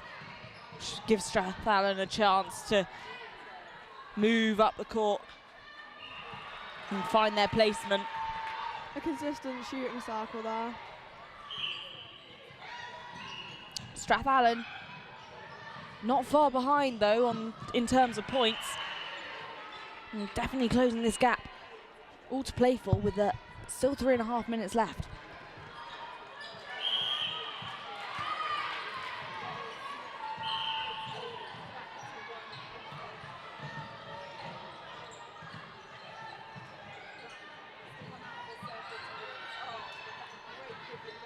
Nice teamwork there by Strathallan to slot that one through.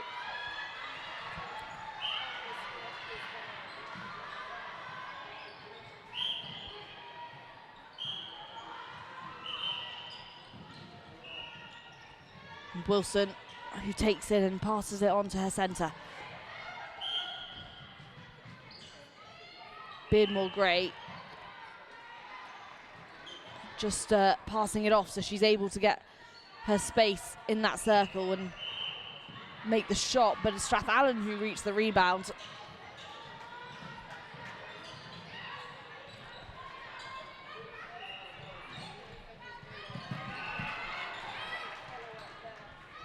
Nice work from Strathallan. Scores are even and the game's completely turned around as they've taken over.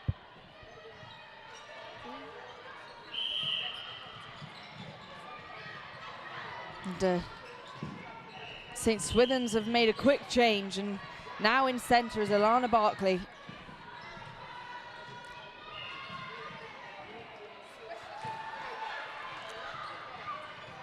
Let's see how the change affects the gameplay. nice drive into the pocket there and into the goal shooter. St Swithuns now with an advantage of having that centre. Not quite as tired as their opponents.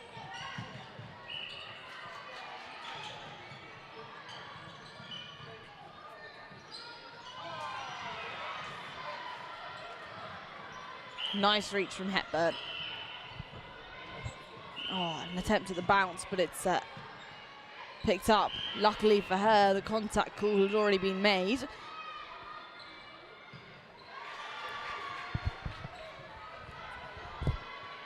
A shot for Beardmore, great.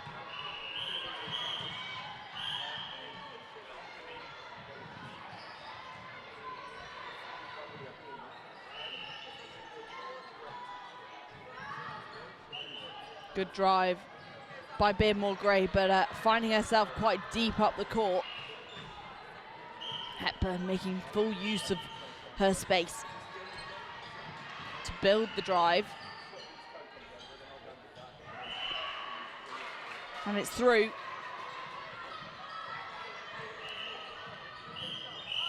Moving St Swithuns back into the lead. 30 seconds. And Strathallan can make it even. Oh, so unfortunate. Can they do it again? They just need an interception. So dramatic. One more goal could be in this fixture.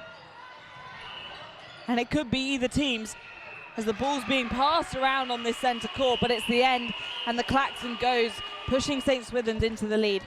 Thank you so much, Caitlin, and enjoy the rest of your day. Round 15 coming up at 2:40. On court 1, it's going to be Brighton College taking on Wales. On court 2, Hurstpierpoint facing off against Stowe. And on court 3, it's Northampton Collegiate School up against Helen and Katherine.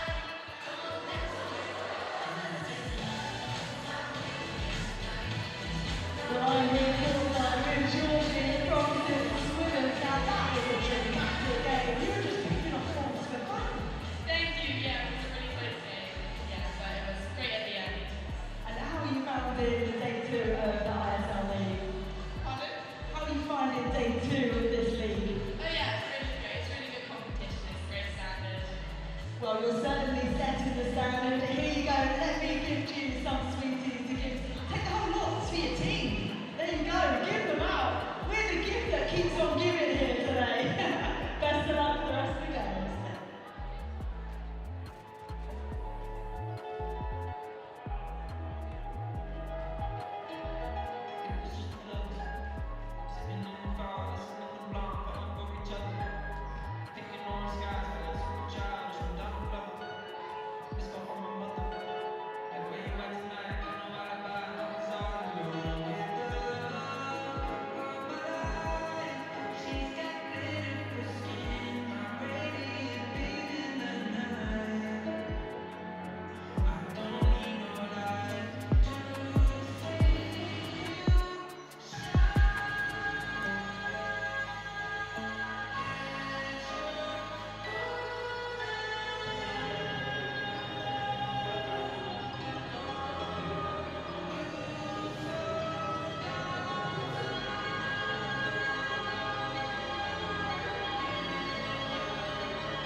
So back on court 3, and it's North London Collegiate School versus St Helen and St Katharine's from the Academy League, and I'm joined here by Bella and Matty, who, from what I've seen on court 3, you look like you've had quite a good day so far.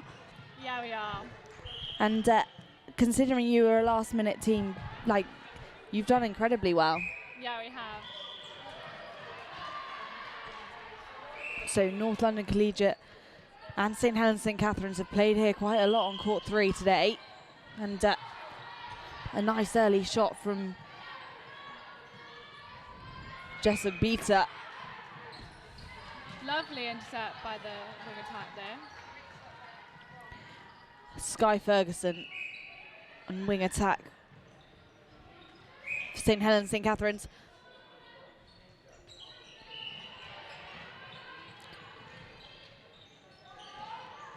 Oh, nice work there from Gal. An attempt to get it into Ogbeta.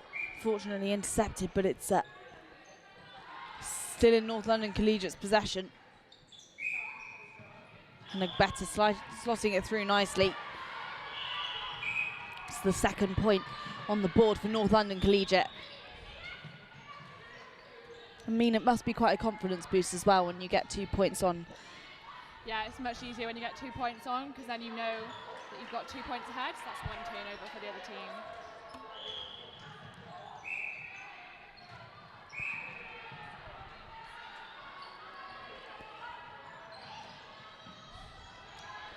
team. Nice defensive work here.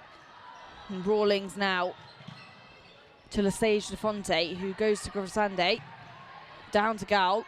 Gal quite deep though up the court for a goal attack. Just playing it around. I think the contact called play to their advantage there, giving her a chance to get back into the circle. She's having to work hard here though.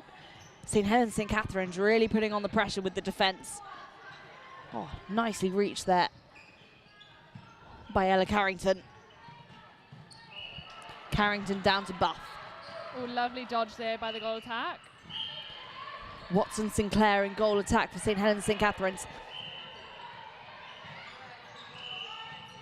And it's over the top. Oh, lovely pop. Smith inevitably gets it in.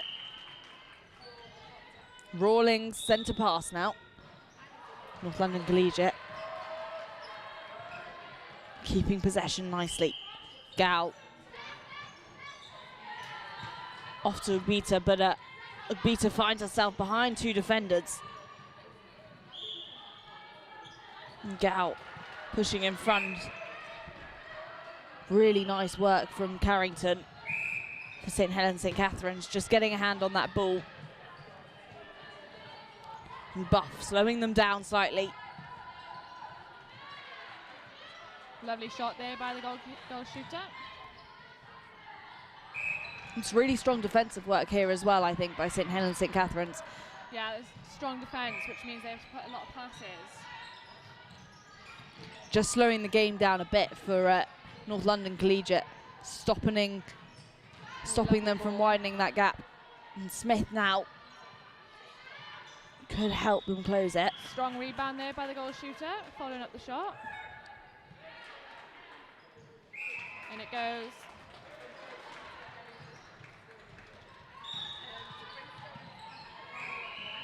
Rawlings down to Gal.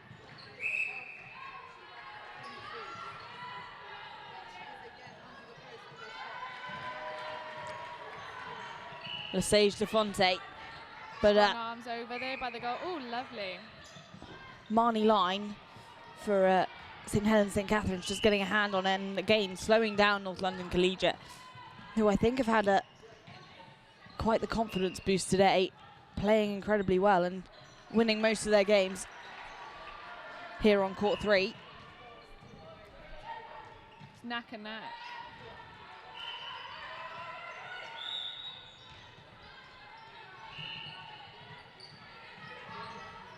Just see Rawlings trying to get into space, but St Helens St Katharine's not making it easy, so she has to make. The centre.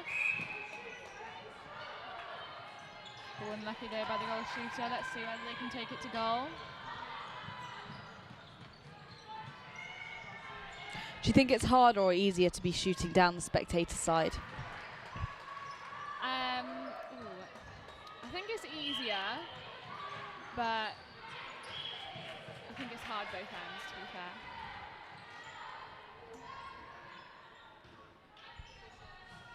Oh, lovely front hold there by the goal shooter.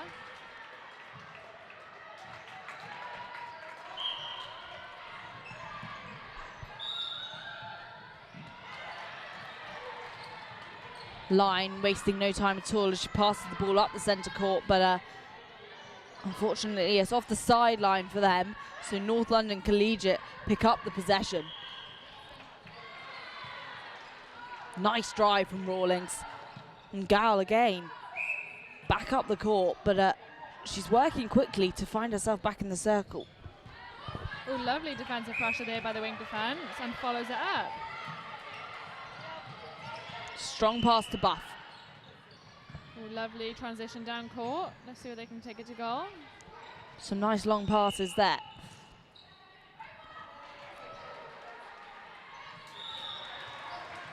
And a good intercept from Sky Ferguson.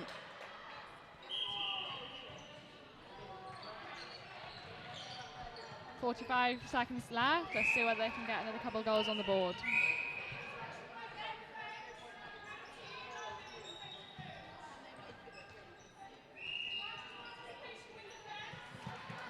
Lovely ball there. And she gets it in to take a 4-3 lead ahead.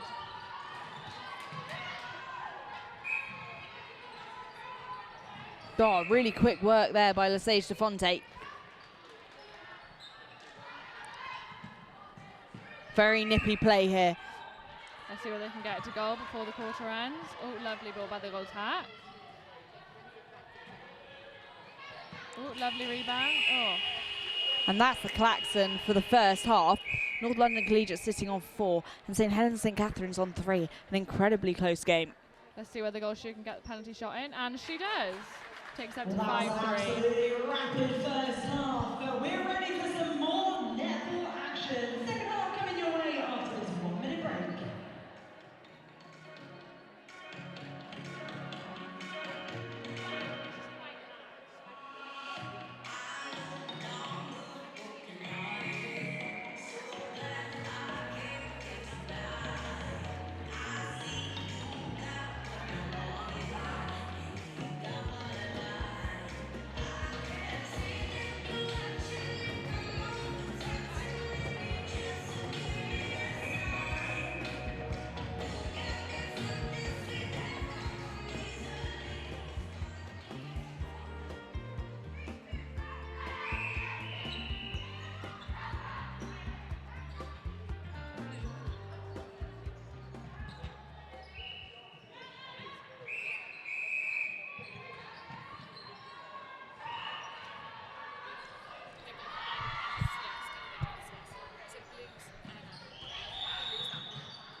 Grasande and it goal defence.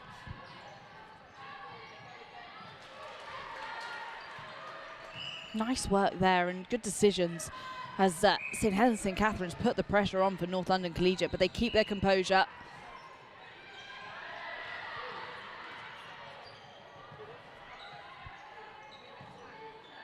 And Gal off the back line, working with Rawlings to find her placement, but there's a contact. Ooh.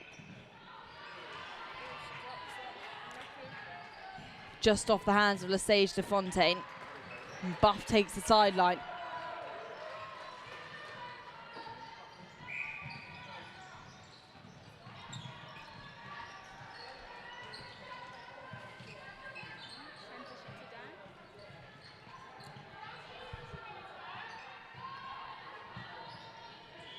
Some changes to St Helens St Katharine's. So Annie Buff now in goalkeep, Millie Haddon in goal defence, and Becca Stanley playing goal attack.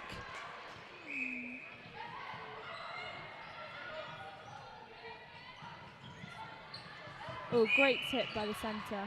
Oh, gets called for contact. Ooh.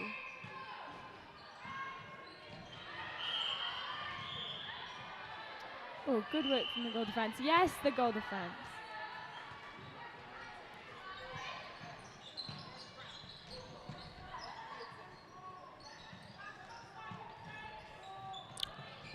Good use of those those midfield players.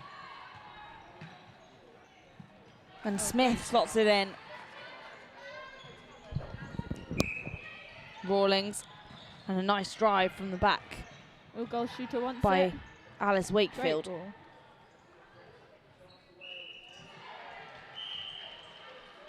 Oh, the score's quite close now. Good work from Ogbita.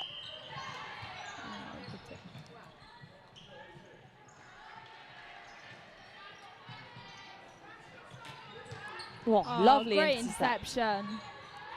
Grasande coming in hot from the side. Down to Gal.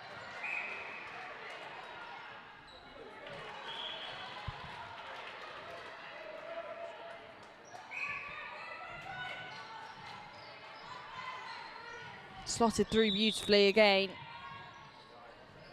As North London Collegiate begin to pull away. Now with a 3-point lead. St Helens, St Katharine's maybe starting to get a bit worried now, but they still have 3.5 minutes left.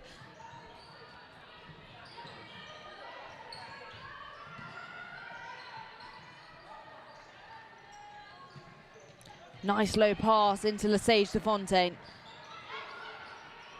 Gal dashing through as she dances off those defenders. St Helens, St Katharine's, beautiful long throws. Desperately getting out of the danger that is North London Collegiate's end of the court. And off the back line, unfortunately means North London Collegiate have the possession again.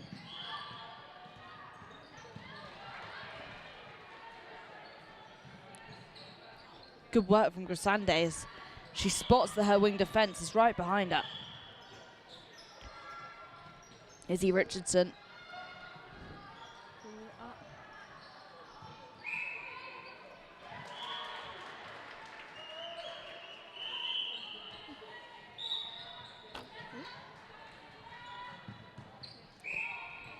Line again, coming in for a run. But it's down to the defence. Millie Haddon.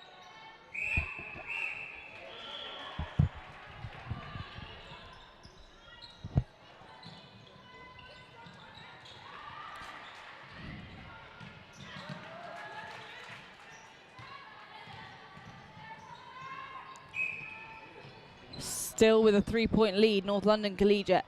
But St Helens, St Katharine's Great tip. aiming to close the gap. 2 minutes left. It's definitely doable. St Helens, St Katharine's will need the turnover, and they get it. And Buff back down the court.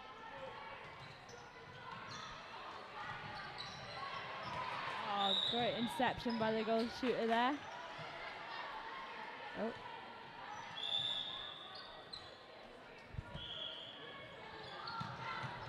Haddon just driving forwards for another go with the ball, but her mid-court players are keeping the possession nicely.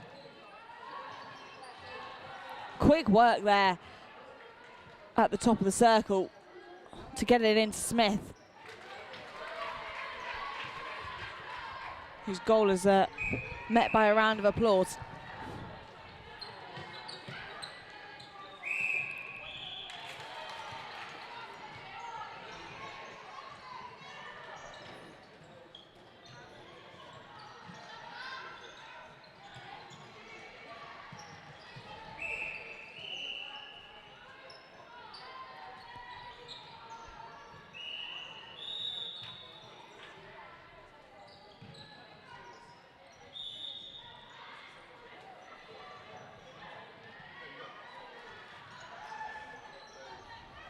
Nice shot from Ogbita.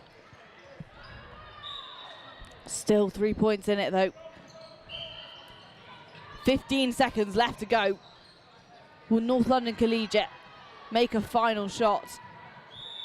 Well, Rawlings just losing her footing at the top of the circle, but it's a contact call. And that's the klaxon for full time of this fixture. North London Collegiate 9, St Helens, St Katharine's 6. So good luck, Matty, and good luck, Bella. Thank you very much for your help. 4 rounds of netball left. Coming up next on court 1 is Strathallan taking on the Queen Ethelburgas. On court 2 is Wrekin versus Gordons. And on court 3, Swithers take on Millfield B.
So self-assured when you talk about all the things you're gonna do.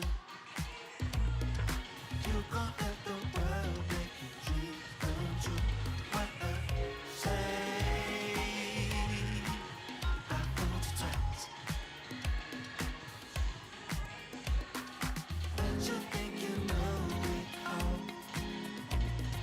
Think you got your back.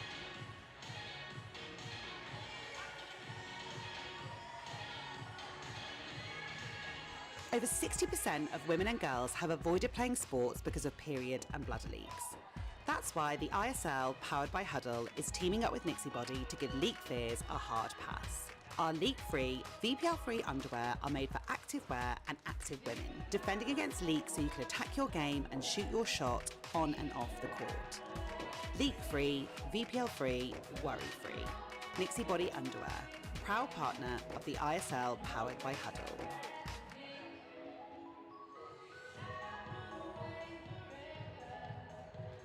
2 minutes to go until game number 16.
Hey, my name's Jared, and I'm with Viper Sports, and thanks for taking the time out to watch.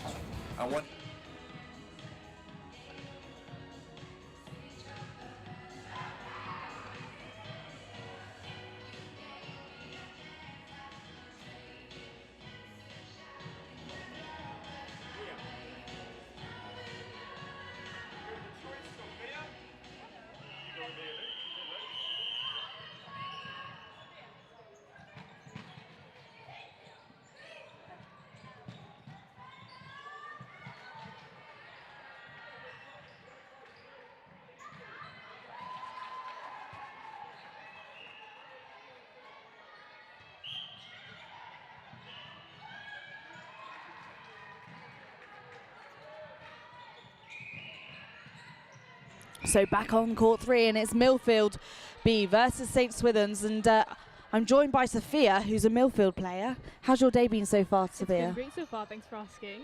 And how's the games gone for you guys? Super good, hoping to place high, honestly.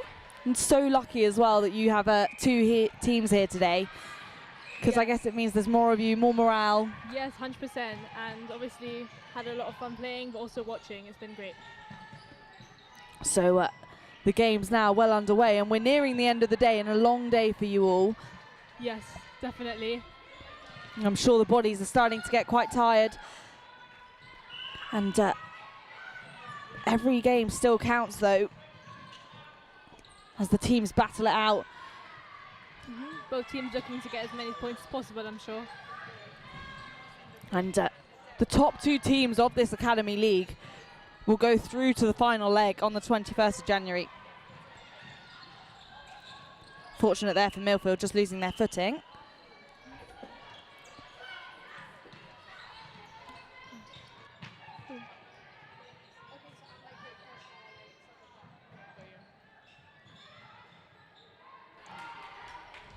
Great ball from the centre to the goal attack, Gracie. Good work there from Tubb. Millfield centre pass.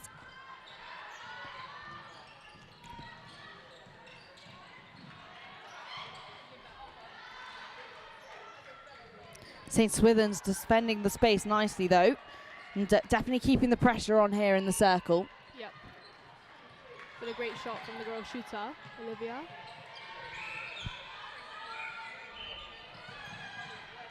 And down to Hasty.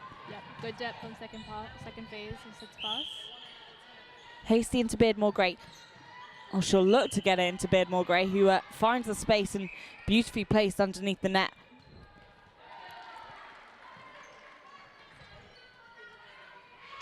Great shot. Burleson gets that one in for St Swithuns.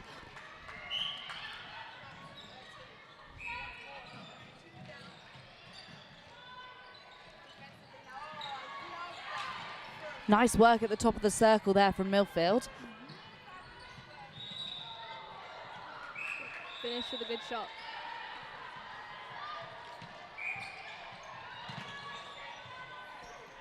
Hasty looking to make the pass, but nobody there. She's forced to pass it square. And Beardmore Gray out of the circle, but quick work. I mean, she's placed herself back underneath the net as Burleson works with her centre, Russell. Great shot. St Swithuns closing up the gap. Milford will look to pull away again. Very tight contest, I would say.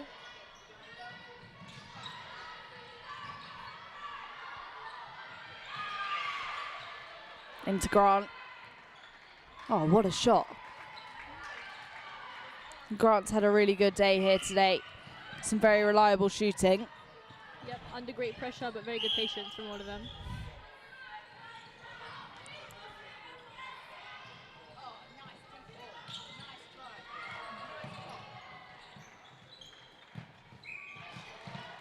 Burleson working off the top of the court. And it goes for Beardmore Gray.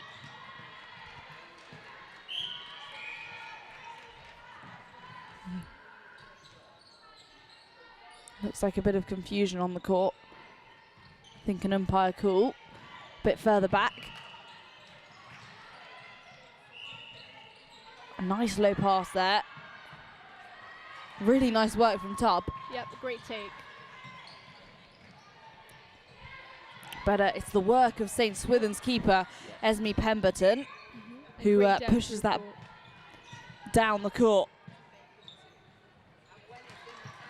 Hasty straight onto that ball again. Out to Russell. And then Beardmore Gray. Will she take the shot from here? And ready for the rebound, but unfortunately it's Millfield's defence who take it. Georgie Taylor there in goal defence.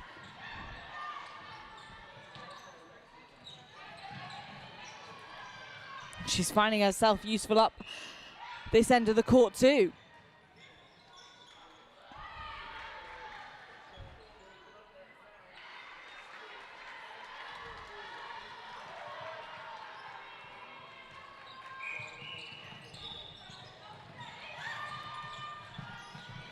Nice work from Hasty down the wing. Beardmore Gray just passing back her defender in front of her, giving herself the time to take the shot. Lovely work there. Great centre pass. It was a lovely roll from the goal shooter. Tubb now. She just passes it off and moves up the court. But it's St Swithuns who gain possession, and Pemberton.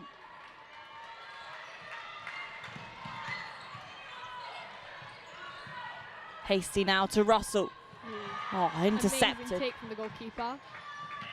Really nice work from Jennings.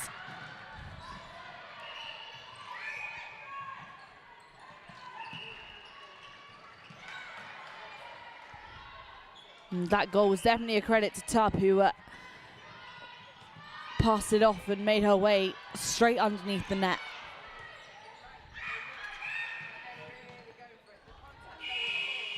And that's the klaxon for the first half. St Swithuns on 5, Millfield on 7, just 2 points in it, and 7 minutes left. Anything could change in this second half.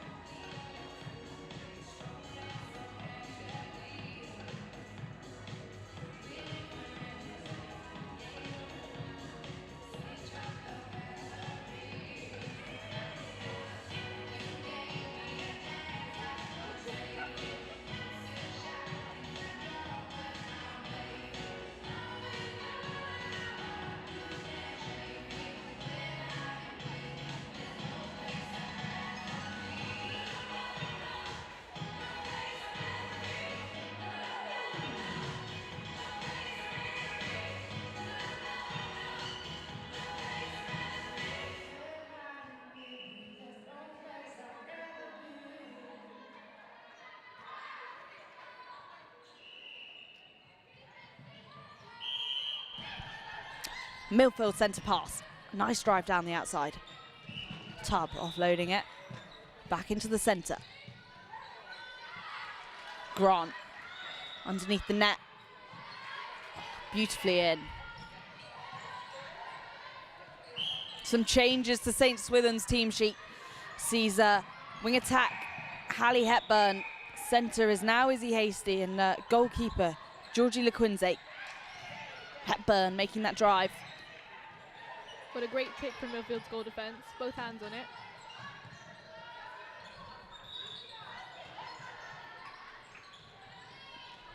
Quick turnover.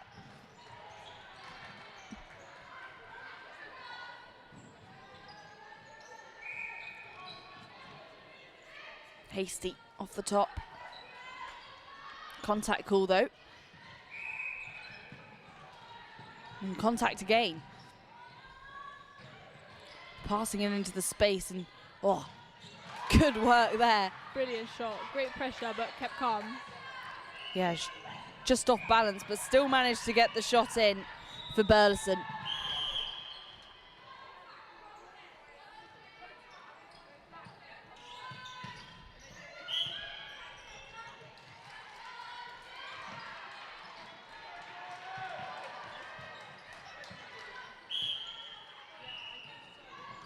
Now the contact call, and it's a good opportunity for Millfield, who slotted in nicely.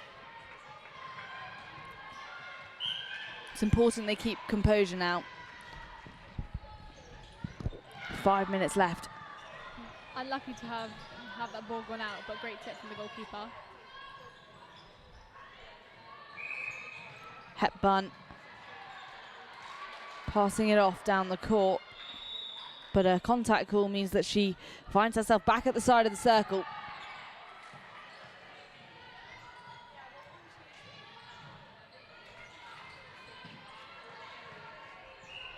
And it's a shot from Beardmore Great. Centre pass by Pike.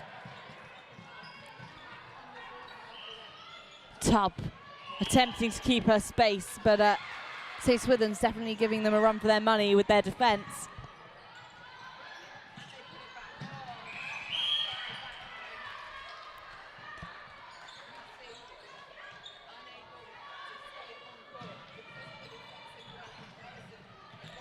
Hasty looking for her options, assessing the court. Struggling to make that pass forwards. Really nice work from Millfield here with the defence. Any standout players from this team? I would say overall it's generally a very, very strong team. I don't think I could call out anyone specifically, but it is a very strong team.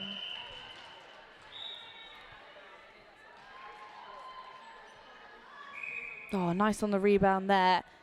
And a contact against both defenders. Unlucky for Beermore Gray to not get that one in. However, it was a very good rebound from the goalkeeper. Great height on her jump.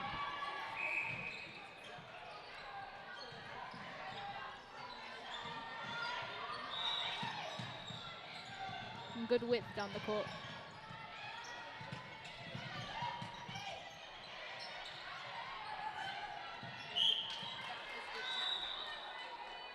Well taken from the goal attack. And finished with a great shot.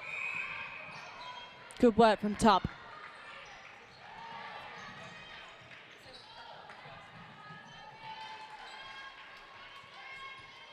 Bit of confusion over whose centre pass it is.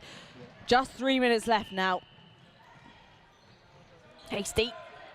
Oh, nice. Into Beermore Gray, but Beermore Gray will want to pass that off so she can get back in the circle. There's a sea of red defenders there, though. A low pass, and again, not happy with her placement. Really good defence here from Millfield, definitely keeping the pressure on.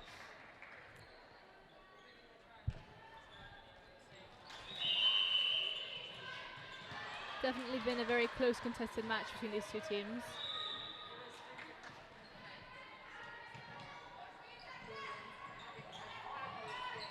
More changes being made. Yeah, St. Swithun's looks like Hasty's going back into wing attack. And Russell back in centre. Their original format before the break.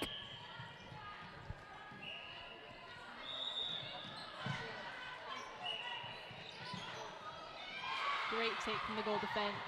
Perfect timing.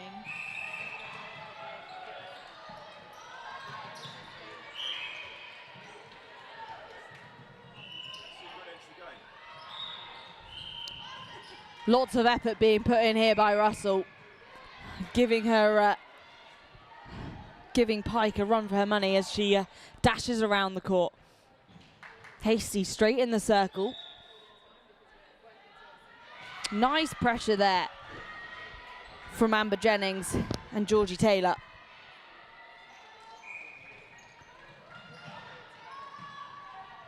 Hepburn, and it's Georgia Taylor who gets a hand on that.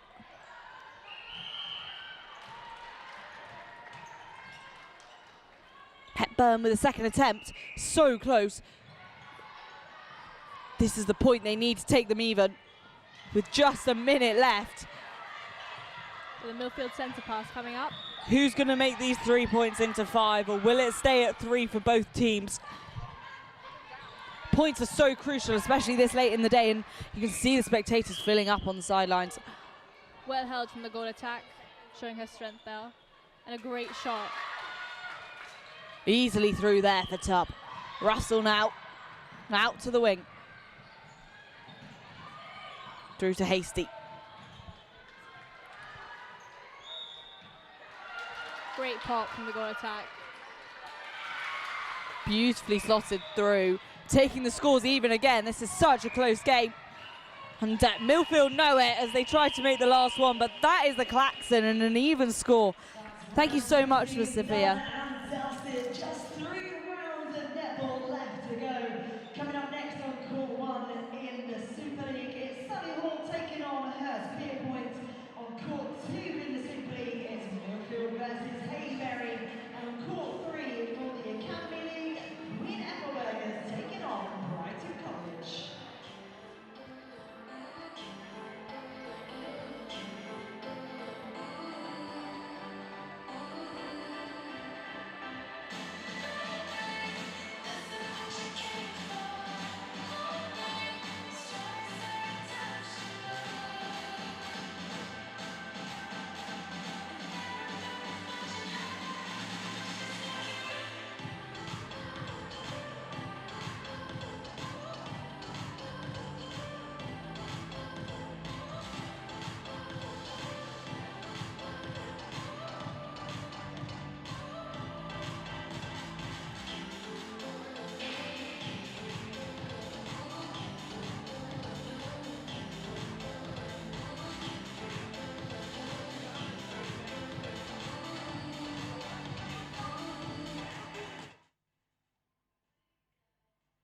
Perhaps there's no other sport in the world that's as challenging as golf.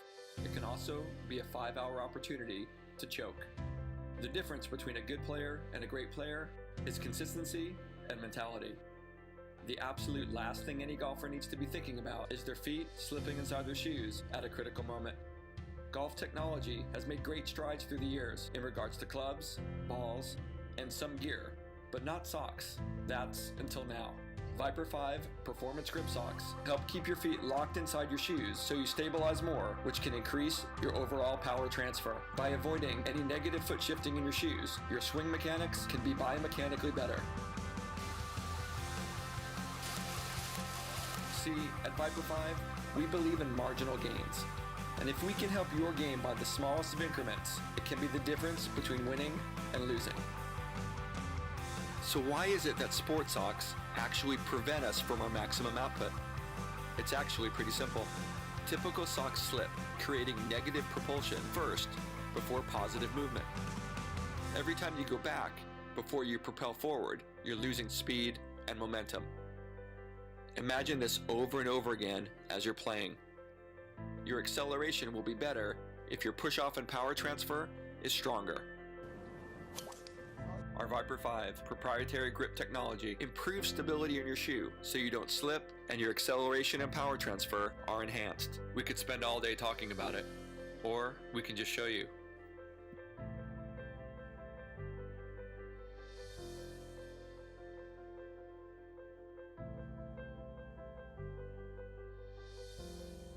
Always Viper 5.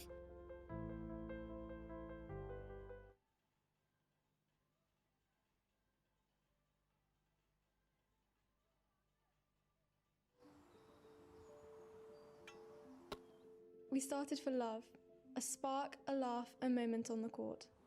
And we kept going, through every pass, every pivot, every leap. Because this game isn't measured in seasons, it's measured in decades. In dreams that miss the mark, until they don't. There's magic in motion, where strength meets grace, where stability becomes freedom, and confidence feels endless. We are Alanda, born to defy limits, designed to protect the moments that matter.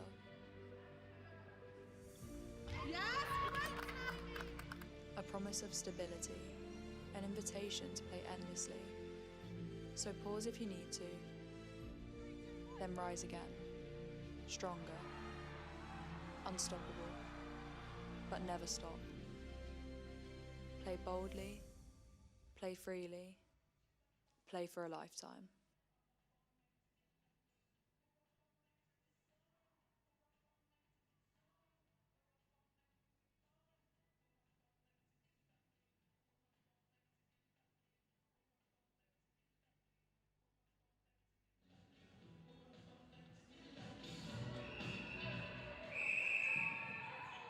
So back on court 3, and it's the second to last game here on court 3, but still 3 more left to go on the other 2 courts. And Queen Ethelburga's starting with the possession.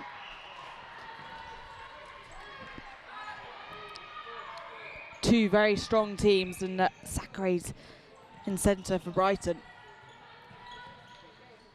Queen Ethelburga starting today on top, and Brighton in third in the standings from the first leg.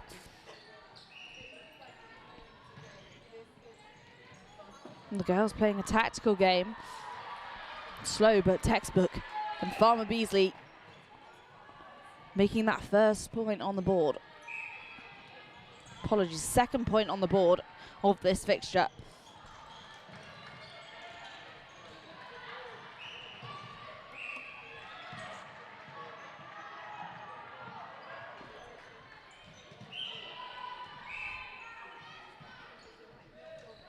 Nice work from Marty across to Beasley. Farmer Beasley slotting it through. Good teamwork there from the shooting team for Queen Ethelburga's. Sakray's looking for her options, but nobody's driving forwards, and eventually goal attack, who hedges ahead of her defenders, Lauren Wells. Queen Ethelburga's turning it over, and their defence quickly in by Doherty.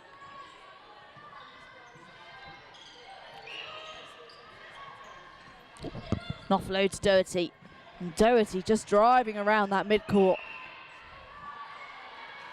An interception by Brighton, and Sacre's making sure the ball moves quickly forwards.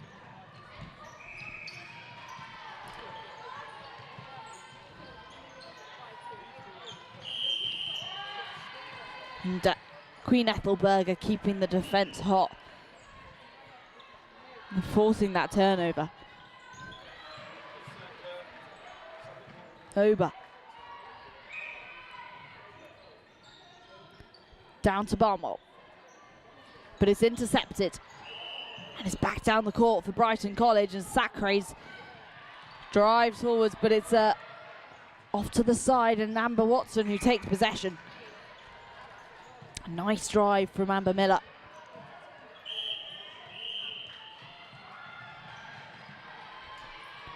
And the contact against Brighton means Queen Ethelburga have a chance now, and Sacre's attempts to make the interception, but it'll be another call for contact against Brighton.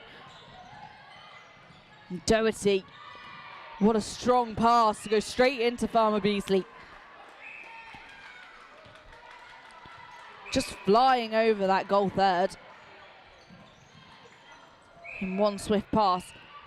And across the court now, and this time won't be as easy for them as Brighton are latching on to their tactics. Nice intercept from Martha Sigworth.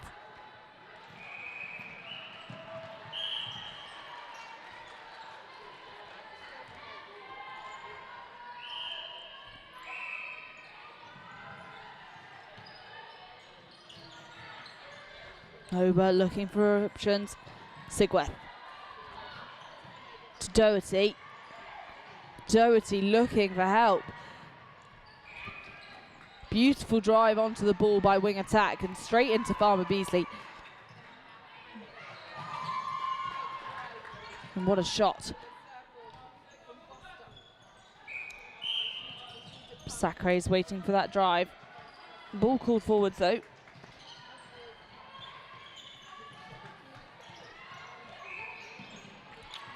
Really nice work from Cooper at holding her space.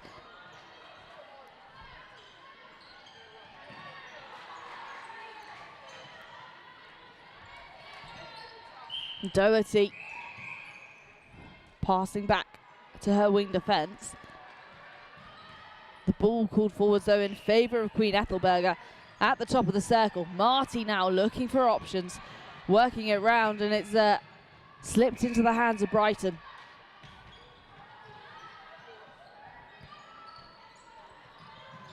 Strong drive onto the ball by Amber Watson. And again, Amber Watson coming in front ahead of her defender. But Brighton now finding themselves in a pickle as Queen Ethelburga hone in on them. Queen Ethelburga 5 and Brighton 1. It's Farmer Beasley, one of the most reliable shooters on the court. Sacre's and straight down the wing, cross into Cooper. But not far behind her is Lauren Wills. Cooper getting it through though. Good work from Doherty.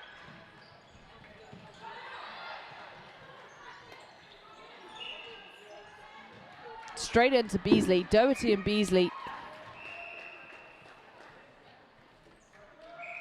An incredibly important partnership for Queen Ethelburga, taking that ball from the mid-court into that goal third.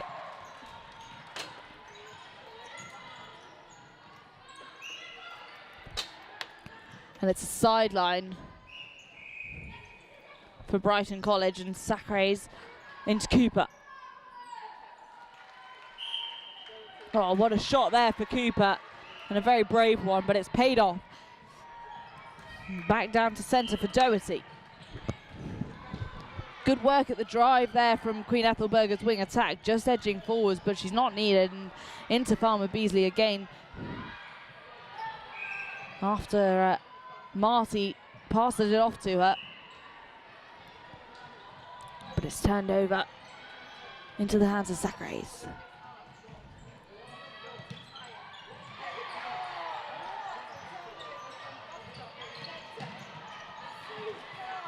Cooper there and ready.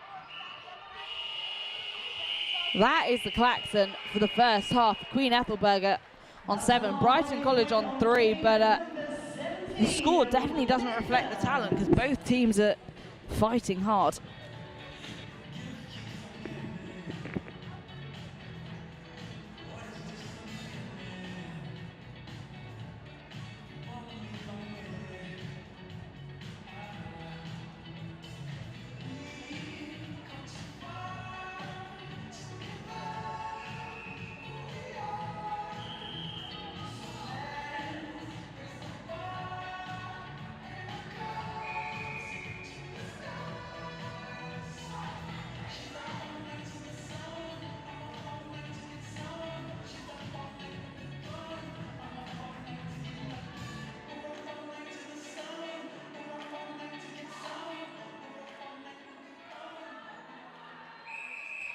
And a change here, and into centre is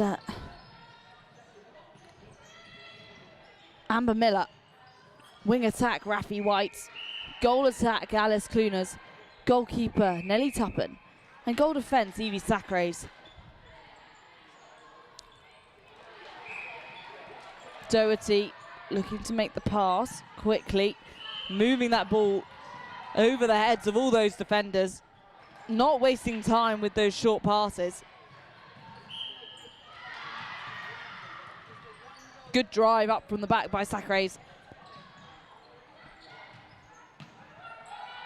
Oh, and a long pass by Raffi White. Straight into Cooper. What an impact on the court she's having already. Marty makes a dash forwards. She's hanging about to help out though. Back in the circle.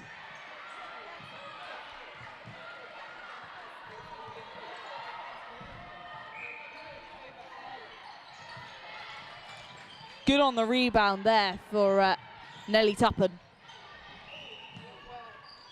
She passes it off quickly down to the mid-court. Raffi White.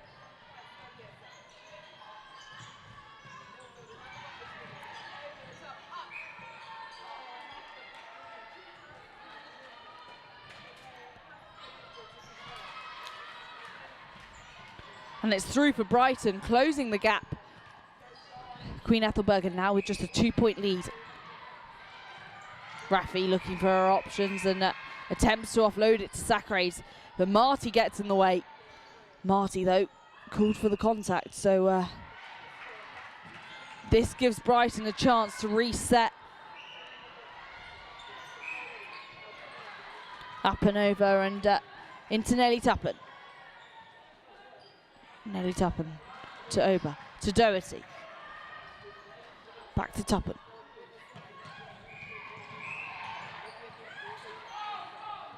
Marty now. Doherty. A little pass and run. And she's there to lend a helping hand. The ball just over the barrier. And it'll be a Queen Ethelburga back line. And Marty opting to pass to her mid-court players. And Sacrays gets a hand on it though, so it won't hang around this end for long.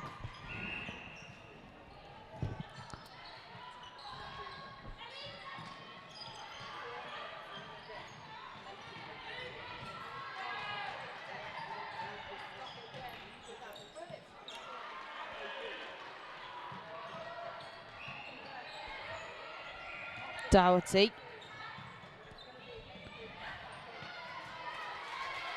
Off the back line, off Beasley, so it's Brighton's Tuppen who will take it into Sacrays.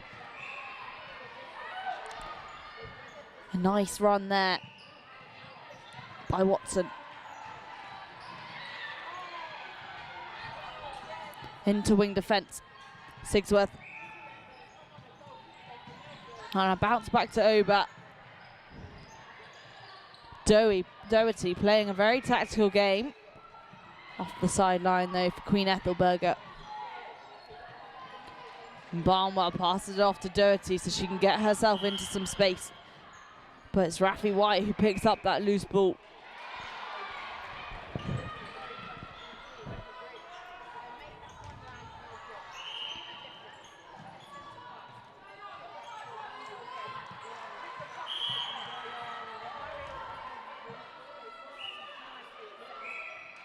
And it's in easily for Farmer Beasley.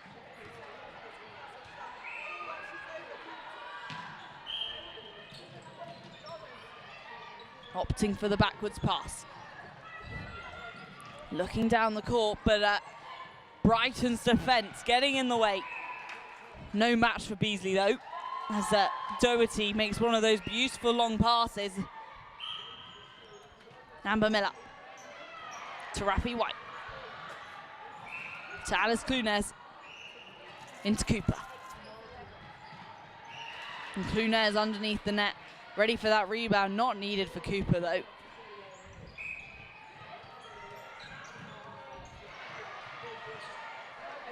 Ober relaying orders down the court. Making sure all of Queen Ethelburga's players are on the same page.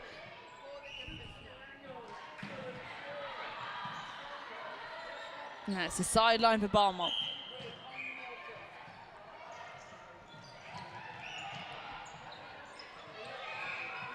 Straight into Beasley.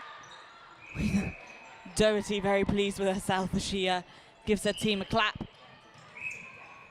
Nice work from Ober. And Beasley. But it's contact calls, so Sacrays to Miller. Alice Clunes now in possession.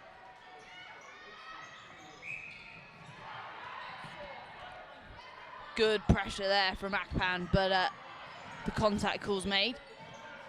Akpan driving onto the ball though. Doherty. Ober, Doherty.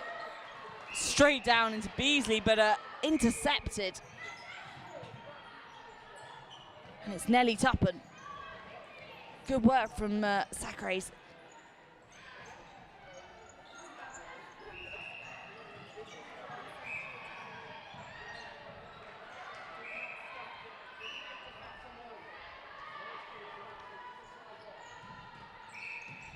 It's just a sea of yellow here in front of Brighton. That's all that's getting in the way between them and the net. And for Cooper, lucky for the contact call. Queen Ethelburga widening that gap yet again. A high scoring game.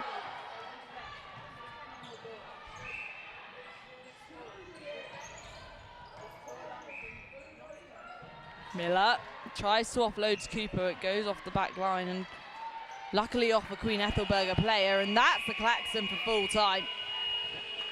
Queen Ethelburga.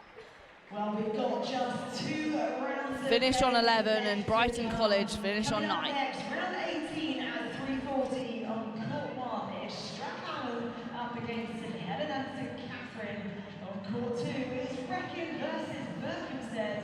And on court 3 is North London Collegiate School taking on Millfield B.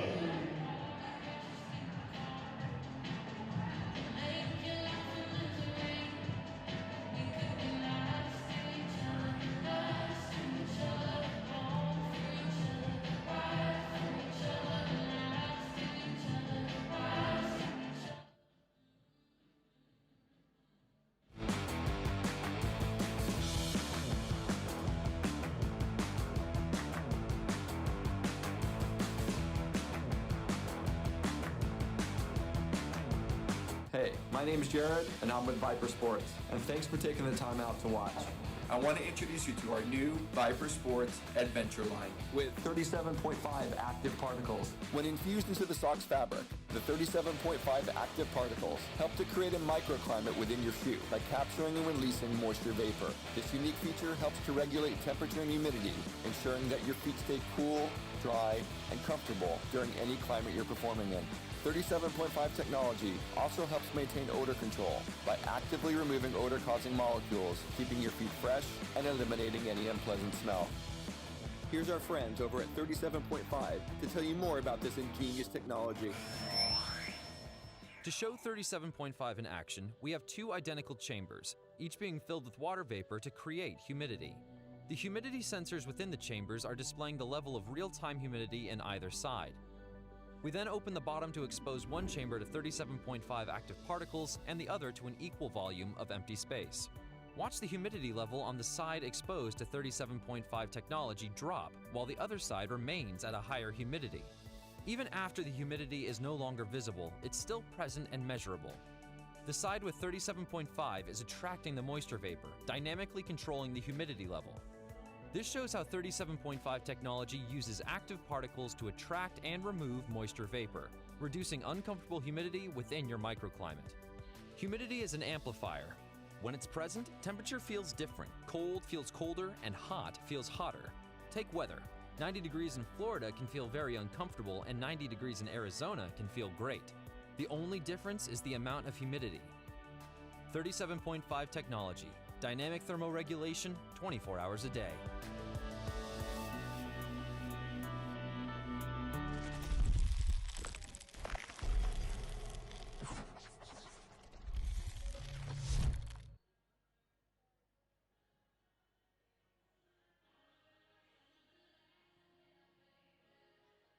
Perhaps there's no other sport in the world that's as challenging as golf. It can also be a 5-hour opportunity to choke.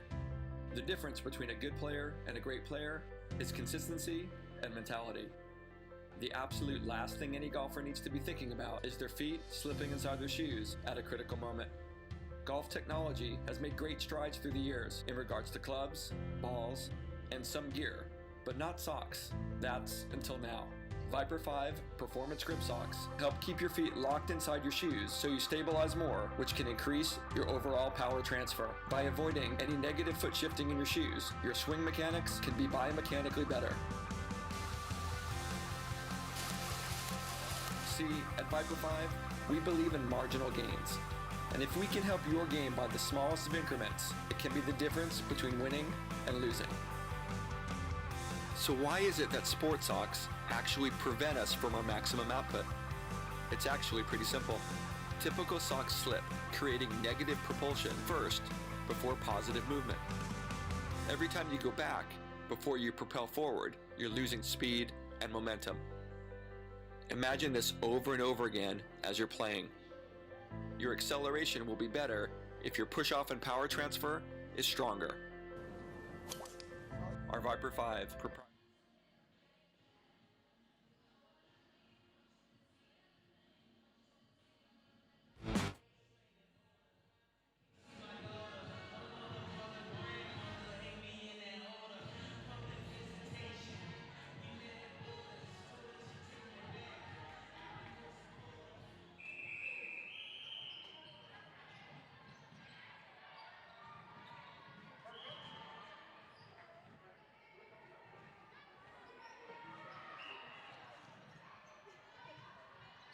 So back on court 3, and it's the final game here today. It's NLCS versus Milfield B, and I'm joined here by two St. Swithuns players who are hoping that Milfield win this one, because if Milfield win, it means that they go into second and they'll be into the final leg of the tournament. And I'm joined by Eloise and Saskia. How's your day been today, guys? Yeah, good, thank you. Yeah, we've had some good games, some challenging games, but yeah, very good day overall. Clearly a very successful day, as you're in for a chance of being promoted. And now it's even, so Milfield pushing it down. Nice snatch there from centre. Fernpike.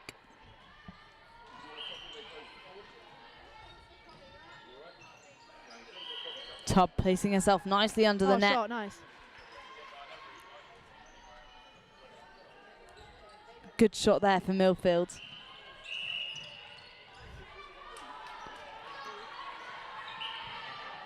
North London Collegiate back in their own territory as Gal looks to make the pass, and she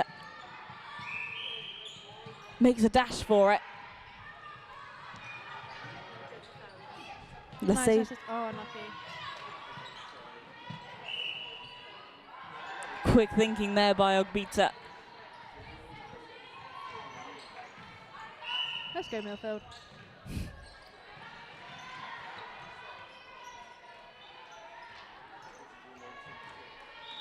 And a shot by North London Collegiate, taking the scores back to even. It's a close game, girls, and nail-biting for you, I'm sure.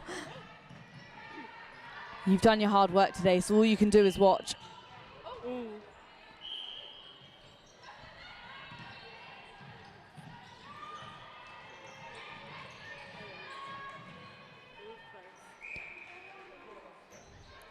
Good pressure by North London Collegiate.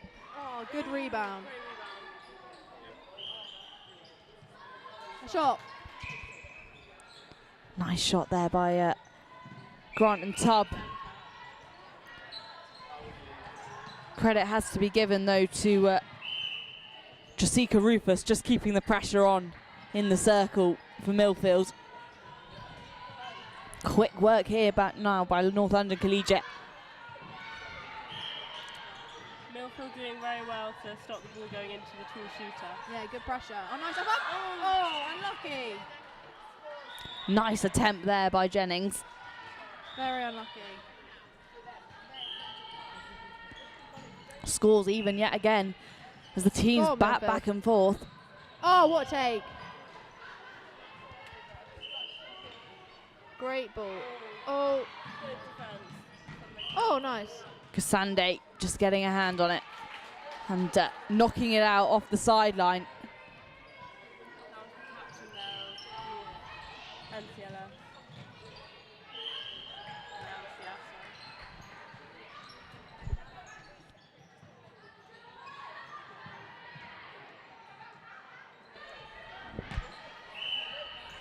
Down to Rawlings. She looked to make the pass forwards, and the contact call means she finds herself right at the top of the circle. Gal taking her chances. Oh, just knocking it off the back. Kept in, though, nicely by Ogbita. Oh, lovely. On the rebound for Gal. Unlucky. Hit out by Jennings. Come on, Millfield.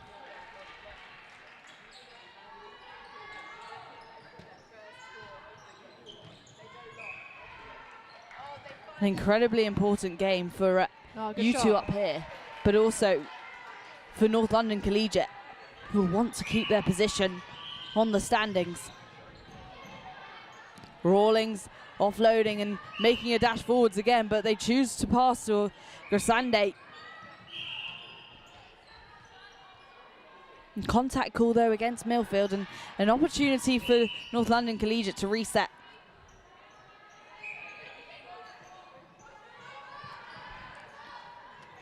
Oh, unlucky. Shot for Ogbita. North London Collegiate widening the gap as they begin to sit 2 points up.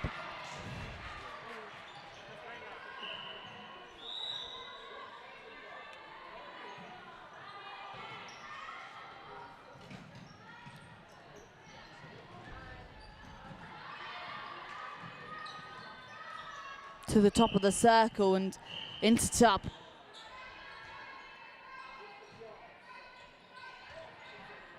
Grant takes her chances, and it's worth it.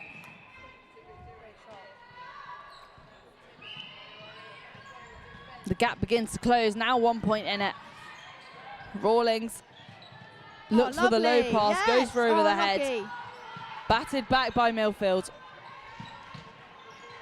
Oh, yes! What an Strong intercept. pass. Oh, unlucky.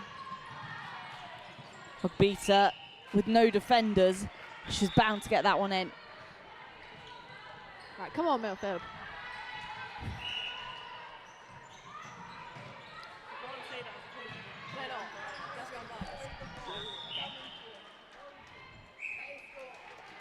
Oh, good defensive pressure. North London Collegiate looking Oh, to make lovely that forced pass error.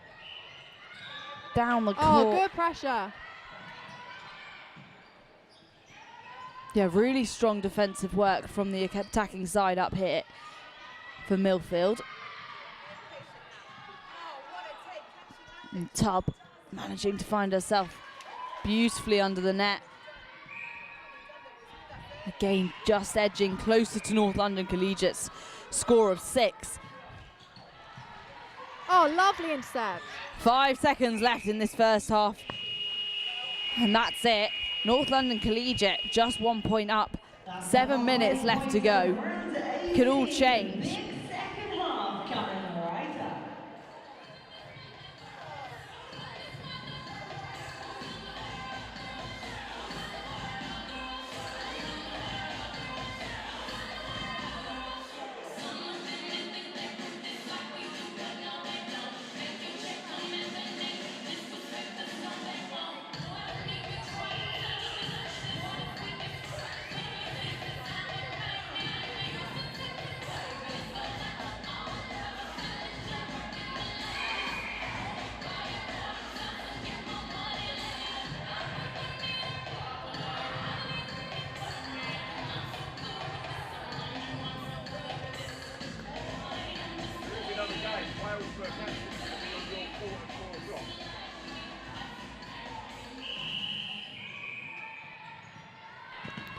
Second half here.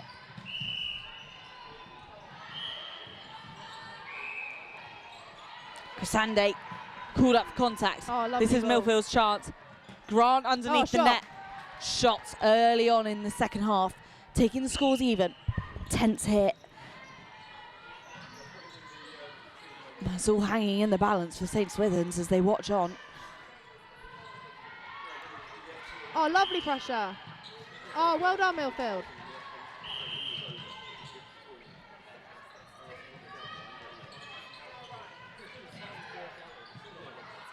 Oh, take. Nice work from Tubb as she drives onto the ball. And Grant pushing through the defence. Good pressure though by Jessica Rufus and Grisande. No match for Grant though. Milfield now up 1. Come on, Milfield. Oh, lovely. Grant just looking for the offload. And back to Tubb. She uses her wing attack. I think that'll be a contact call against Grisande. Oh, against Rufus. And a shot for Milfield. 2 points up. Said it could all change, and Rawlings will look to claw it back. Gowell, she needs to make the pass up the court.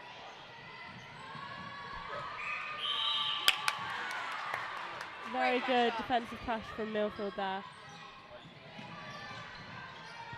Oh, I can't keep it though.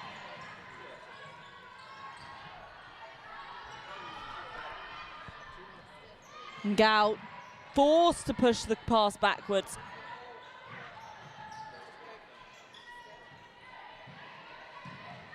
Sunday standing undefended, and Gowell under the net, but over the top to Obita. And straight through for her.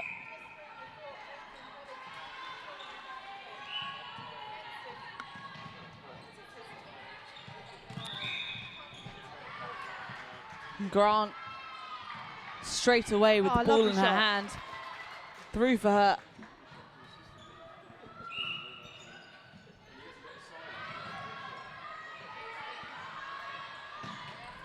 Strong shoulder pass by Rawlings. Straight into Gal. Footwork though. Footwork. Which means it's a Milfield ball. Oh, take. Quick thinking here from Milfield. Big chance for Milfield to go up.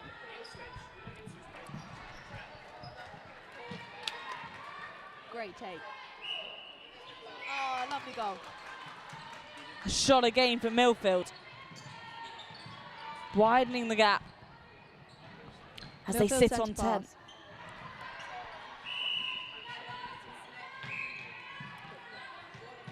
Oh, lovely take. Great movement in the D from Millfield. Quick passing, getting it in.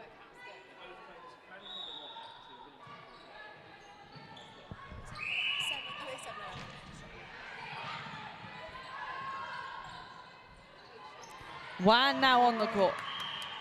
Milfield has definitely increased the pressure in their D, attack and defence. Ogbita finding herself undefended there as she reaches for the ball, and Milfield centre pass. Oh, unlucky. Oh, Nice great run by the goal attack. nice recovery by Millfield there. Sande on contact, so just giving Tub that chance to slot it through. Out to Wan. Great arms from the goal attack. Oh, take. Oh, very unlucky.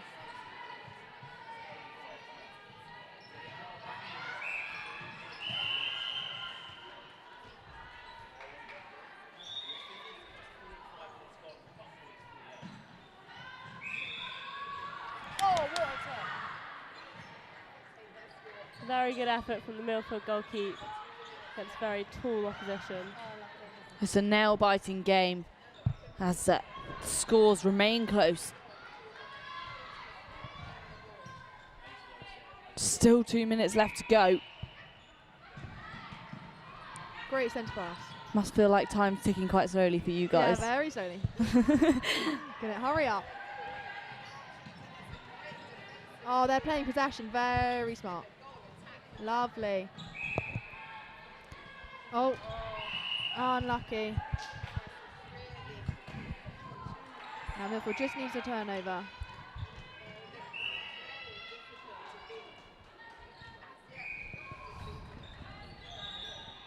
Very tense match. Oh, unlucky arms. A reach from Ogbita. Sees it slot through the net. Oh.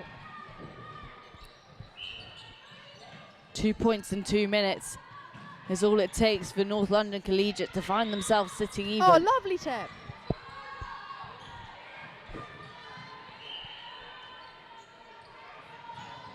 Oh, great from the Millfield goalkeeper. That was fabulous. Lovely work there by Jennings. Now play possession.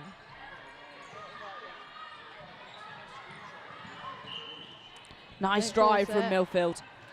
Lovely. Through the centre channel, playing it widthwise. Milfield being nice and patient with the ball. Millfield playing a very graceful game. Oh, great rebound. Unlucky. Nice attempt though. Rufus. Right, 13 seconds. Could they do it? Oh, lovely. Looks like Come on, Millfield Millfield. could take the win on this one. And that's the klaxon. Millfield Oh, well played, everyone. 12, North London Collegiate 10, and I've got two very happy Swithuns players here, which means you guys will be going through to the final leg. So a good day for you. Thank you very much.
Right, we've got just 2 minutes to go until the 19th and final round of the ISL Academy and Super League in 2025. So those of you here on the concourse, I'm going to need you to get behind the girls in a big way, show them your support, and let's finish off day 2 of the ISL League with a bang.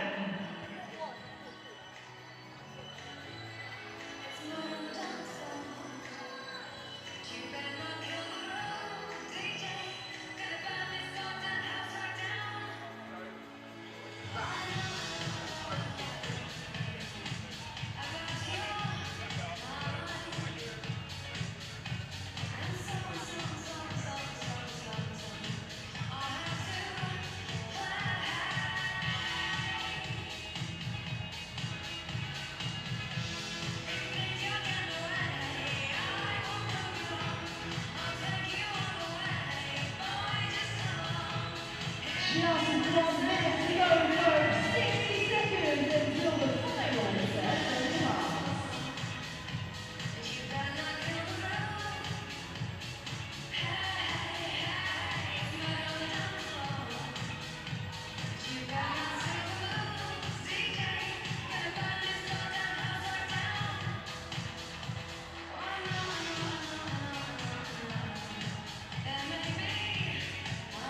Umpire, this is your 30-second warning. 30 seconds.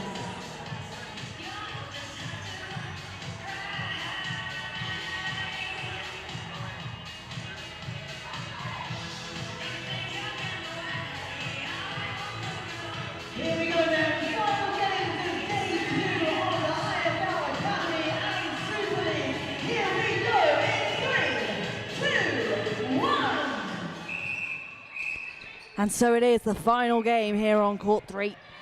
We see this Welsh under-19s team go up against Berkhamsted. Berkhamsted in the lead at the end of the first leg.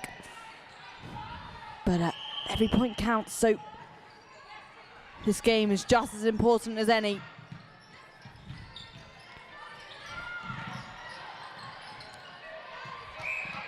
Nice physicality here, especially from Berkhamsted's goal attack. Oh, through and bouncing off the net, but goal shooter, he picks it up. And through the hoop it goes. Thomas, straight out, quick play here by Wales.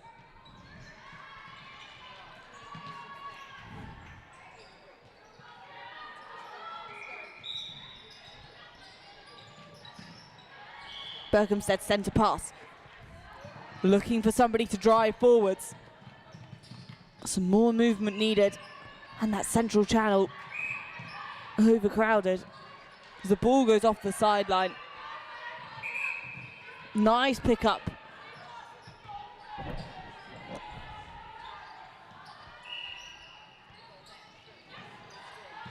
Thomas getting her arms up, defending, keeping that pressure on. Not phasing Berkhamsted though. A lot of traffic in that circle. So forced to pass it back. Beautiful pass that would have been, but it's intercepted and just rolling off the hand of the Welsh player as it goes off the side, so Berkhamsted pick it up.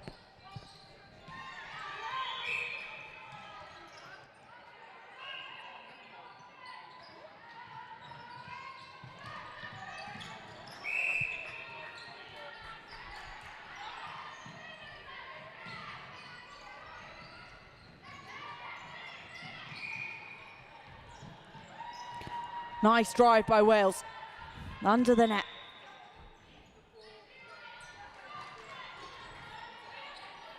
Good placement from shooter. Thomas who takes the centre pass, looking to offload. Berkhamsted getting in the way. Effortlessly down the court. Just bouncing out.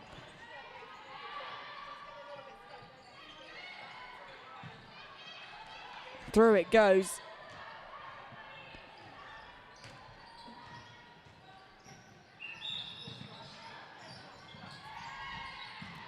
Berkhamsted looking to make up the difference now. Quick thinking as the ball passed low. Dash forwards by Shooter. Goal attack off the back line. Really good defence by Wales, making it hard for the girls to move around in that circle, just limiting the space. Berkhamsted struggling to break through. Contact called, and this could be their opportunity. Oh, bouncing off the rim, and Shooter catches the rebound. Ideal for Berkhamsted. Berkhamsted on 2, Wales on 3.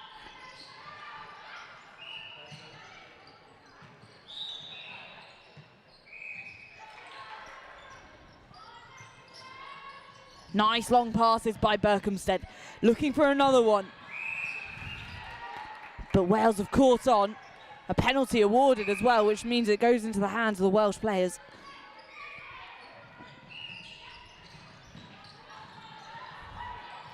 Berkhamsted, though, also keeping the defensive pressure on as they create a wall. Nice grab. Down to the wing. Wing defence. Luckily just where she needed to be, but turned over to Wales.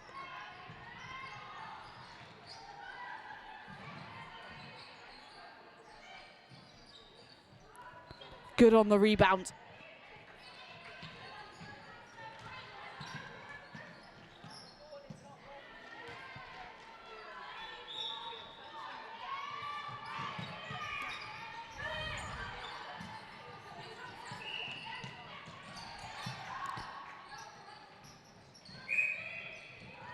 Shot for goal attack, putting Berkhamsted on 3, and Wales on 4, just 1 point in it. A close final game this is going to be. An exciting one for the spectators that are left. 19 games played here today on court 3. And all 16 teams playing underneath the same roof. The first time that the Independent Schools Leagues has had 16 teams in one room. This year the tournament doubled in size, with a new Academy League being built in.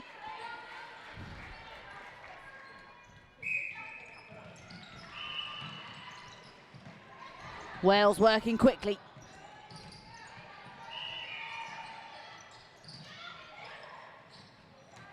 Oh, just overshot there, and it's off the back line, which means Berkhamsted have a chance. But the ball's gone into space, and there's nobody there to receive it. Fatigue setting in as mistakes start to get made. This is when the game just needs to slow down and be played more tactically.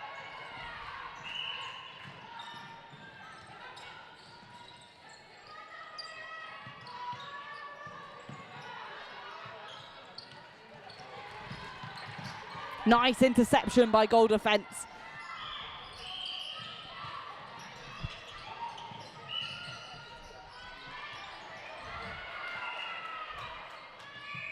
And keeper just leaping for that one. Oh, and flung down, but straight into the hands of Berkhamsted just before the klaxon as well. Wales sitting on 5, Berkhamsted close behind them on 4 as we go into the second half.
over the head and looking for the space. Wales intercept it.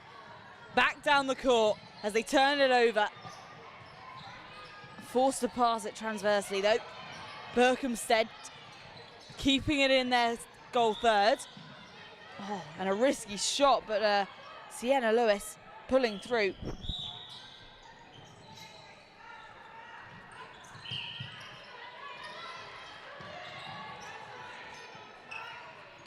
Quick play here, but Berkhamsted's defence is making Wales make lots of short, quick passes, and the more passes made, the more room for error.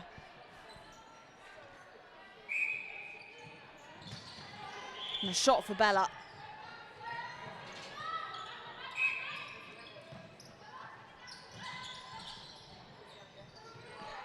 Wales still just 1 point up.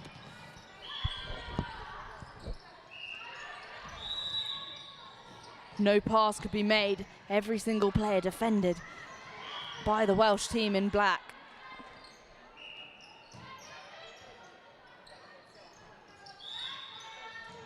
Nicely batted out by Wales.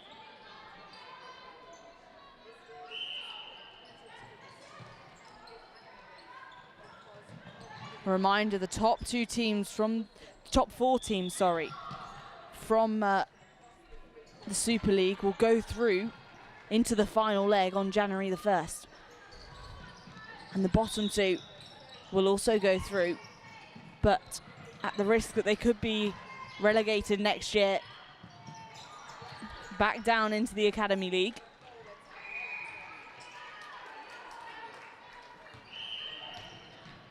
And a shot for Bella and goal shoot.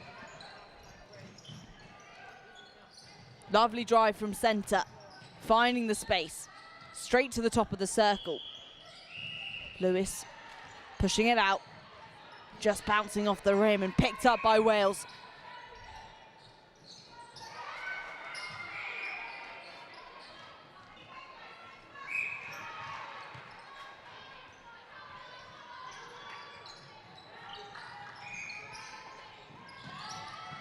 Looking to make that square pass, but nobody's there. The ball's thrown and at the risk. And Wales taken possession. A square pass, quick offload. Back to goal defence. Contact call against Berkhamsted. And goal shooter now passing it down. Berkhamsted getting in the way. And a saturated circle makes it difficult for Wales, but not seeming to faze them.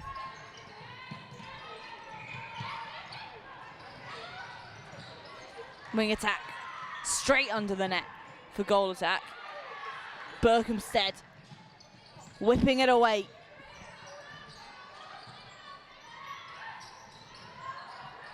Oh, nice leap from both goalkeeper and goal shoot. But Wales driving it down. And it's through. Another shot for Wales. Sees them widen the gap. Berkhamsted, not used to defeat.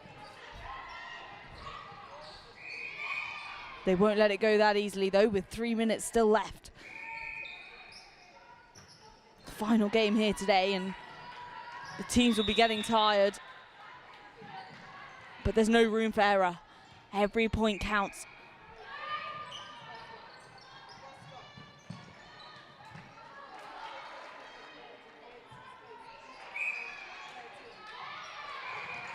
Nice shot there for Wales.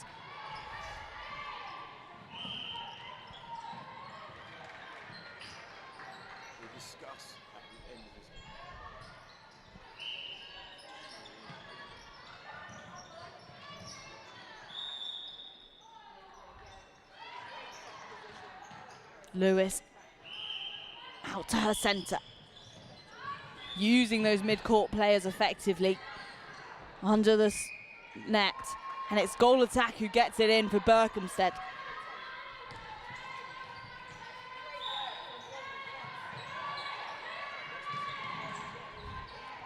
just over a minute and a half left. Wales making some changes now in wing defence. Celeste, wing attack Grover, goal shooter Badminton Fowler.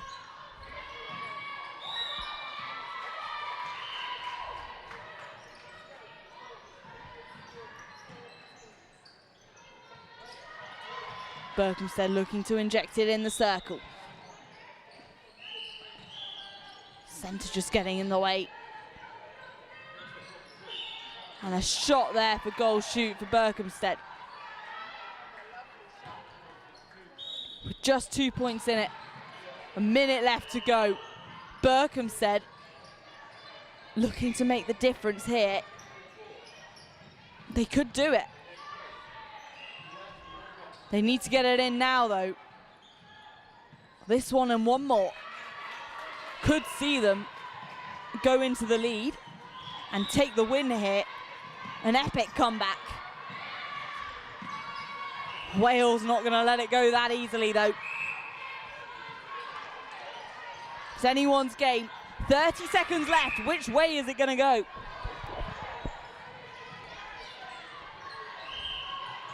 Across the court. Oh, nice work from wing defence. Just managing to get a hand on the ball. Berkhamsted have to defend this now, but it's Wales who get it in. 6 seconds. Can Berkhamsted do it and take the scores even? They need to make sure no mistakes are made and the pressure's too much. And that's the klaxon for the final game. And the final score is 10 to Wales and 9 to Berkhamsted. Well, that's all for us here on Court 3, but don't leave just yet. Head over to Court 2 for our presentations and to find out our most valuable players here today. Also, the Independent School League powered by Huddle's not over just yet. Join us on the 21st of January for the playoffs.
Hey, my name's Jared, and I'm with Viper Sports, and thanks for taking the time out to watch.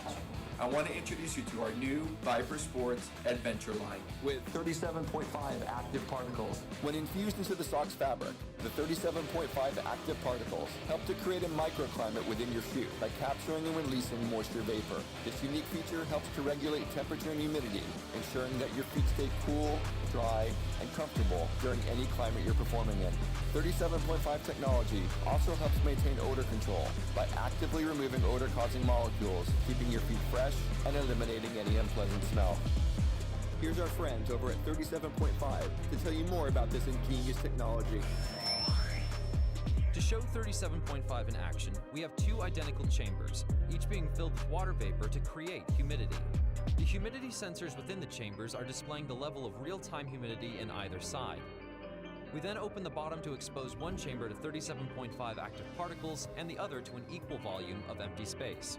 Watch the humidity level on the side exposed to 37.5 technology drop, while the other side remains at a higher humidity. Even after the humidity is no longer visible, it's still present and measurable. The side with 37.5 is attracting the moisture vapor, dynamically controlling the humidity level. This shows how 37.5 technology uses active particles to attract and remove moisture vapor, reducing uncomfortable humidity within your microclimate. Humidity is an amplifier. When it's present, temperature feels different. Cold feels colder, and hot feels hotter. Take weather. 90 degrees in Florida can feel very uncomfortable, and 90 degrees in Arizona can feel great. The only difference is the amount of humidity. 37.5 technology. Dynamic thermoregulation, 24 hours a day.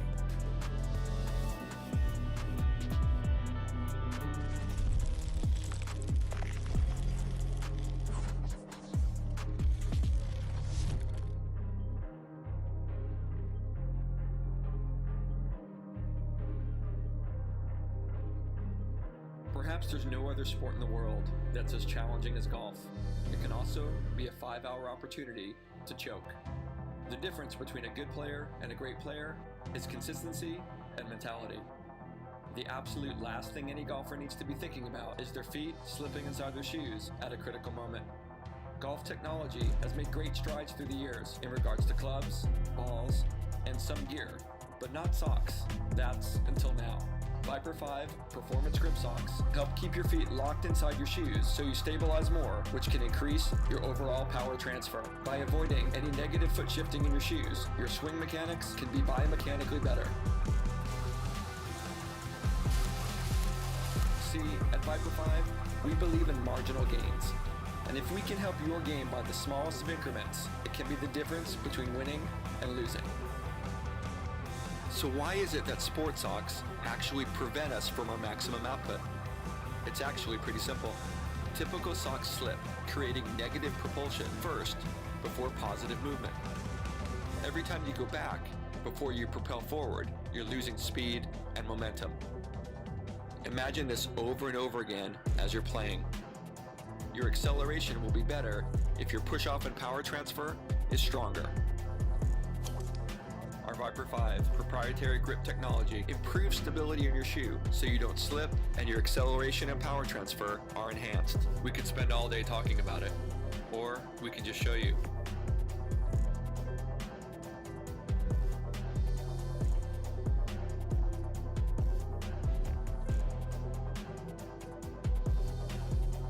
Always Viper 5.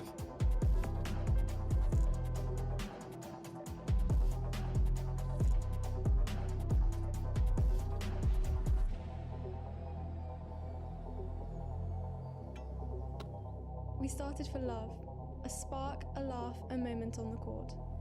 And we kept going, through every pass, every pivot, every leap.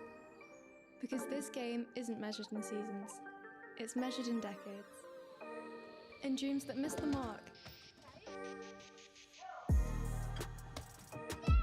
until they don't. There's magic in motion, where strength meets grace, where stability becomes freedom, and confidence feels endless.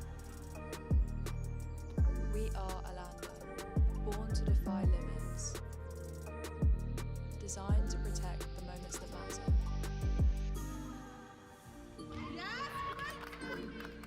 A promise of stability, an invitation to play endlessly. So pause if you need to, then rise again, stronger, unstoppable, but never stop. Play boldly, play freely, play for a lifetime.